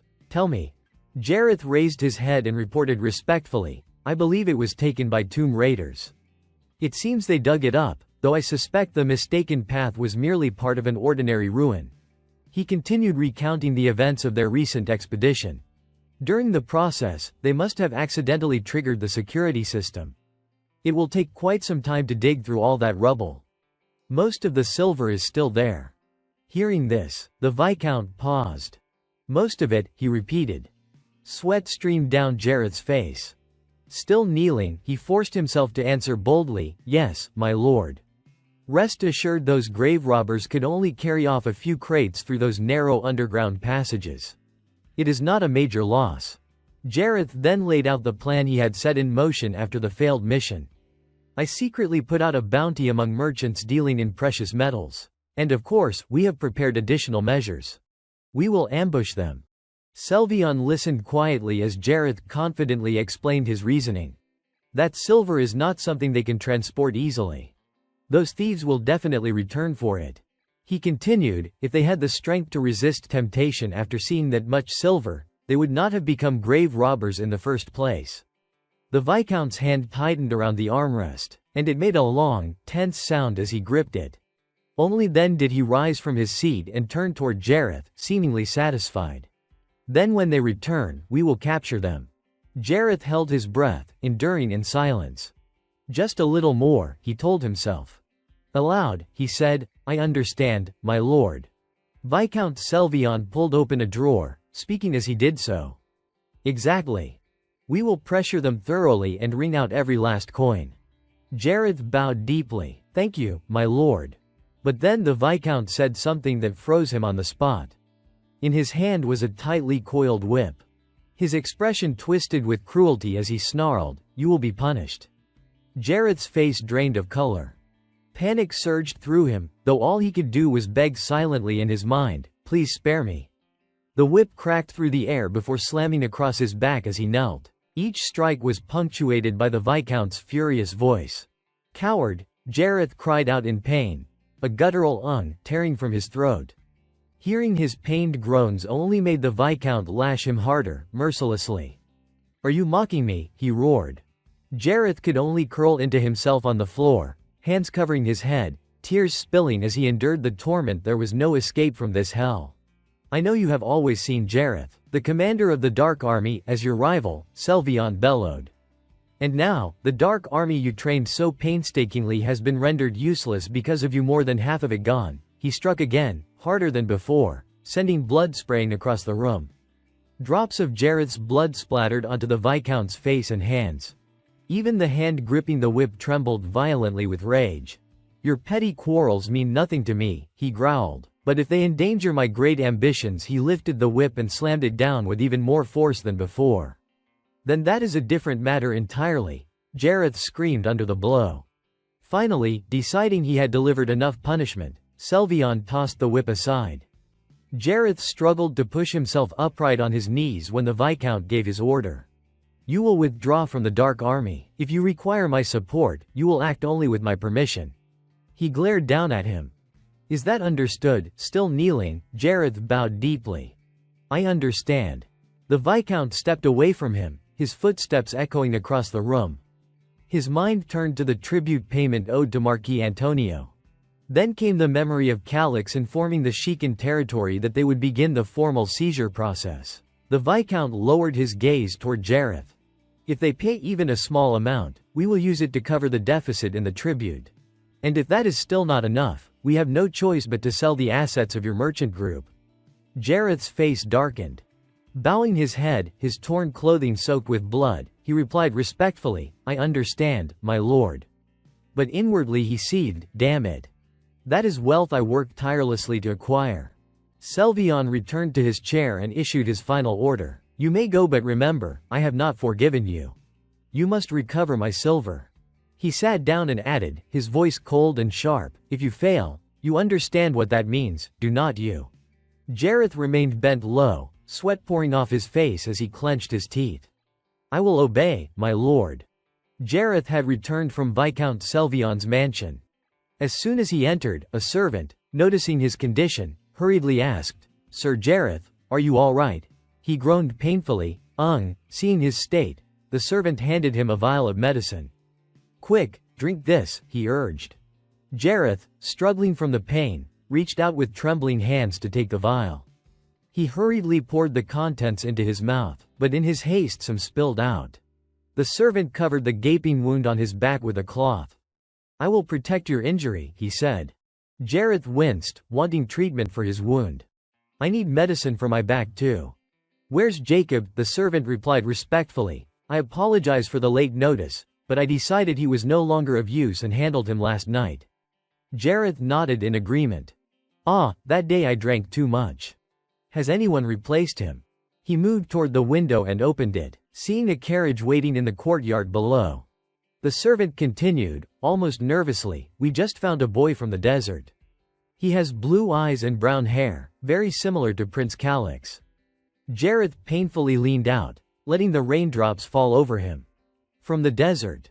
I usually dislike dark-skinned people, but I will accept it for now," he muttered. Returning to the room, rainwater dripped from him onto the floor, soaking the carpet. "So, how are the preparations coming along?" he asked. The servant reported, "Everything will be ready within 3 days.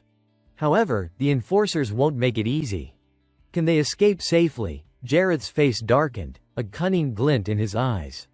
"More than half the Dark Army has already been killed or wounded. The rest have scattered, chasing grave robbers who do not even exist. This is our perfect opportunity." At that moment, he and his servant settled into the carriage. It continued moving despite the rain. Suppressing his pain, Jareth spoke with satisfaction, "No. This might actually be a very good opportunity." He cheerfully issued orders, "Head to the Shikan estate and take everything of value. The more wealth we seize, the easier it will be to rebuild after we escape." The servant remained silent, lost in thought. He has quickly turned the succession struggle of the Shikan family against Calix, he pondered, frowning deeply. Can this really go as smoothly as planned? A few days later, the sun finally rose over Calix's castle. Kraut burst into Calix's study, panic written all over his face, calling out loudly, "Master." Seeing his worried expression, Calix asked, "What is it?" Kraut straightened, his face serious, and reported, "Gerald Murthas has come to visit us. It seems to be related to the debt situation." "The ledger was correct, just as you predicted, Master." Calix, sprawled across his desk, startled at the name, quickly sat up. He swiftly instructed Kraut, "You should go meet him, along with me." Kraut blinked, confused. "Huh, are not you coming with me?" Calix glanced back at him, and Russell, who had just been looking on silently, explained, "Master is now capable of managing this territory alone. I cannot let that old man's boasting undermine your authority. All I need to do is support Master." Understanding his meaning, Kraut finally nodded. "Understood, my lord." The scene shifted to the reception room. Jareth sat in a chair, scrutinizing Calix with a measuring gaze. "Oh," he exclaimed, extending his hand in a showy gesture. "Your physique has improved quite a lot," he added, sneering as he mockingly addressed him, "young master." Calix, standing before him, fixed his icy blue eyes on Jareth. His tone was cold and controlled. "I do not need your unnecessary pleasantries. Your rudeness is testing my patience. Get straight to the point." Hearing Calix speak with such authority, Jareth's cunning face broke into a sly grin. "No need for beating around the bush," he replied, crossing his legs leisurely and swinging his hands outward as he declared excitedly, "The official debt collection has begun. It has been confirmed that the Shikan territory cannot repay the 60,000 gold debt. Therefore, we intend to seize all valuable collateral." Calix remained calm, responding evenly, "And if we refuse?" Jareth arrogantly tapped his finger to his mouth, chuckling, "Ha ha," and pushed them into a corner. "I will appoint a senior official to ensure that does not happen." His shrewd eyes swept the room as he emphasized, "I will demand supervision." Seeing Jareth's taunting, Calix's anger flickered, but instead of rushing forward, he kept his composure and called out sharply, "Hey!" Jareth, noticing the outburst, leaned back in his chair, folding his hands behind it with a nonchalant smirk. "Oh, calm down, violence won't help. My judgment is crucial for collecting these debts. Threats will only make things worse," he said. Jareth had expected Calix to react like Kraut, with anger and agitation, but Calix only smiled, replying coolly, "If your judgment is truly that important, surely there must be a way to postpone repayment in reasonable circumstances, right?" As he had anticipated, Calix was already steering the conversation toward negotiation. "As expected from your sharp intellect. If you show a bit of goodwill, things could change." Jareth's face betrayed his brazen demand for a bribe, affectionately scanning the room. Calix pondered the situation carefully. "It feels like I am losing something by paying this debt. Why would he demand early repayment? Is it simply that he needs money?" Then realization struck him. His eyes widened. "Ah, now I understand his purpose today. It is money." He analyzed Jareth's motive. "Surely their secret black fund has been stolen. They are hoping we can't repay on time, so they can be trapped." Still smiling, Calix leaned on his chin, feigning casualness. "I have already gathered enough money, so there is no need to feign goodwill toward you," he said. Upon hearing this, Jareth jumped to his feet, shocked. This was not at all what he had imagined. Desperately, he asked, "What? How did you gather so much money?" Calix, pleased at Jareth's flustered reaction, smiled mockingly, enjoying the upper hand. "Why the surprise? Is not this a good thing?" He felt satisfaction swell inside. "Just as I thought." Calix slammed a stack of papers onto the table, demonstrating the source of their wealth. "These are bearer bonds issued by the Royal Chamber of Commerce. They are authentic." Jareth froze, horrified. His gaze scanned the stack, thinking, "No doubt, this is real. He must have prepared 60,000 gold. Where did he get such a large sum?" A sly idea suddenly ignited in his mind. "Wait, what if I steal these bonds and escape? Unlike gold or silver, royal bonds are light and easy to carry. I could evade execution and live abroad. Escaping the enforcers and surviving overseas would be simple." Calix, still smiling, set a large silver ingot on the table, making it gleam brilliantly. Jareth's jaw dropped. Calix even teased, "Want to check? I have 32 more like this in 420 barrels of silver." Jareth ground his teeth in irritation, realizing he was being blatantly implicated as the thief of the silver. He had considered threatening to report this to Viscount Selvion, but panic overtook him as he wondered if his own plan to steal money, repay the debt, and flee had been uncovered. No, that can't be," he thought. Yet with Calix's keen perception, could he really remain undetected? Jareth recalled the floggings from Viscount Selvion and trembled. If Selvion finds out? Calix observed the shift in Jareth's expression, breaking the silence. When rumors spread that Viscount Selvion is fleeing with the secret fund, guess what will happen to you? Jareth could only lower his head, sweat streaming down his face, helpless against the realization. Calix cheerfully raised 2 fingers, signaling to Jareth, you only have 2 choices. With a gleeful tone, he laid out the options: either admit that your secret fund has been stolen and face the consequences, or betray the Viscount and flee. Jareth clenched his teeth, pressing his lips together in silent frustration.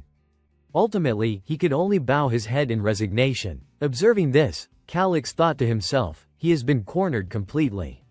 Now it is time to give him a glimmer of hope. He extended a lifeline: I will help you survive if you escape. This is a rare opportunity, what will you do? Kraut, who had been watching the exchange from outside, glanced at Calix with curiosity, unsure of his plan. Jareth, now facing the brink, added a condition: helping me escape the territory is not enough. Calix, seeming to anticipate this, had already set the terms: prepare a solid backing so that no one can touch you. Calix's voice brimmed with enthusiasm, knowing Jareth had fallen perfectly into his scheme. Are you willing to serve under me? You have become the disgrace of one of the most powerful figures in the region. I fear I might not even be worthy of you. Jareth, his attitude completely transformed, now showed deference, addressing Calix respectfully as my lord. Then I need support stronger than anyone else, and you will provide it. Exactly guaranteed by bearer bonds issued by the royal treasury, Calix confirmed. Seeing that Jareth had accepted the path laid before him, Calix placed a receipt on the table and demanded Jareth's signature. Of course, you must sign here first, then I will tell you everything. Jareth froze as he read the receipt. It confirmed that Viscount Shekin had fully repaid the debt to the Murthas Company, guaranteed by the royal bearer bonds.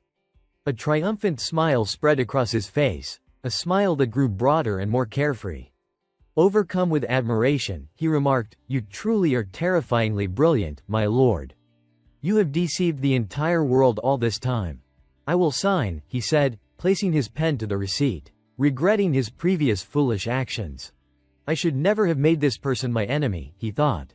Seeing Jareth sign, Calix felt satisfied, another ally secured. But now Jareth's expression hardened, his eyes cold and red-rimmed. He watched Calix's cheerful demeanor and silently assessed, he has gone too far. Jareth Murthas furrowed his brow, sweat forming as he adopted a serious tone. So, from this point onward, what should we do? Kraut glanced at him, gripping the rolled notification papers tightly, his expression contemplative. Calix remained steadfast in his plans, confident in his resolve. We will head to the capital, he declared. Without delay, they set off. Jareth escorted Calix and Kraut to the city gates, bowing deeply in farewell. Kraut looked around, suspicion flickering in his eyes. Did you anticipate this and prepare countermeasures? Calix responded calmly. No, it was not necessary. What matters is that we have support. He pictured Crown Prince Gale seated on the throne, the most influential figure being the king's eldest son.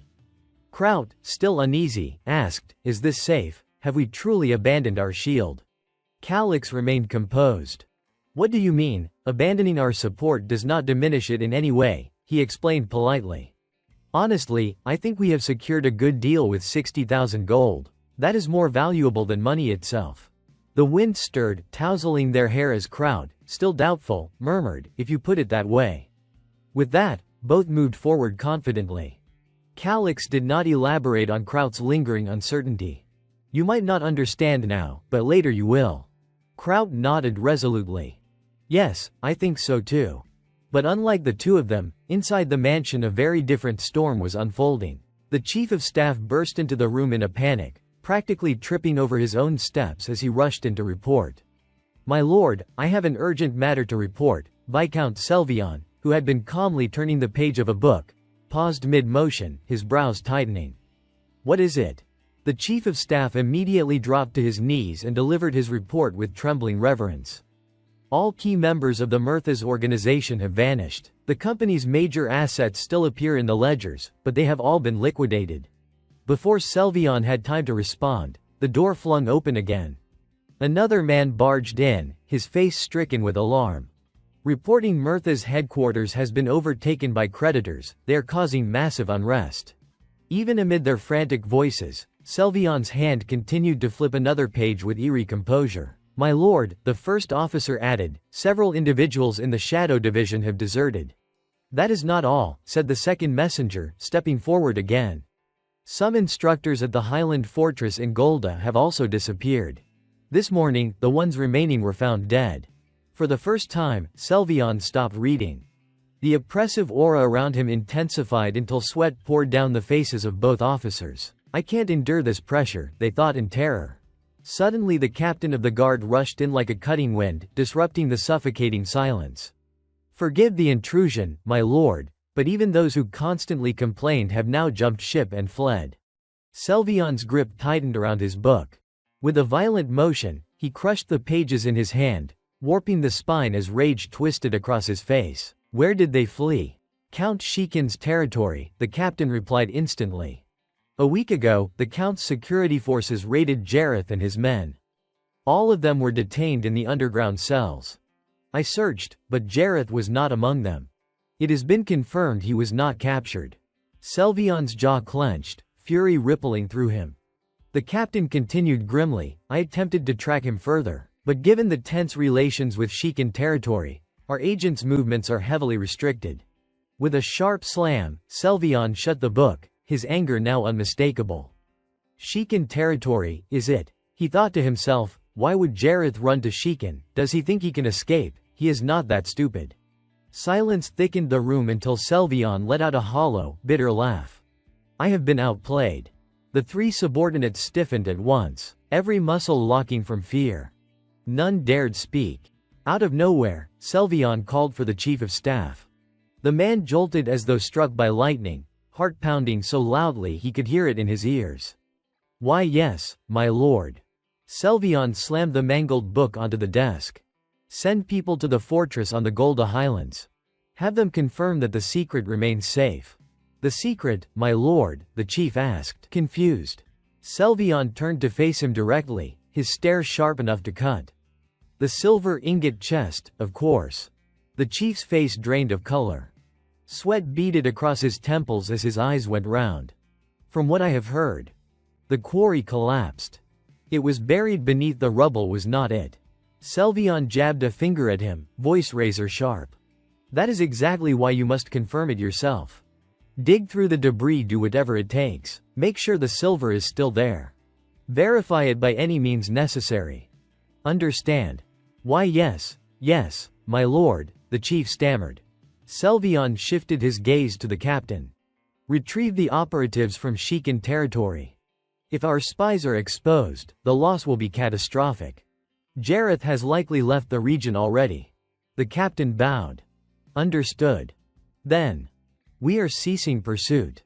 Selvion rose from his chair. "I suppose so. Dispatch a boat to patrol the Aran River. If no one appears in 2 weeks, return. If they stay within the kingdom instead of fleeing abroad." He paused, voice dropping to a cold murmur. "We will have our chance to settle the debt someday." "Yes, my lord," the captain answered promptly.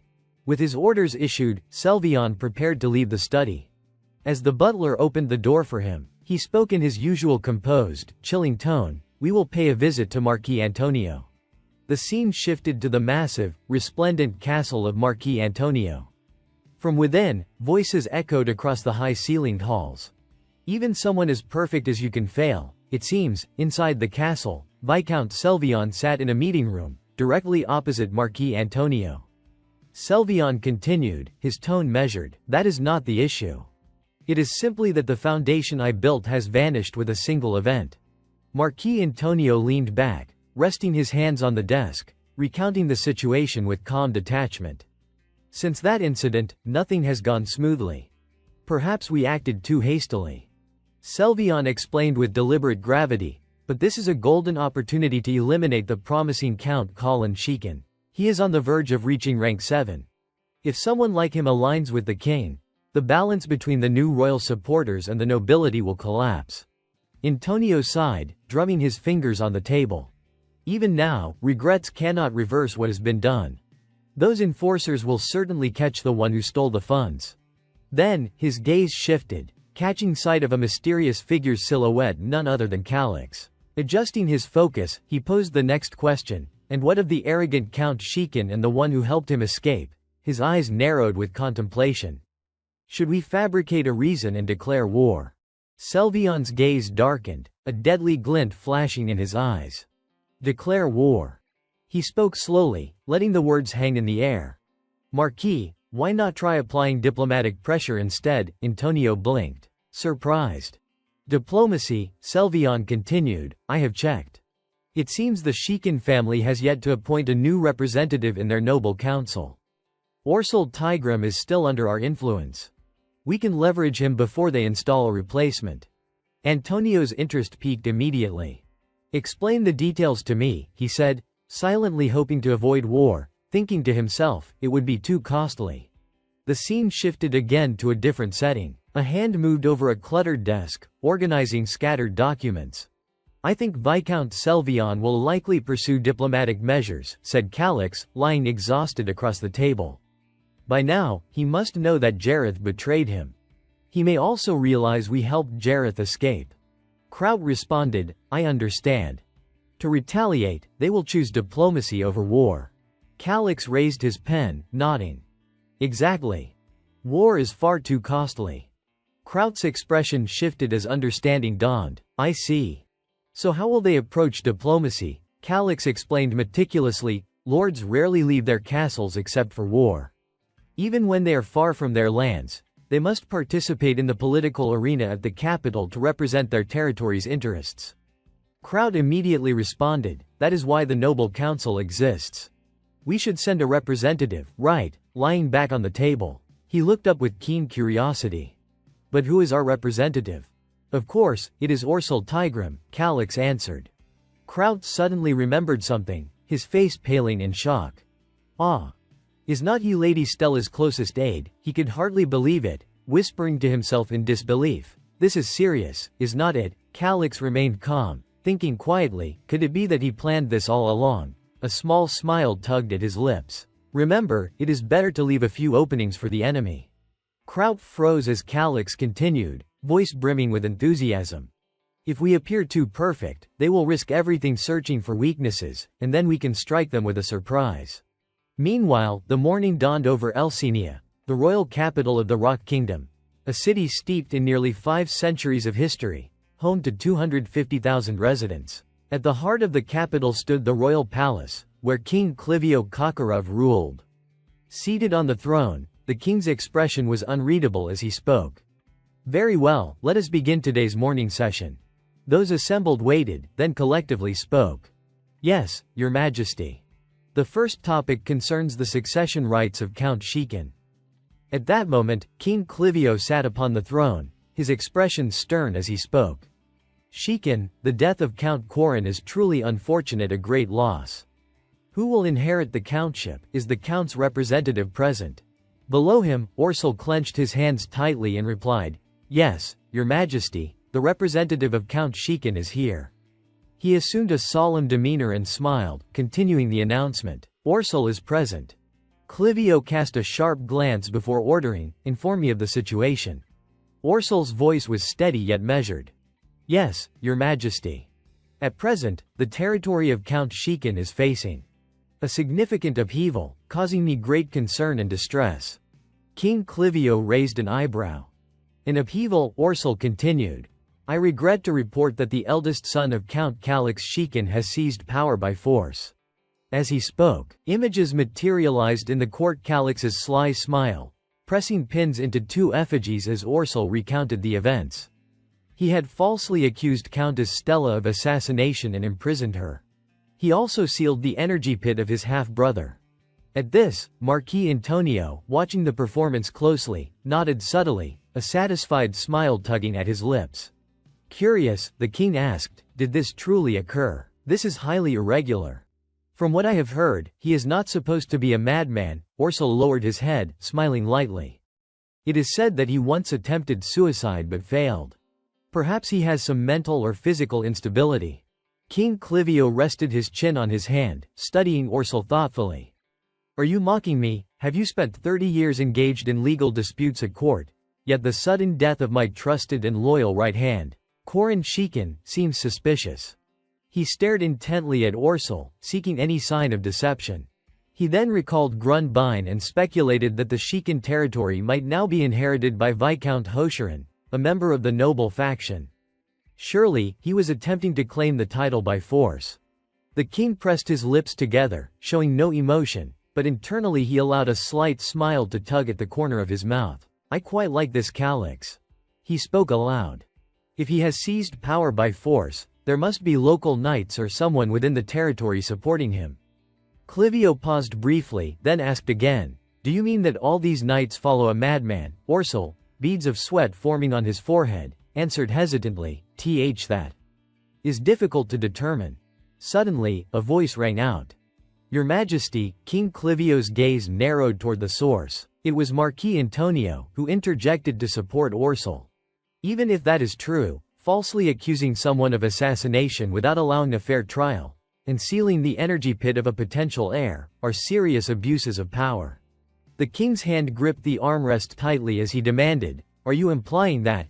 Antonio shouted, "Summon young Master Calix to the capital. The noble council must evaluate his physical and mental state." King Clivio thought carefully. The noble council cannot be fully trusted. He then looked calmly at the Marquis and replied, "For now, I agree to summon him to the capital.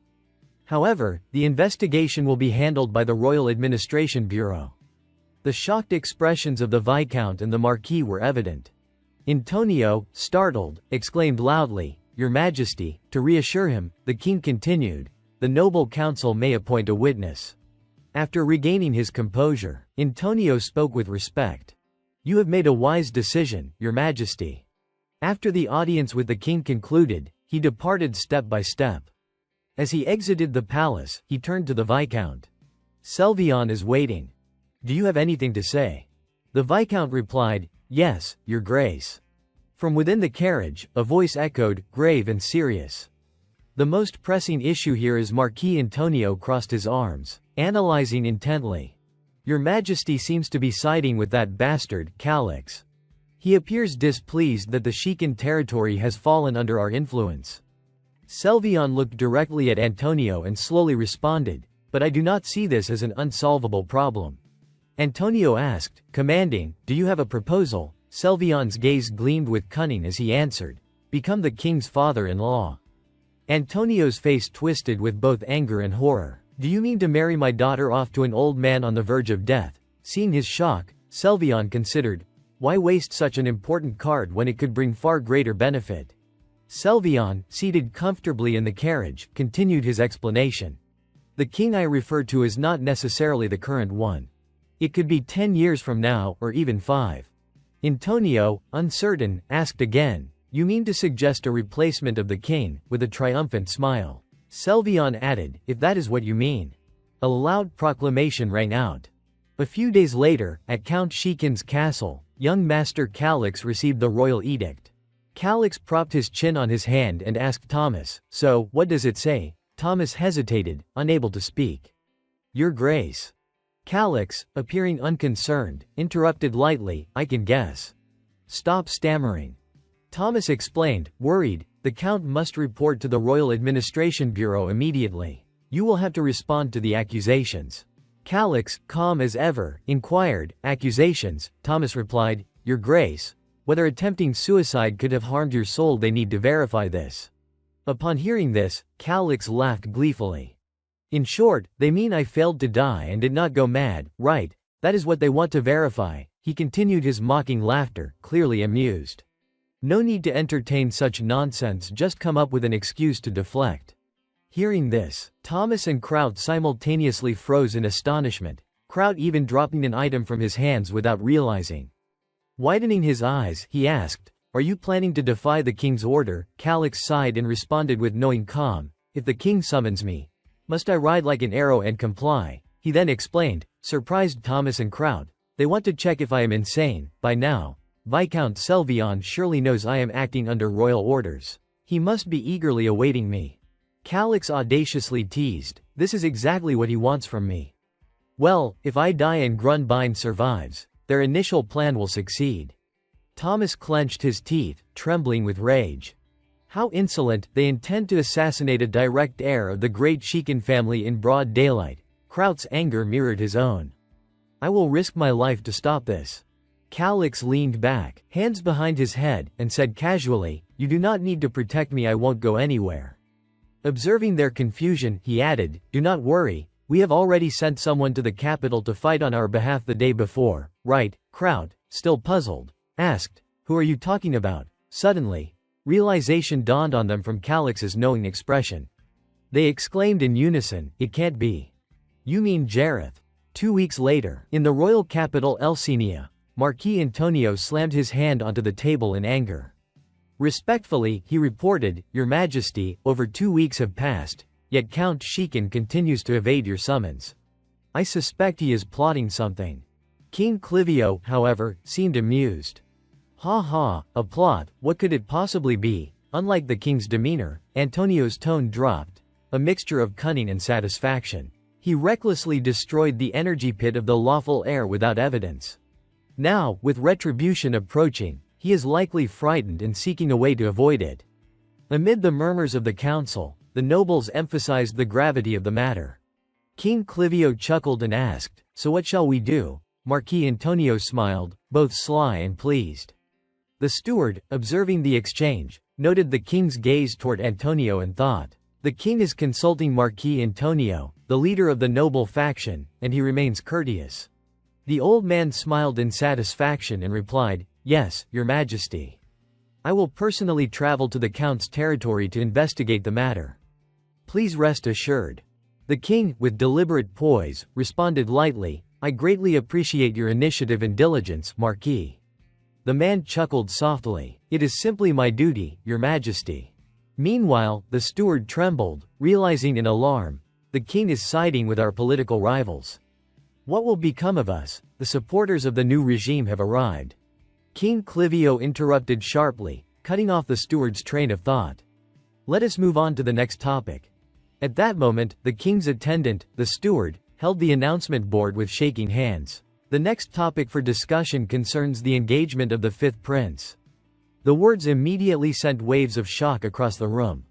All previous attention shifted to this announcement. A noble seated below, visibly startled, stammered, "Oh. Oh my." It was none other than Duke Ottomor. King Clivio turned to a marquis and said, "As far as I know, the marquise's daughter is not only intelligent but also beautiful. What is your opinion on arranging her engagement with Prince Seal, the fifth prince?" Seizing the opportunity, Marquis Antonio stood up, beaming with excitement. "Oh, Your Majesty, if that occurs, my family would be immensely honored." The other marquises and viscounts shared similar thoughts. The king and the marquis had clearly conspired. Duke Ottomor immediately rose and struck the table in agreement. "Your Majesty." According to tradition, members of the royal family select their fiancé from women serving the king or queen, women chosen for their exceptional skills, honed through years of interaction with noble families. Marquis Antonio watched from a distance, his expression sly, a cunning smile spreading across his face. They could not have anticipated that such a sudden development would occur. King Clivio looked down and said, "Are you implying that the daughter of Marquis Holstein is inadequate?" Duke Ottomor tensed, responding nervously, "We." "Ah, this does not follow the established rules and procedures," Ottomor bellowed. "Royal marriages are decisions made by the king and queen, and that is final. This is not a matter for the nobility to intervene." As soon as his words concluded, the atmosphere in the room sank. Ottomor clenched his teeth and thought. "That is correct, yes, but this matter is unrelated." The steward looked at the duke and wondered, "Duke Ottomor, what exactly do you mean?" The duke fell silent, contemplating the two princes, lost in thought. "We, the faction supporting the royal family, have always stood by the crown prince, yet the fifth prince is the queen's biological son. It appears the king intends to appoint the fifth prince as successor." Following this, an image formed in his mind of King Clivio maneuvering the marquises and viscounts like chess pieces. The royal faction has been abandoned by the king. The foundations of the factions are beginning to collapse. Suddenly, someone pushed open the door from outside and called, "Your Majesty." A radiant figure entered. It was the crown prince himself. He spoke directly to his father, King Clivio. "There is something I must report to you." Clivio replied, I do not recall summoning you. He continued, his tone low and commanding, leave at once, Gale. The prince lowered his head but shot a determined glance at him. That will not happen unless you hear what I have to say first. Clivio remained icy, responding coldly, are you challenging my authority? The crown prince said calmly. I do not intend to oppose you, your majesty. Hearing this, the king barked, so now you refuse to obey my order to leave. I will not permit you to intervene in the prince's marriage. Gale responded evenly, you misunderstand me. I have no intention of interfering with the marriage, not even slightly. He then closed his eyes and continued, I have received critical information concerning an entirely different matter. The nobles listening intently leaned forward, curious about his words. Gale addressed them, I believe your majesty and the council of nobles here need to be informed. I apologize if this causes any inconvenience. Speaking, he gradually opened his eyes, awaiting Clivio's response. The king frowned and asked, what exactly do you mean? Gale held up a rolled parchment and said, the representative managing the Shikan County, a letter from Baron Russell Nigel. At this, Marquis Sovinia took notice. Clivio, suspicious, asked, Shikan, why would you bring up an issue that should have already been resolved? Duke Ottomore interjected, even so, your majesty, many questions remain regarding Shikan County. Regardless of how far the territory lies from the capital, no envoy has yet responded to the royal summons you issued, which is highly concerning. Furthermore, Marquis Antonio, the very man appointed to lead the investigation, was also the liege lord of Baron Selvion. Across the chamber, two nobles seated opposite him lifted their heads at the same moment. Antonio's mind flashed back to Shikan, imagining the young man from earlier screaming his accusations. Who was it again that sealed Calix Shikan's energy fissure? Fury surged up his spine. Marquis Antonio shot to his feet and shouted in protest, so now you no longer believe my words. Beside him, Viscount Selvion sat stiff and silent, glaring. Duke Ottomore, who had been observing everything, immediately countered, in such circumstances, it is unacceptable to appoint someone with a direct conflict of interest as an arbitrator. That would be completely unjust. Antonio snapped back, then how can we trust Baron Russell? What if he has already conspired with young Master Calix, the man suspected of being a criminal? Duke Ottomore heard this and, deep inside, celebrated perfect. Exactly what I needed. Seconds later, the Duke raised his voice, Your Majesty, we are speaking of Nigel.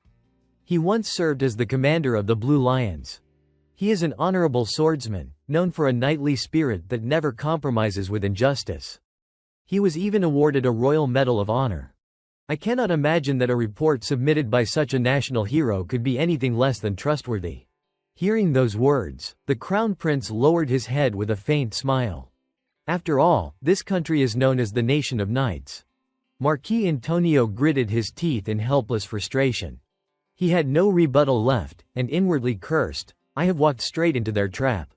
Duke Ottomore seized the momentum and continued with an exaggerated look of disappointment. Does this mean, then, that you do not trust the entire governing system of the kingdom? Before Antonio could retort, King Clivio finally cut in. Do not twist the matter too far. Marquis Antonio certainly does not intend to imply such a thing. Antonio answered through clenched teeth, it is not that I distrust Russell Nigel, I simply but midway through. He lowered his head, his face tightening with regret. I should never have brought up Russell, he thought bitterly. The Crown Prince interjected calmly, in that case, perhaps we should examine the contents of the letter first, should not we? He tightened his grip on the parchment and added, there is still time for objections afterward. Clivio exhaled, resting his chin on his hand. Very well. Crown Prince, read the letter aloud. Gale unfurled the parchment carefully. Yes, Your Majesty. Holding the letter with ceremonial solemnity, he began to read.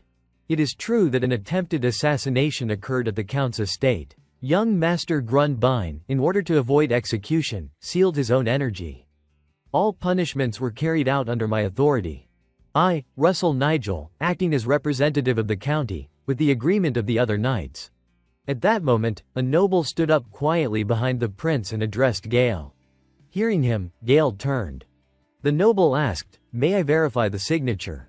It is Marquis Sovinia, someone whispered. Sovinia continued, I once served alongside Russell Nigel in the Royal Guard.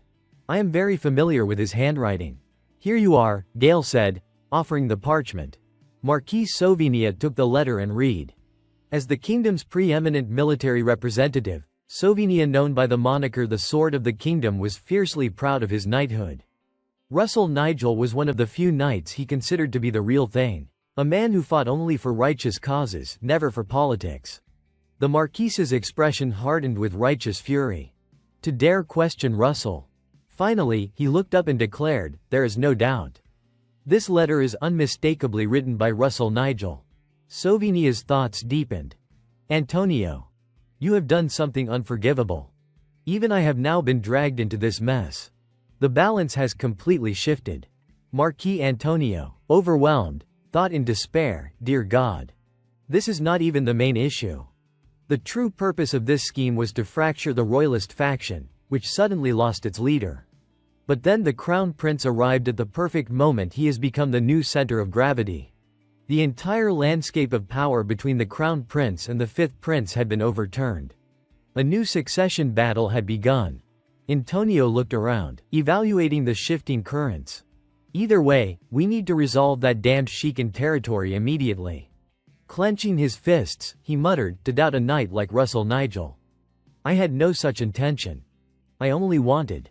He lifted his head and spoke loudly, concluding that young Master Grunbein was implicated in the assassination plot based solely on the testimony of a lowly, untrustworthy assassin. So, you do not think it is necessary to conduct further investigation to uncover more concrete, material evidence?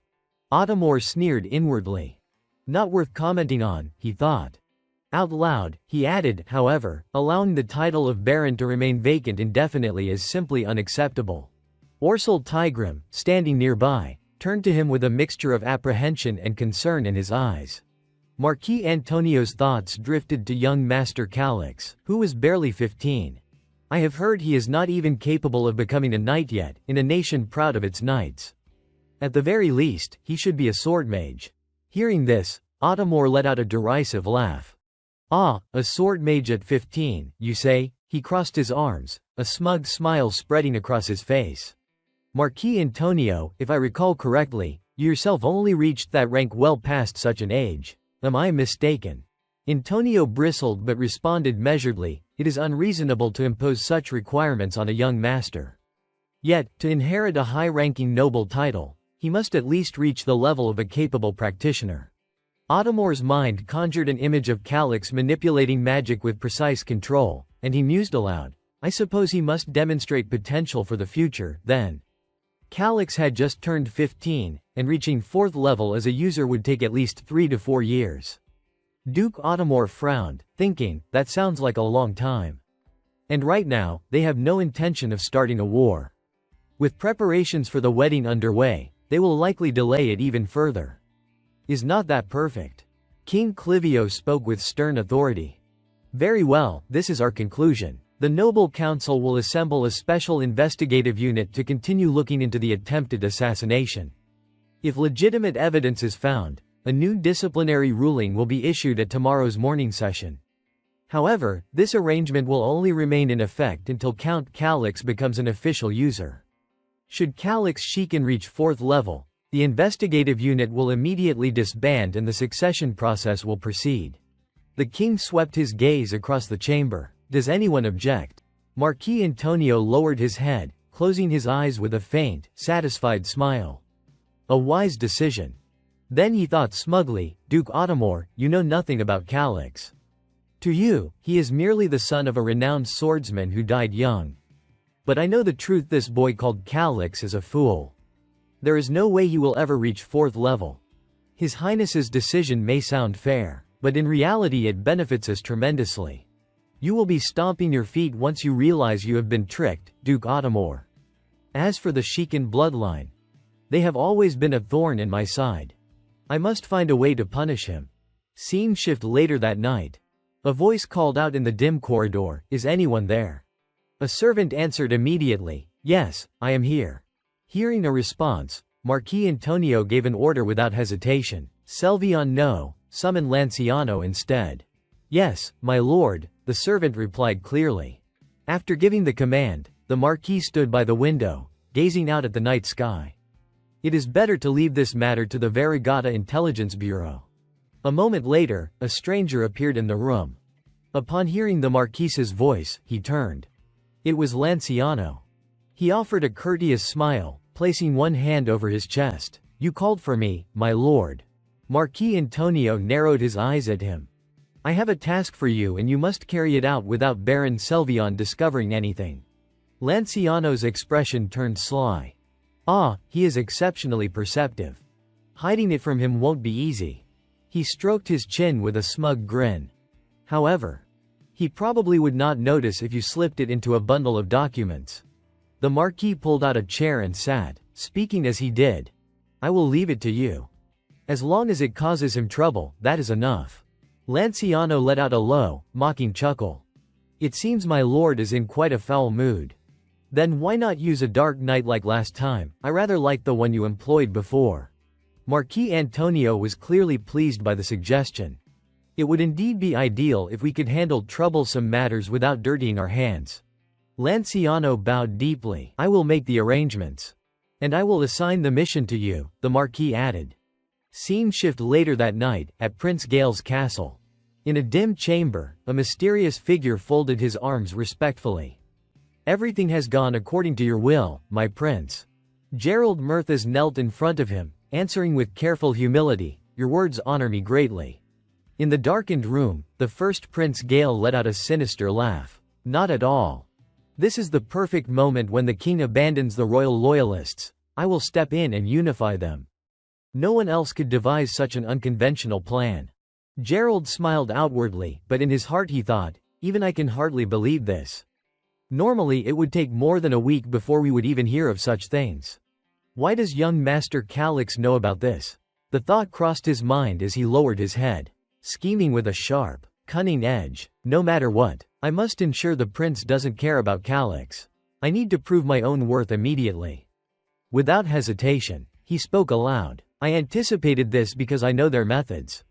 First Prince Gale heard him and smiled with quiet amusement. "I see. Selvion has always been an advisor to Marquis Antonio, and apparently, he once served as an advisor to the Baron as well." Gale propped his chin on his hand, a triumphant smile curling his lips. "They must be tearing their hair out right now." But Gerald Murthas frowned, a note of warning in his voice. "Do not underestimate them, Your Highness. We struck hard, yet they still achieved their objective. The betrothal of the fifth prince has not been disrupted." Gale's eyes narrowed. "Is there no way to stop them?" Gerald's brow was slick with sweat as he glanced anxiously to the side. "Royal marriage is the king's decree. There is little we can do." Bowing his head in apology, he continued, "I regret that all I can offer are words of caution." Gale laughed, dark and calculating, his gaze fixed on Gerald. "Ah, words are sufficient, do not worry." Then Gerald spoke again. "Next, they may target you, Your Highness. From this point onward, things will not be as simple as they were today." Gale's expression shifted, eyes narrowing with cold precision. "Indeed." Gerald's lips curved in a self-satisfied grin. "But there is nothing to fear. Your Highness, you have stepped out of the shadows and become the sun. From now on, you must consolidate alliances with royalist nobles. You must earn their trust so that they follow you." Gale gritted his teeth, a strange, almost unsettling smile creeping across his face. "The sun," he muttered. "Sounds magnificent." He leaned forward slightly. "By the way, I want to bring Shikin's territory into our fold. What do you think?" Gerald lifted his head to meet Gale's gaze. "I do not think it is a bad idea. Lord Russell Nigel is a symbol in himself. And you personally delivered his letter to the royalist nobles. But we must not hand them too many favors. There's no need to feed the fish when they are already caught in the net." Gale considered this and nodded slightly, recognizing the sense in Gerald's words. "You delivered Baron Russell Nigel's letter. I suppose you have a closer relationship with him than I realized." Gerald shook his head. "That is a misunderstanding. I merely helped deliver the letter in exchange for having my debts cleared. Nothing more than a transaction. No more, no less." Gale's eyes suddenly hardened. Gerald felt the weight of that gaze. A presence so oppressive that he looked at Gale with fear. "Is that so? Very well," he whispered internally. Those eyes, they're just like young Master Calix's. First Prince Gale rose, his gaze fixed on Gerald Murtha's, who trembled as though Gale could see straight through his soul. Gerald, walking past him, muttered, "I think I should go to Shikin's territory now. I'll need you to prepare a declaration of support for me." His face was drawn with concern. "You'll go in person?" "Yes, Your Highness." Gerald turned, smiling with a hint of triumph, giving a thumbs up as if to confirm. "I told you so. I do not mind if they refuse me. Simply by arriving, I can make the supporters imagine all kinds of possibilities." Seeing that things were not going according to his own plans, Gerald thought, "I intended to increase my influence so that the prince would rely on me. He cares so much about Shikin's territory, but I have no reason to stop him." Outwardly, he feigned compliance. "As you wish, Your Highness." Feeling satisfied, he left the room. A few days later, a voice echoed from within the castle. "Have you heard the news?"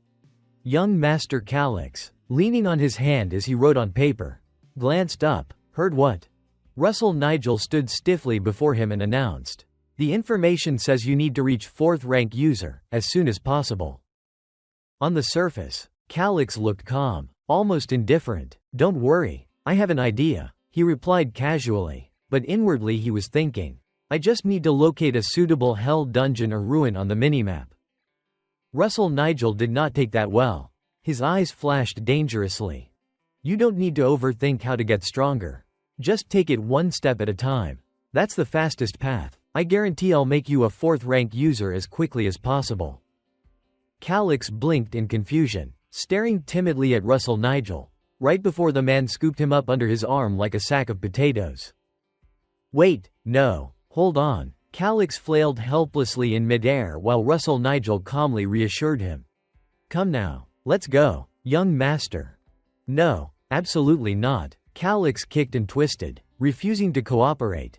Meanwhile, on Kraut's side of the training yard, panic filled the air. "You're too slow. Move your feet faster." Everyone's faces were pale. Calix was no different. His eyes bulged at the training staff descending toward his skull. "Above you, sir," someone shouted. Another voice barked, "Deep breath, and from now on, no talking." Calix collapsed flat on the ground. Limp and miserable, he lay there sobbing silently, face smeared with dirt, thinking, "At this rate, I'm going to die. There's no way I die like this in this world. No, give me one good reason, just one." Early the next morning, beneath a peaceful blue sky above the castle, birds chirped merrily in the trees. Suddenly, a scream ripped through the calm, shaking the entire fortress. The flock scattered in terror. Russell Nigel stormed in, ripping Calix's blanket away. "It's time to wake up. Get up, now."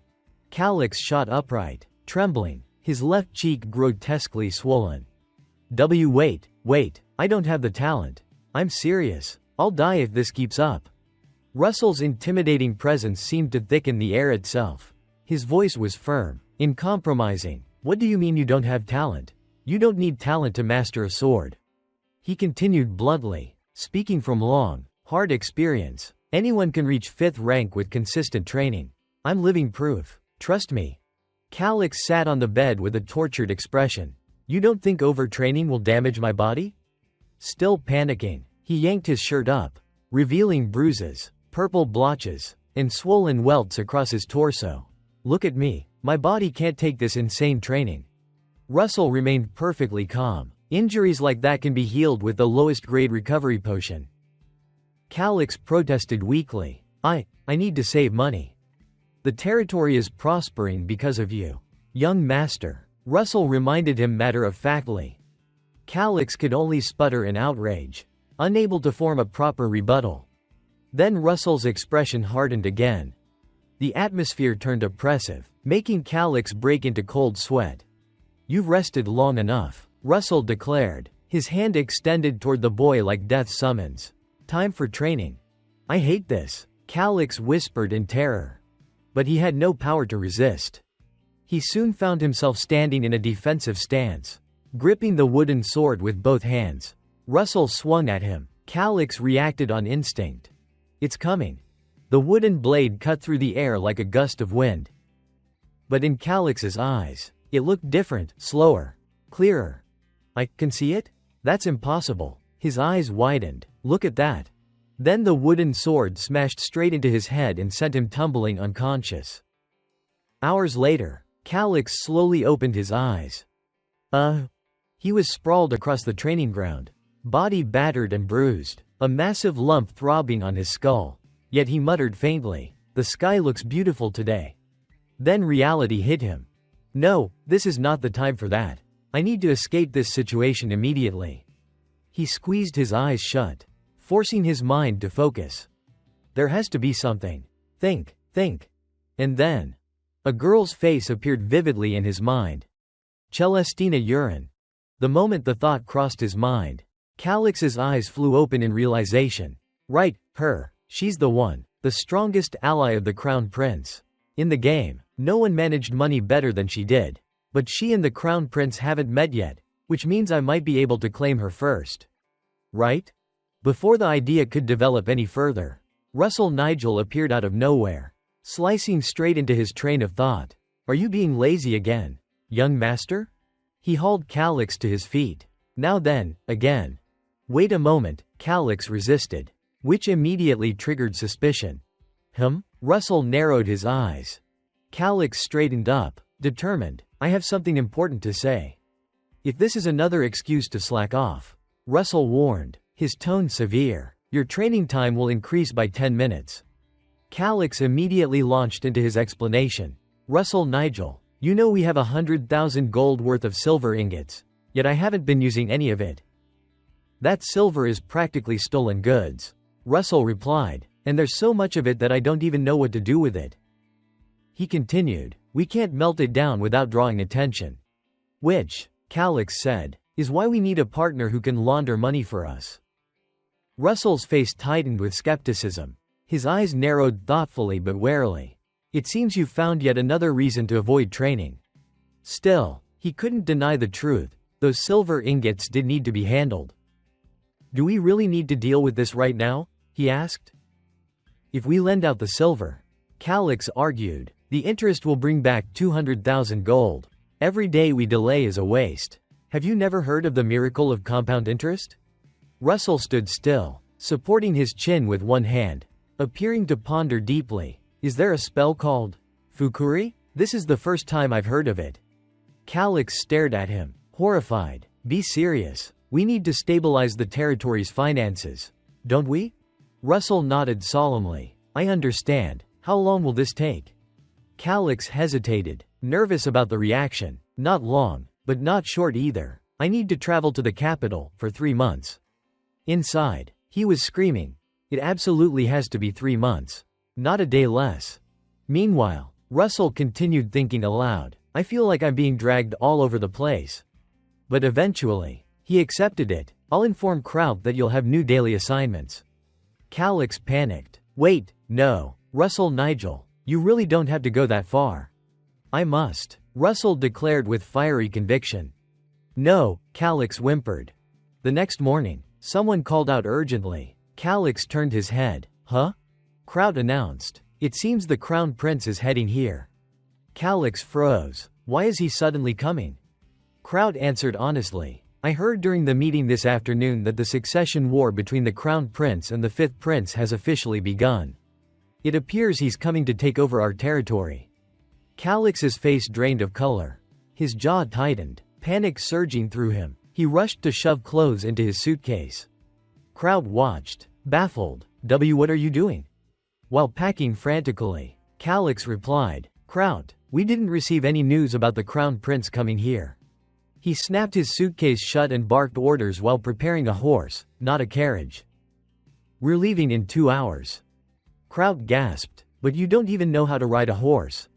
Calyx didn't stop packing. I'll learn if I keep riding. So quit complaining and get ready. Dragging his luggage behind him with exaggerated dignity, he declared, I'll take the lead. Follow me. Kraut blinked. You don't want to meet the Crown Prince? You've never even seen him in person.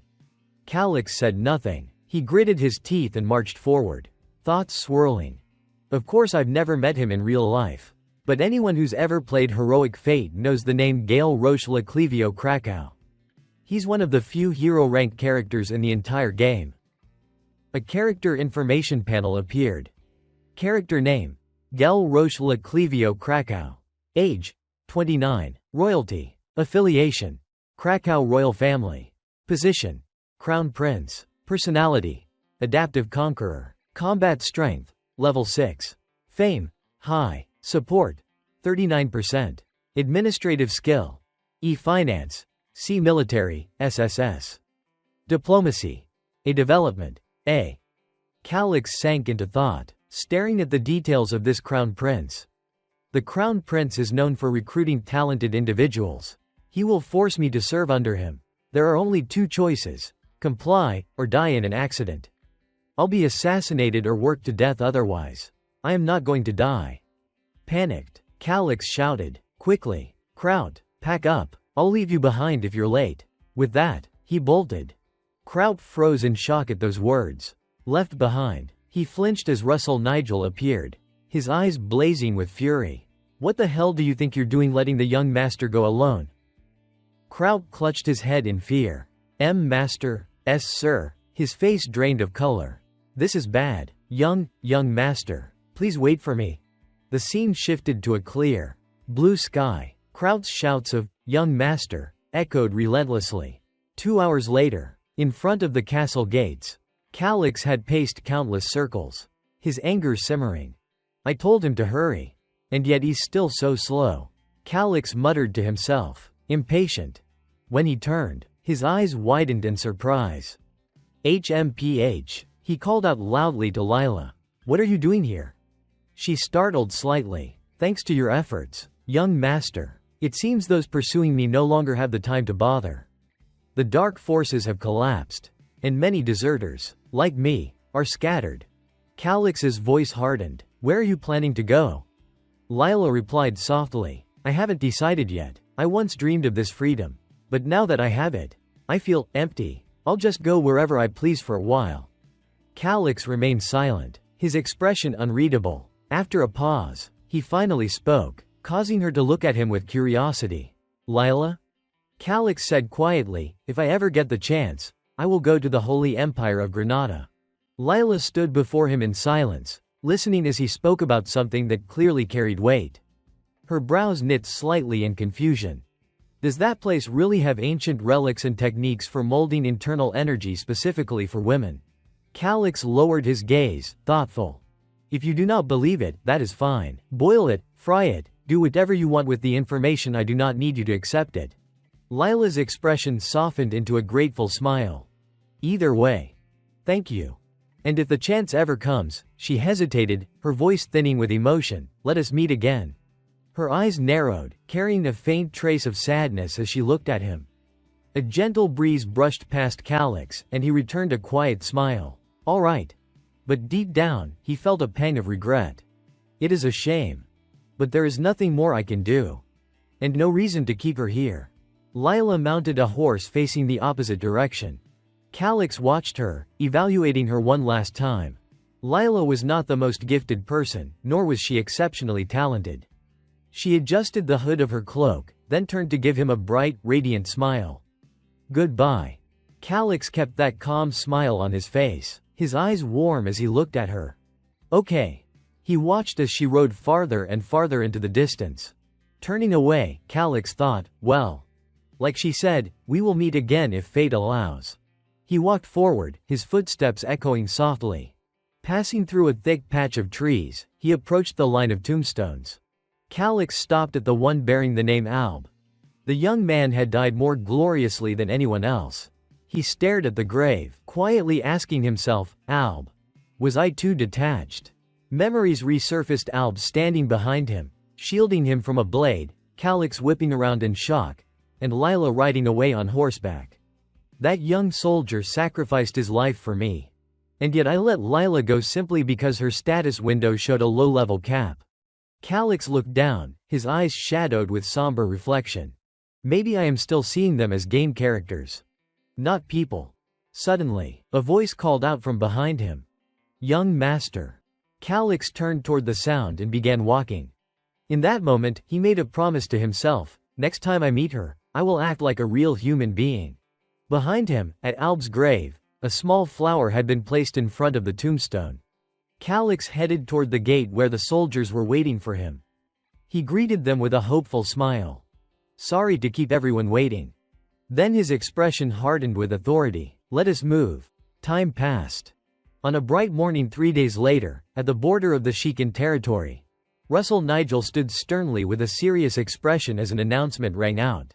The Crown Prince Gale and his delegation have been sighted. He looked down toward the carriages and attendants approaching from afar. The sun gradually dipped below the horizon. That night, inside a lavish dining hall, the table overflowed with food as servants hurried to arrange the dishes. Crown Prince Gale laughed lightly. This is delightful. Russell Nigel, seated beside him, explained, the food may taste rather plain to your highness. We are in a remote region, after all, and it may not suit your palate. Thank you for your gracious understanding.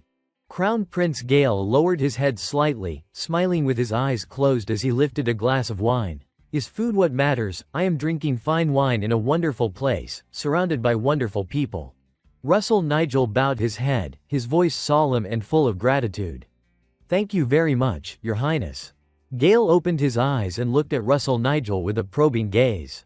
It seems the new successor is not present in his own territory, is he? Russell Nigel closed his eyes briefly, answering with calm respect. My apologies, your highness. The prince's envoy arrived several days after the young master had already departed, so there was nothing we could do. Failing to receive the answer he wanted, Gale's expression darkened as he thought. I tried circling around the reason Calix left his territory, and this is all I get. He studied Russell Nigel, who quietly sipped his wine. If I pry any further, it will look like I am trying too hard. That man seems like the type who does not understand subtlety. Gale frowned, his tone tinged with genuine regret. What a shame. I truly hoped to meet him. Then he lifted a hand toward Russell Nigel, speaking casually, as if nothing were wrong. Ah, excuse me, do not misunderstand. I really was looking forward to meeting you as well, Lord Russell Nigel. Russell Nigel set down his wine with humble restraint. It is an honor for me, your highness. He glanced at Gale, raised his chin slightly, and gave a faint, polite smile. Your highness. Gale caught the subtle shift in tone. His eyebrows knit, and he lowered his head slightly without responding. The sky outside gradually dimmed as silence settled over the hall. Later, in a quiet room lit only by the flicker of a single candle, Gale's voice broke the stillness. Let me speak plainly. He raised a hand, his tone firm. Can you support me? Both men sat facing the crackling fireplace. Russell Nigel rested both hands on his knees and looked at the Crown Prince with steady seriousness. Either way, your highness cannot reconcile with Viscount Callan, correct? They surely believe we are your allies already. Gale smirked with confidence and pressed a fist to his chest. Because I personally sent a letter to His Majesty the King. Russell Nigel's broad figure looked almost small as he sat on the narrow sofa, his posture respectful to the point of appearing deferential. Bowing his head, he said, We are deeply grateful for your highness' invaluable support. Gale exhaled slowly, leaning back, then asked, By the way, how did you meet Jareth? Russell Nigel's face tightened in confusion. He did not tell you. Gale's brows drew together.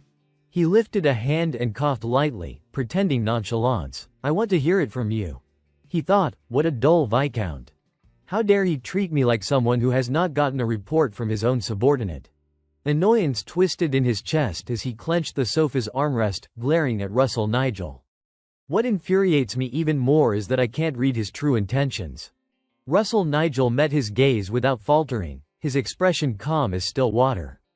Our young master fell ill upon receiving the royal summons. I sent a reply explaining that we needed to delay, but it was not handled properly afterward.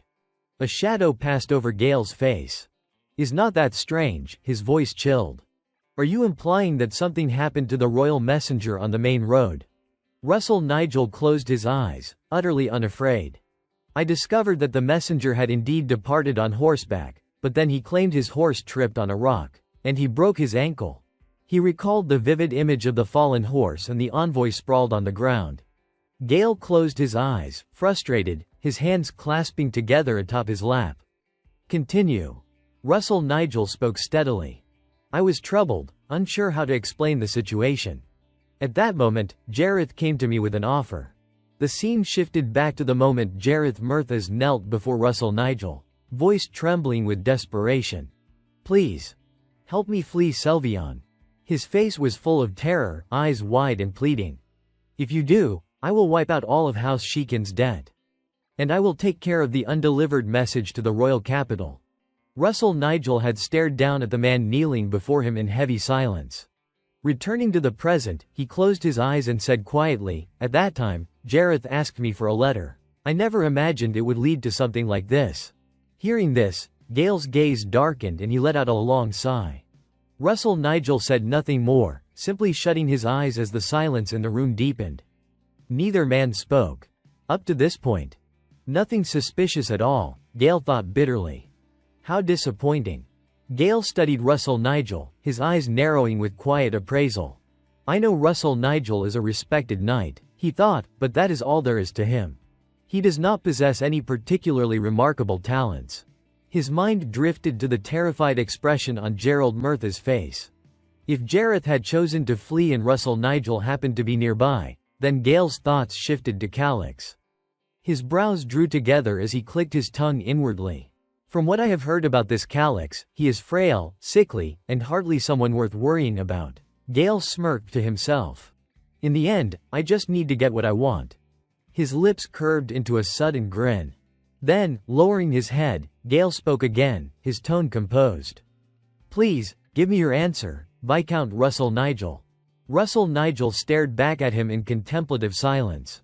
Are you willing to support me? Gale asked. The weight of the question settled into the room.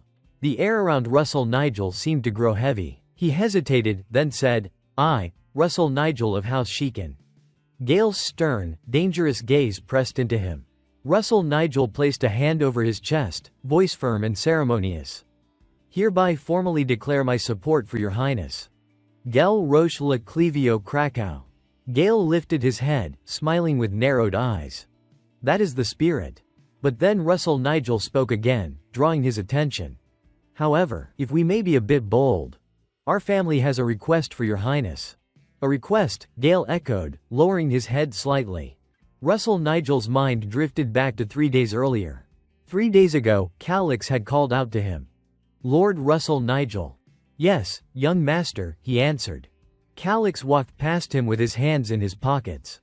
Prince Gale will likely seek our support. That seems plausible, Russell Nigel had replied thoughtfully. Calix turned back toward him. We cannot support the prince. The fifth prince, you understand, Russell Nigel clarified.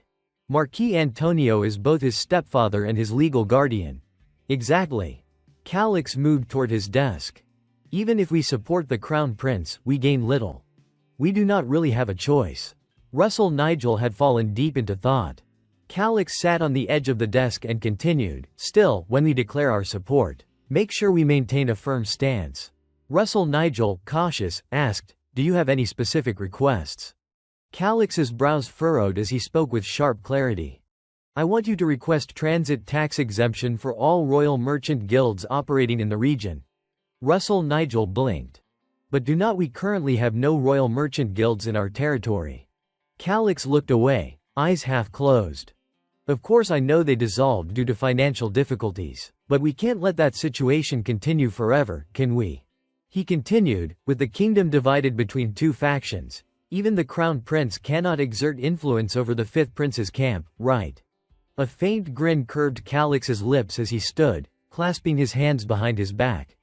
As long as the exemption only applies within his sphere of influence, it is enough. And as for the quantity, if you limit it to one magical artifact per year, he might act prideful, but he will agree without hesitation. Russell Nigel frowned thoughtfully. Is not that too little? Then he added, puzzled, even without transit tax, each territory still charges its own customs duties. I am not sure how effective this will be. Calix lowered his head, chuckling softly. Just do as I say. With that, Russell Nigel had fallen silent. Understood, young master. Inwardly, he thought, this eccentric boy must have some strange scheme in mind. Returning to the present, a voice snapped him out of his thoughts. Lord Russell Nigel. Gale smiled at him. Speak freely. If it is within my ability, I will do it. A calculating gleam passed through Russell Nigel's eyes. Everything is unfolding exactly as the young master anticipated. Elsewhere, in the early morning light of the next day, Calix looked like death warmed over, his entire body sagging with exhaustion. He groaned, "Ah! I am dying." Kraut rode beside him with a bright, encouraging smile. "Please endure just a little longer, young master. We will reach Pozniu in about an hour." Calix slumped forward in the saddle, drenched in sweat. "My butt, I can't feel anything anymore." "Is it still there?" Kraut pouted in disapproval. "That is because you never practice horseback riding." Calix grimaced, his whole body tense with discomfort as he clenched his teeth and shivered. "Do not you dare blame me for this," he snapped. Kraut blinked in confusion and asked, "Then who am I supposed to blame?" Calix shot him a look full of outrage and annoyance. "Shut up. Anyone as long as it is not me." Kraut forced a sympathetic smile and closed his eyes, thinking to himself, the young master is only 15. That is a sensitive age. Meanwhile, Calix was silently cursing with pure resentment. "If I ever meet the original owner of this body, I will punch him right in the face." Kraut, even more puzzled, finally asked, "But why are we going to Pozniu in the first place? Were not we supposed to head straight to the capital?" Calix answered, "Because we might run into the crown prince on the way." The question that followed made Calix freeze. Kraut innocently asked, "Why are you so scared of him?" Calix whipped his head around, a vein pulsing at his temple, and barked, "Scared? Do you avoid stepping in shit because you are scared of it?" "Huh," Kraut stammered, sweating. "I mean, not really, but comparing the prince to feces. Is not that a bit so you are not running away?" Calix shut his eyes and pinched his brows together. "We were supposed to stop at Pozniu on our way back from the capital. The orders simply change." A stiff, simmering smile stretched across his face as he added, "Running away, obviously not. He can deny whatever he wants." Watching this, Kraut sighed to himself, he reacts so strongly. Adorable. His face softened into a warm smile, his thoughts drifting further, so small. And so cute, too. But on the other side of that tender gaze, Calix's expression darkened. His eyes narrowed with frustration as he remembered Russell Nigel's training. "If this keeps up, everyone will keep treating me like a child. Even people younger than me. I have to reach level 4 sooner. But with Russell Nigel's training pace, it will take a lifetime." Calix's gaze sharpened, his determination hardening. That is why. A system window sprang open before him. As he looked at it, he thought, "This is the real reason we are going to Pozniu." A map unfolded across the interface, and Calix mentally calculated, "If we can clear the dungeon near Pozniu, I can obtain an S-rank skill." He evaluated the situation carefully. Good dungeons with worthwhile rewards are rare. And even if we find one, this weak body would need a full expedition team to conquer it. The soreness radiating from his backside made him wince. His thoughts drifted toward the nobles of any territory he stepped into. If we raid a dungeon within a noble's domain, they will immediately complain, "Are you trying to steal from us?" But Pozniu is different. A sly smile tugged at Calix's lips. Pozniu is a free city, no nobles to interfere, and hiring mercenaries is easy. It is the perfect place to assemble an expedition team. Ahead of them, Kraut pointed forward. "Young master there." He gestured toward the horizon. Pozniu is in sight. Following the direction of Kraut's hand, the river-wrapped, flourishing free city of Pozniu came into view. At the city gate, the guards called out, "Please form a single file line." One guard handed Calix a sheet of paper. "Please fill out the guest registry before entering." Exhausted and practically lifeless, Calix staggered forward with a trembling voice. "Yes." Inside, he exhaled with relief. Finally. We made it. As the sky dimmed into shades of rosé, they arrived at a large PNW inn. The horses had already been led to the stables to eat and recover their strength. Calix turned to the group and said, "Everyone, you have all worked hard these past few days on the road." The soldiers gathered in a room at the Pozniu inn, standing at attention as he continued, "Before we move on, I want all of us to shake off the exhaustion from the journey." A faint grin curved on Calix's lips. "Anyone know a good place around here?" The men immediately perked up, their faces brightening. A good place, one of them echoed, eyes widening with interest.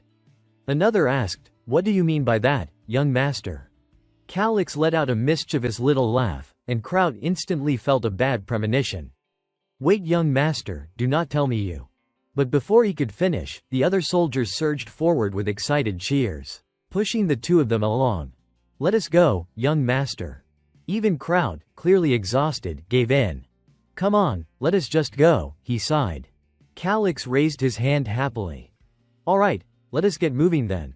Yes, young master, the soldiers responded in unison, spirits high. Night had fallen, draping the sky in darkness as they arrived at a lively festival. People were eating, laughing, raising their glasses, and chatting with strangers over drinks. The soldiers and Calix looked around with wide eyes, marveling at everything. One soldier exclaimed, if only our territory had a place like this. Suddenly, a voice called out, drawing everyone's attention. Good evening, everyone. Calix's eyes widened the moment he saw the person approaching. Urine smiled sweetly, hands folded behind her back as she greeted them. Welcome. Come on in. She suddenly grabbed Kraut by the arm, making him freeze in shock, unsure how to respond. Celestina Urine Agra added cheerfully, if you are looking for good drinks, this is the best place you will find. Kraut cleared his throat, flustered. I feel a little embarrassed. Seeing him like that, Calix smirked, walked past them, and said, it is fine. Let us go. The others blinked in surprise at his forwardness, while Urine looked downright delighted. Inside, the tavern was bustling. Customers filled the tables, laughing loudly and calling for more food and drinks. Bring us some liquor, Calix said. Yes, sir, the server replied. Thomas, already flushed bright red, threw an arm around Kraut's shoulders. Sir Kraut, are not you drinking? Another soldier chimed in with a grin. The young master said it is fine. Just drink just this once. Kraut politely declined, remaining firm. If anything happens to the young master, it won't be good. I will refrain. The man beside him reddened and murmured, you are way too serious. Calix, meanwhile, sat quietly, watching Urine with unreadable eyes. Then, out of nowhere, he called out, hey, you. A pink-haired young man who had been walking by froze at the sound of Calix's voice. He turned, stiff and wary, as Calix slowly approached him. Urine gave a strained smile. Yes. Calix gave a faint, knowing smile and motioned for Urine to come closer. She stepped toward him, confusion written all over her face. What is it? She asked. Leaning in, Calix whispered mysteriously, is not there somewhere quieter? Another tavern would be fine. Urine blinked, baffled, folding her arms with an awkward expression. Well, there is, actually. But if I take you somewhere else, I will get in trouble. Calix cast a glance over his shoulder at the soldiers, who were laughing, drinking, and chatting without restraint. Then he said, they are having fun here, are not they? Taking just one more person out should not cause any problems. He pulled out a gold coin, and Urine's eyes immediately locked onto it. If you take me to a quiet salon, Calix said casually, tossing the coin into the air, I will give you this. Urine's jaw dropped as the gleaming gold spun above them. She caught it with both hands, a bright smile breaking across her face. Still clutching the coin, she looked up at him with a delighted giggle. Deal. But in exchange, let the others drink here, all right? Calix nodded. Of course. He called out, Kraut. The knight immediately stood up and walked over. Yes, young master. Then let us go, Urine said cheerfully as she led the way out of the tavern. The three of them stepped outside, following her pace as she guided them down a dimly lit street with no one else in sight. This way. Calix walked up beside her and struck up a conversation. Have you lived in Pozniu long? Urine's voice swelled with pride. I have been here for over 10 years. Calix stared at her, stunned. You do not even look 10 years old. She whipped around, furious. What did you just say? I will have you know I am 14.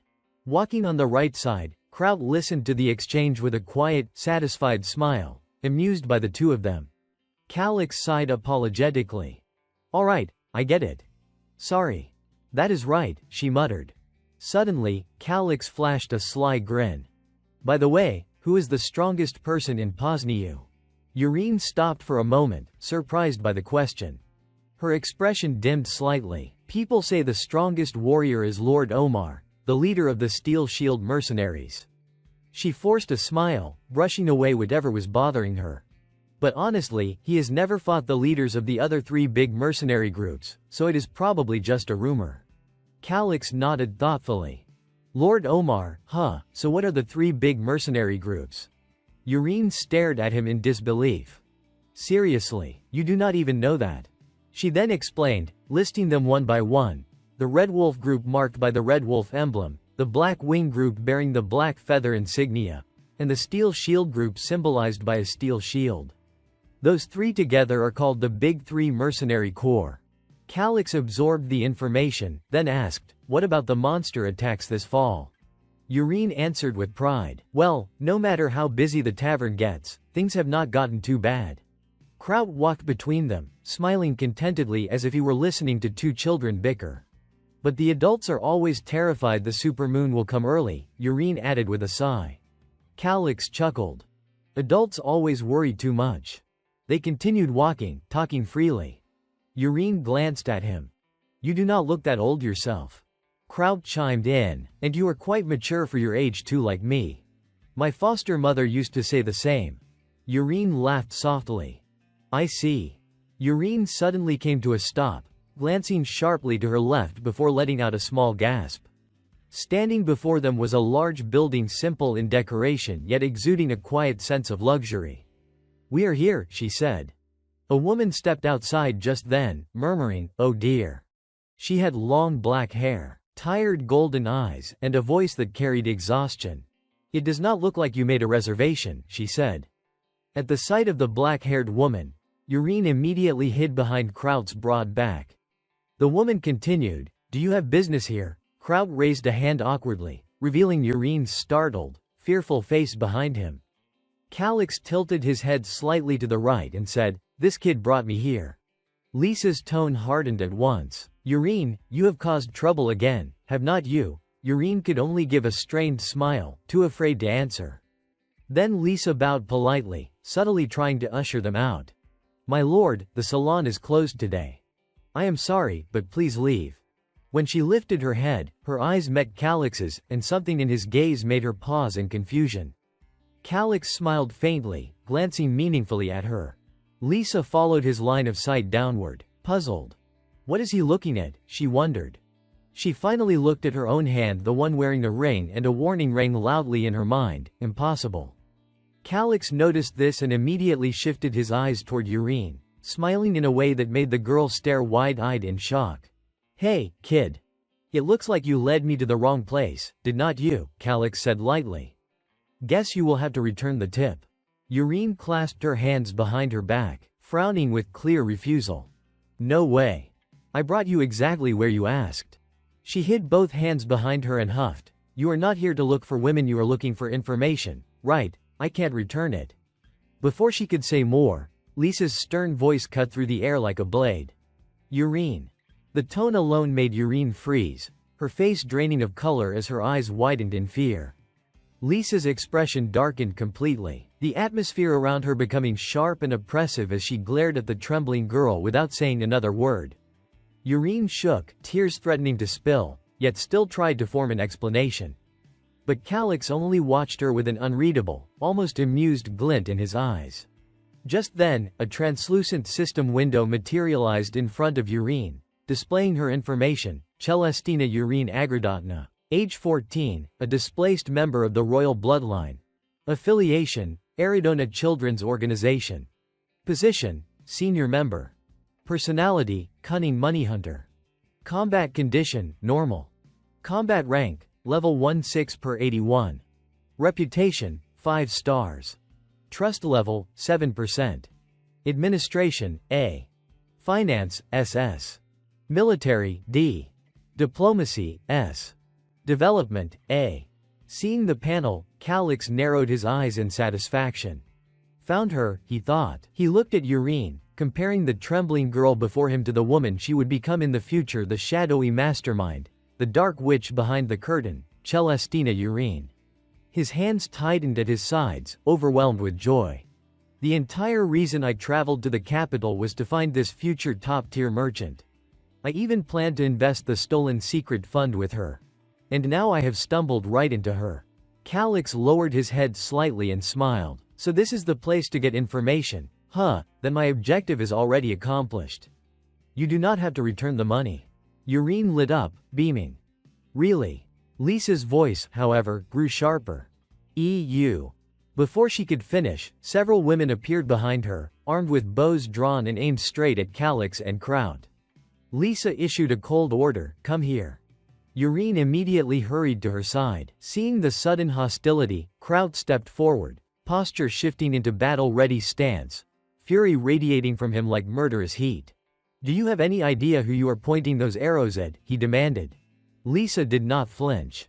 Her expression remained stern as she said, in a high-class salon like this, it is rare but not impossible to encounter uninvited guests who stubbornly refuse to leave.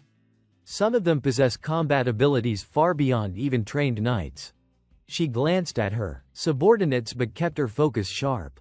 If you leave quietly now, we won't take any action, she added. Calix let out a soft, almost amused smile, his expression unchanging and calm. Are not you being a little too rigid? If you drive everyone away without even trying to talk properly, how do you expect to ever make allies? Behind her, Urine whispered urgently, see, I told you this is going too far. Lisa, however. Lisa did not even bother responding to Urine's whispered protest. She simply issued another sharp warning, Urine. Calix's eyes narrowed slightly, a faintly mocking smile curling on his lips. You may possess a beauty that defies age, he said, but you certainly do not seem any wiser than the young heir standing before you. Lisa did not answer. She only frowned, but inwardly she thought, I know his capabilities better than anyone. She glanced back at tiny, trembling Urine behind her, her eyes darkening with worry. But if our true identities are exposed? Her expression hardened, brows furrowed, gaze sharpening. After a long moment of hesitation, she finally spoke. Fine. Calix lightly tugged on Kraut's sleeve as he looked at the woman shielding Urine, and she warned them coldly, if you do not want an arrow through your skull, answer my question. Who are you, and at least give me your name? Calix let out a weary sigh. You have known the answer for a while now. Why do not you take off that ring and pass it to the girl standing behind you? Hearing that, Urine's expression fell. She quietly eyed the ring on Lisa's hand, saying nothing. Lisa stared at Calix in shock. Do you even understand the meaning of this ring? She asked, her voice unsteady. Calix remained completely composed. With the royal crest of Agridatna carved so clearly into it, what else am I supposed to think? He winked, a mischievous smile spreading across his face. Is not recognition exactly what you want? The women holding bows tightened their grips, eyes sharpening with caution. Lisa warned him again. You are putting yourself in even greater danger. Her face tightened in anger and she suddenly shouted, Young Master Calix. Kraut immediately shifted into a ready stance, but Calix answered her in an indifferent tone. What, if you knew my name, you should have said so sooner. He smirked. Do you only know the name? How do you think I tracked this place down? Lisa's eyes narrowed, wary and calculating. Calix continued, what information do I want right now and what do you think I am capable of offering in exchange? The woman stiffened, her hands curled into fists as she thought frantically, I can't answer that. I assumed only members of the royal family or assassins targeting us could recognize us from a crest alone. But a foreign count's heir identifying it immediately. Calix closed his eyes briefly. She must be completely shaken. Then he asked aloud, no answer, his gaze shifted behind her. Urine, what do you think? Urine jumped slightly as her name was called but recovered quickly. Without hesitation, she replied, people say the more complicated a problem is, the simpler the answer tends to be. She stepped out from behind Lisa and added with a bright, confident tone, the young master has an excellent memory. He never forgets anything he sees. Then she explained, the royal crest appears in plenty of history books. He must have seen it somewhere before. Calix raised a brow at her answer, amused. Urine went on, besides, it is just the emblem of a fallen royal line. Nothing special. The woman beside her scolded softly, Lady Urine. She turned away in frustration, and Calix burst into laughter at the sight. "You are quite clever," he said. Urine shot back proudly, and young master is not ordinary either. Lisa pressed a hand to her forehead in exasperation. "Lady Urine." She finally ordered the archers. "Enough. Both of you, stop." She turned toward the building and said, "This place is too exposed." Then she walked to the door, glanced over her shoulder, and motioned to them. "Come inside. We will talk there." Calix's expression grew serious as he looked at her. The group followed her into a luxuriously decorated room. Lisa gestured toward a sofa. "Please, sit." Calix scanned the space discreetly, assessing every detail. "So this place is designed for dining, entertainment, and sleeping afterward. A place like this, huh?" He moved toward Lisa, intending to sit, but paused. "Is not it a little tense," he said lightly, "for a man and a woman to be alone together in a salon?" Lisa frowned, closing her eyes briefly as she warned him, "I still have not decided whether I will let you walk out of here safely." Calix looked thoroughly unimpressed, as though Lisa's warning barely registered in his mind. She pressed on, "Is the young master not planning to persuade me?" Her sharp gaze cut toward him, as if she were trying to dissect his intentions on the spot. Calix exhaled in deep irritation. "Your hospitality is a bit lacking," he said lazily. "Normally, you would at least offer tea." "Kraut, it is fine. Sit down." "Yes, sir," Kraut replied immediately, dropping into a seat. Lisa remained silent for a moment, eyes closed, then clapped her hands once. Women dressed in revealing outfits entered at her signal, carrying trays of tea.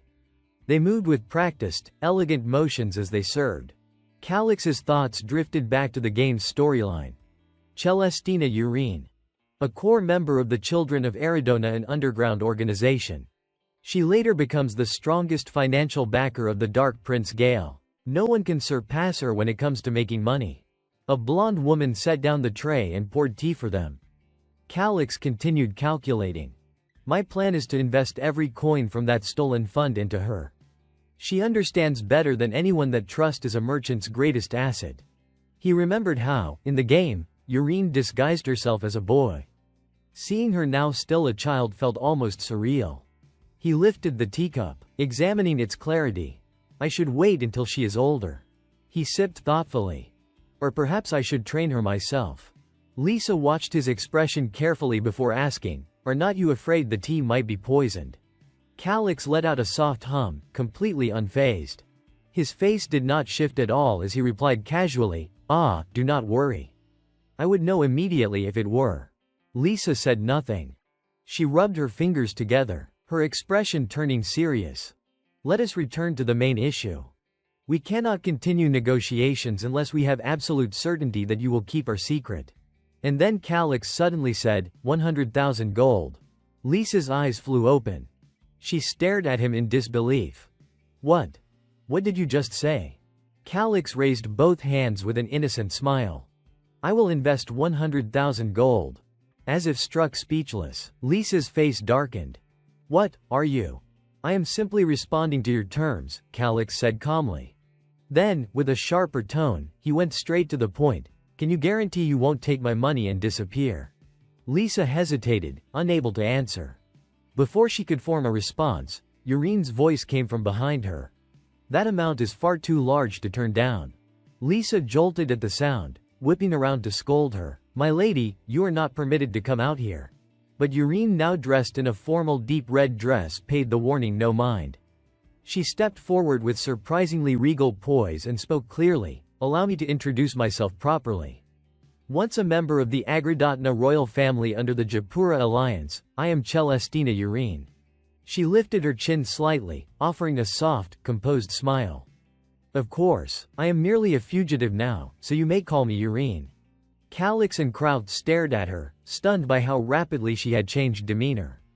One of the women beside Lisa whispered anxiously, "Princess Urine. Just moments ago she was acting like a child." Calix watched her walk over and sit across from them. "And now she looks like an entirely different person." Urine sat with a dignified calm, her delicate features carrying the solemnity of royalty. Calix found himself smiling inwardly. Come to think of it, she is only a year older than this body of mine. He studied her carefully. It seems I do not need to hold back. Kraut remained frozen, eyes wide. I thought she was just a cute little boy. Calix chuckled. Being a princess does not mean you know how to make money. If you want my investment, you will need to explain it clearly. Yurine pointed forward with steady determination. First, we have a network of exiles. That means we can gather information rapidly. The most basic principle of business is simple: buy low, sell high. Calix crossed one leg over the other, brow furrowing. You are attempting to profit through the kingdom's distribution sector. But is not the competition brutal? He glanced downward before adding, and nothing guarantees your competitors the Royal Merchant Guild will play fair. Calix laid out the flaws in Yurine's proposal, his tone calm but unmistakably sharp. They have powerful backers. They can make things difficult for you at the border, create problems with customs procedures. He tapped his fingers lightly on the armrest, then added, or seize your goods under some fabricated pretext. Yurine puffed out her cheeks in irritation, clearly offended. Any business has risks, she shot back, her voice prickling with defiance. And do not underestimate our organization. She curled her lips into a sly smile and pointed at him. We can handle smuggling too. Calix shook his head repeatedly, rejecting the idea before she even finished. No. Absolutely not. It has to be legal, otherwise none of this has any meaning. The money I have. His voice dipped for a moment as guilt pricked at him. He quickly added, it is difficult to prove the source. The entire point of this investment is to bring it into the light. Yurine studied him carefully, her eyes narrowing in quiet calculation. Then she suddenly spoke, her voice slicing through the room and making both Calix and Kraut jolt upright. So the goods are stolen. Calix forced a calm facade, though his eyes flickered in panic. Not stolen. It is compensation confiscated as reparation for emotional damages, he declared, trying to sound dignified. Next to him, Kraut lowered his head, shaking with nervousness. Yurine did not buy it. She delivered her verdict without hesitation. Which means they are stolen goods. Her blunt words made Calix spring to his feet, anger flaring across his face. More importantly, how can you guarantee you won't run off with my money once you have it? Kraut broke into a cold sweat, watching the two with terrified eyes. Lisa and Yurine exchanged bewildered glances. Neither spoke, but both were thinking the same thing. He hit the exact weak point, did not he? Then, out of nowhere, Yurine responded in an almost casual tone. That is simple. She smiled lightly, as if offering the most reasonable solution in the world. I will be the hostage.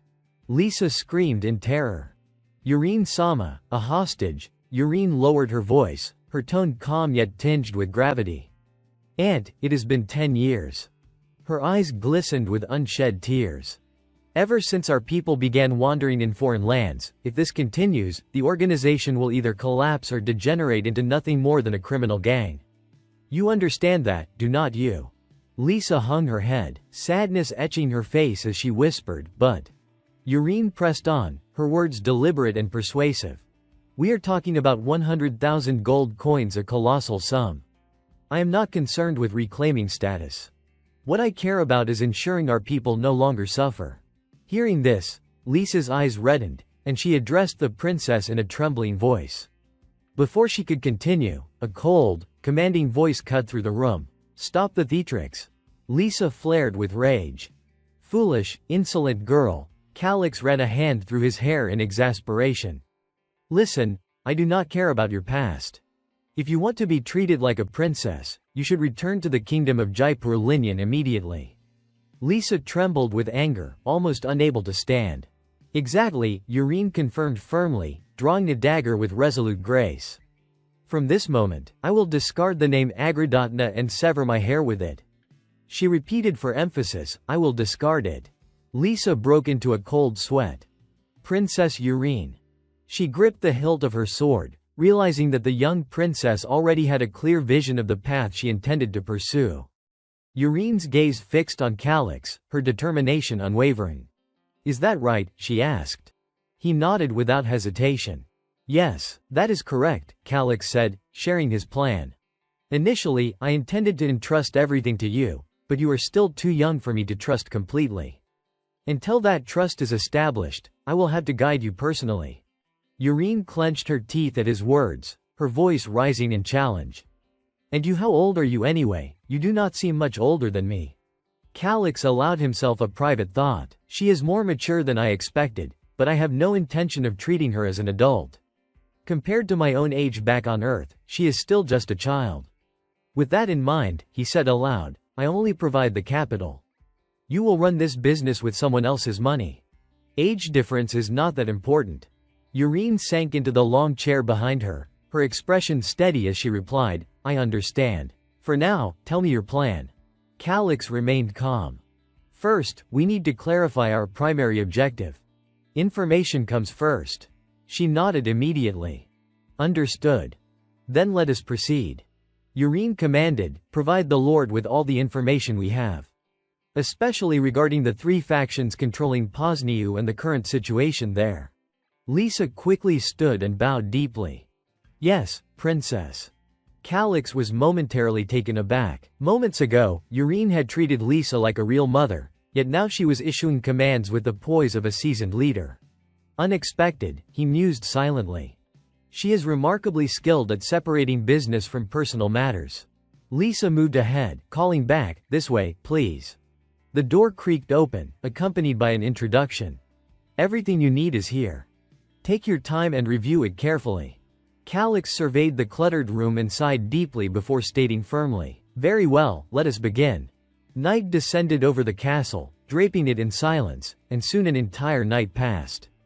Calix reclined on the chair with his legs crossed, yawning repeatedly. Already morning, he murmured, complaining. It is not persuading Yurine to increase the budget that worries me. The real challenge is conquering that dungeon. Calix contemplated silently. There are 2 options, enter the dungeon with the elite members I have brought along, or hire additional mercenaries. He sat up abruptly. Hiring too many mercenaries increases the risk of exposing secrets, so ideally, I should rely on the elite team. But if that is the case, I will need to recruit a mage. Having a mage in a team composed entirely of knights is not just adding another strategy. A mage can completely change the team's combat dynamics, multiplying their strength many times over. That is why a mage is so valuable. I can't believe there is a 6th level mage living in Pozniu. The person Calix had in mind was Edenlin Beltua, the Hermit of Life.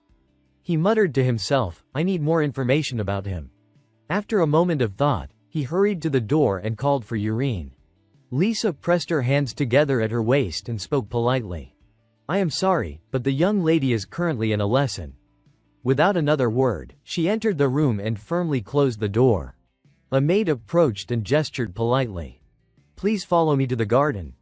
I will prepare tea and some refreshments for you. Calix turned to respond. Very well, thank you. As she poured the tea, the maid added, once her lesson is finished, I will bring her to meet you.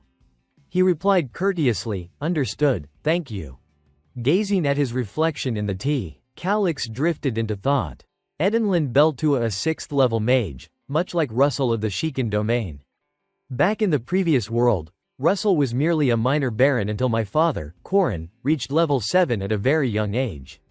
But shortly after becoming baron, he passed away, before he could establish a firm foundation for the domain. Calix nibbled on a cookie, reminding himself that he was not even the official heir of the Shikan family yet. He wondered aloud, would a 6th level mage truly side with me? Stretching his shoulders, he concluded, I suppose there is only one way to find out. Suddenly, a voice called from behind, making him startle. Exactly find out what? It was Yurine. Calix's surprise was evident. Ah, there you are. Her eyes sparkled with excitement. Why the sudden rush? When are we supposed to start this thing? She asked. Calix, dripping with sweat, tried to calm her. Relax, relax. To initiate this plan, we need thorough preparation first. It will take at least 6 months, maybe up to a year. Yurine's eyes narrowed, skeptical. Impossible. He reminded her, now, do not jump to conclusions. Here, this is a certificate of balance from the Mage Tower. It shows 30,000 gold coins. Yurine picked it up and examined it. Seems legit. But 30,000 gold. Calix raised an eyebrow. You are not planning to demand the full 100,000 gold right here, are you? Yurine shook her head. Considering the value of the Shikan domain, this is enough for now. Right. Hearing her call him right, Calix's cheeks flushed. Well, of course, the one willing to invest the most is naturally me. Yurine raised an eyebrow. Any comments? He laughed. Teasing, sounds like you think I am a fool who is easy to take advantage of. She asked in return, anyway, why did you summon me here? Calix nodded. All right. Do you know someone named Edenlin Beltua? At the mention of the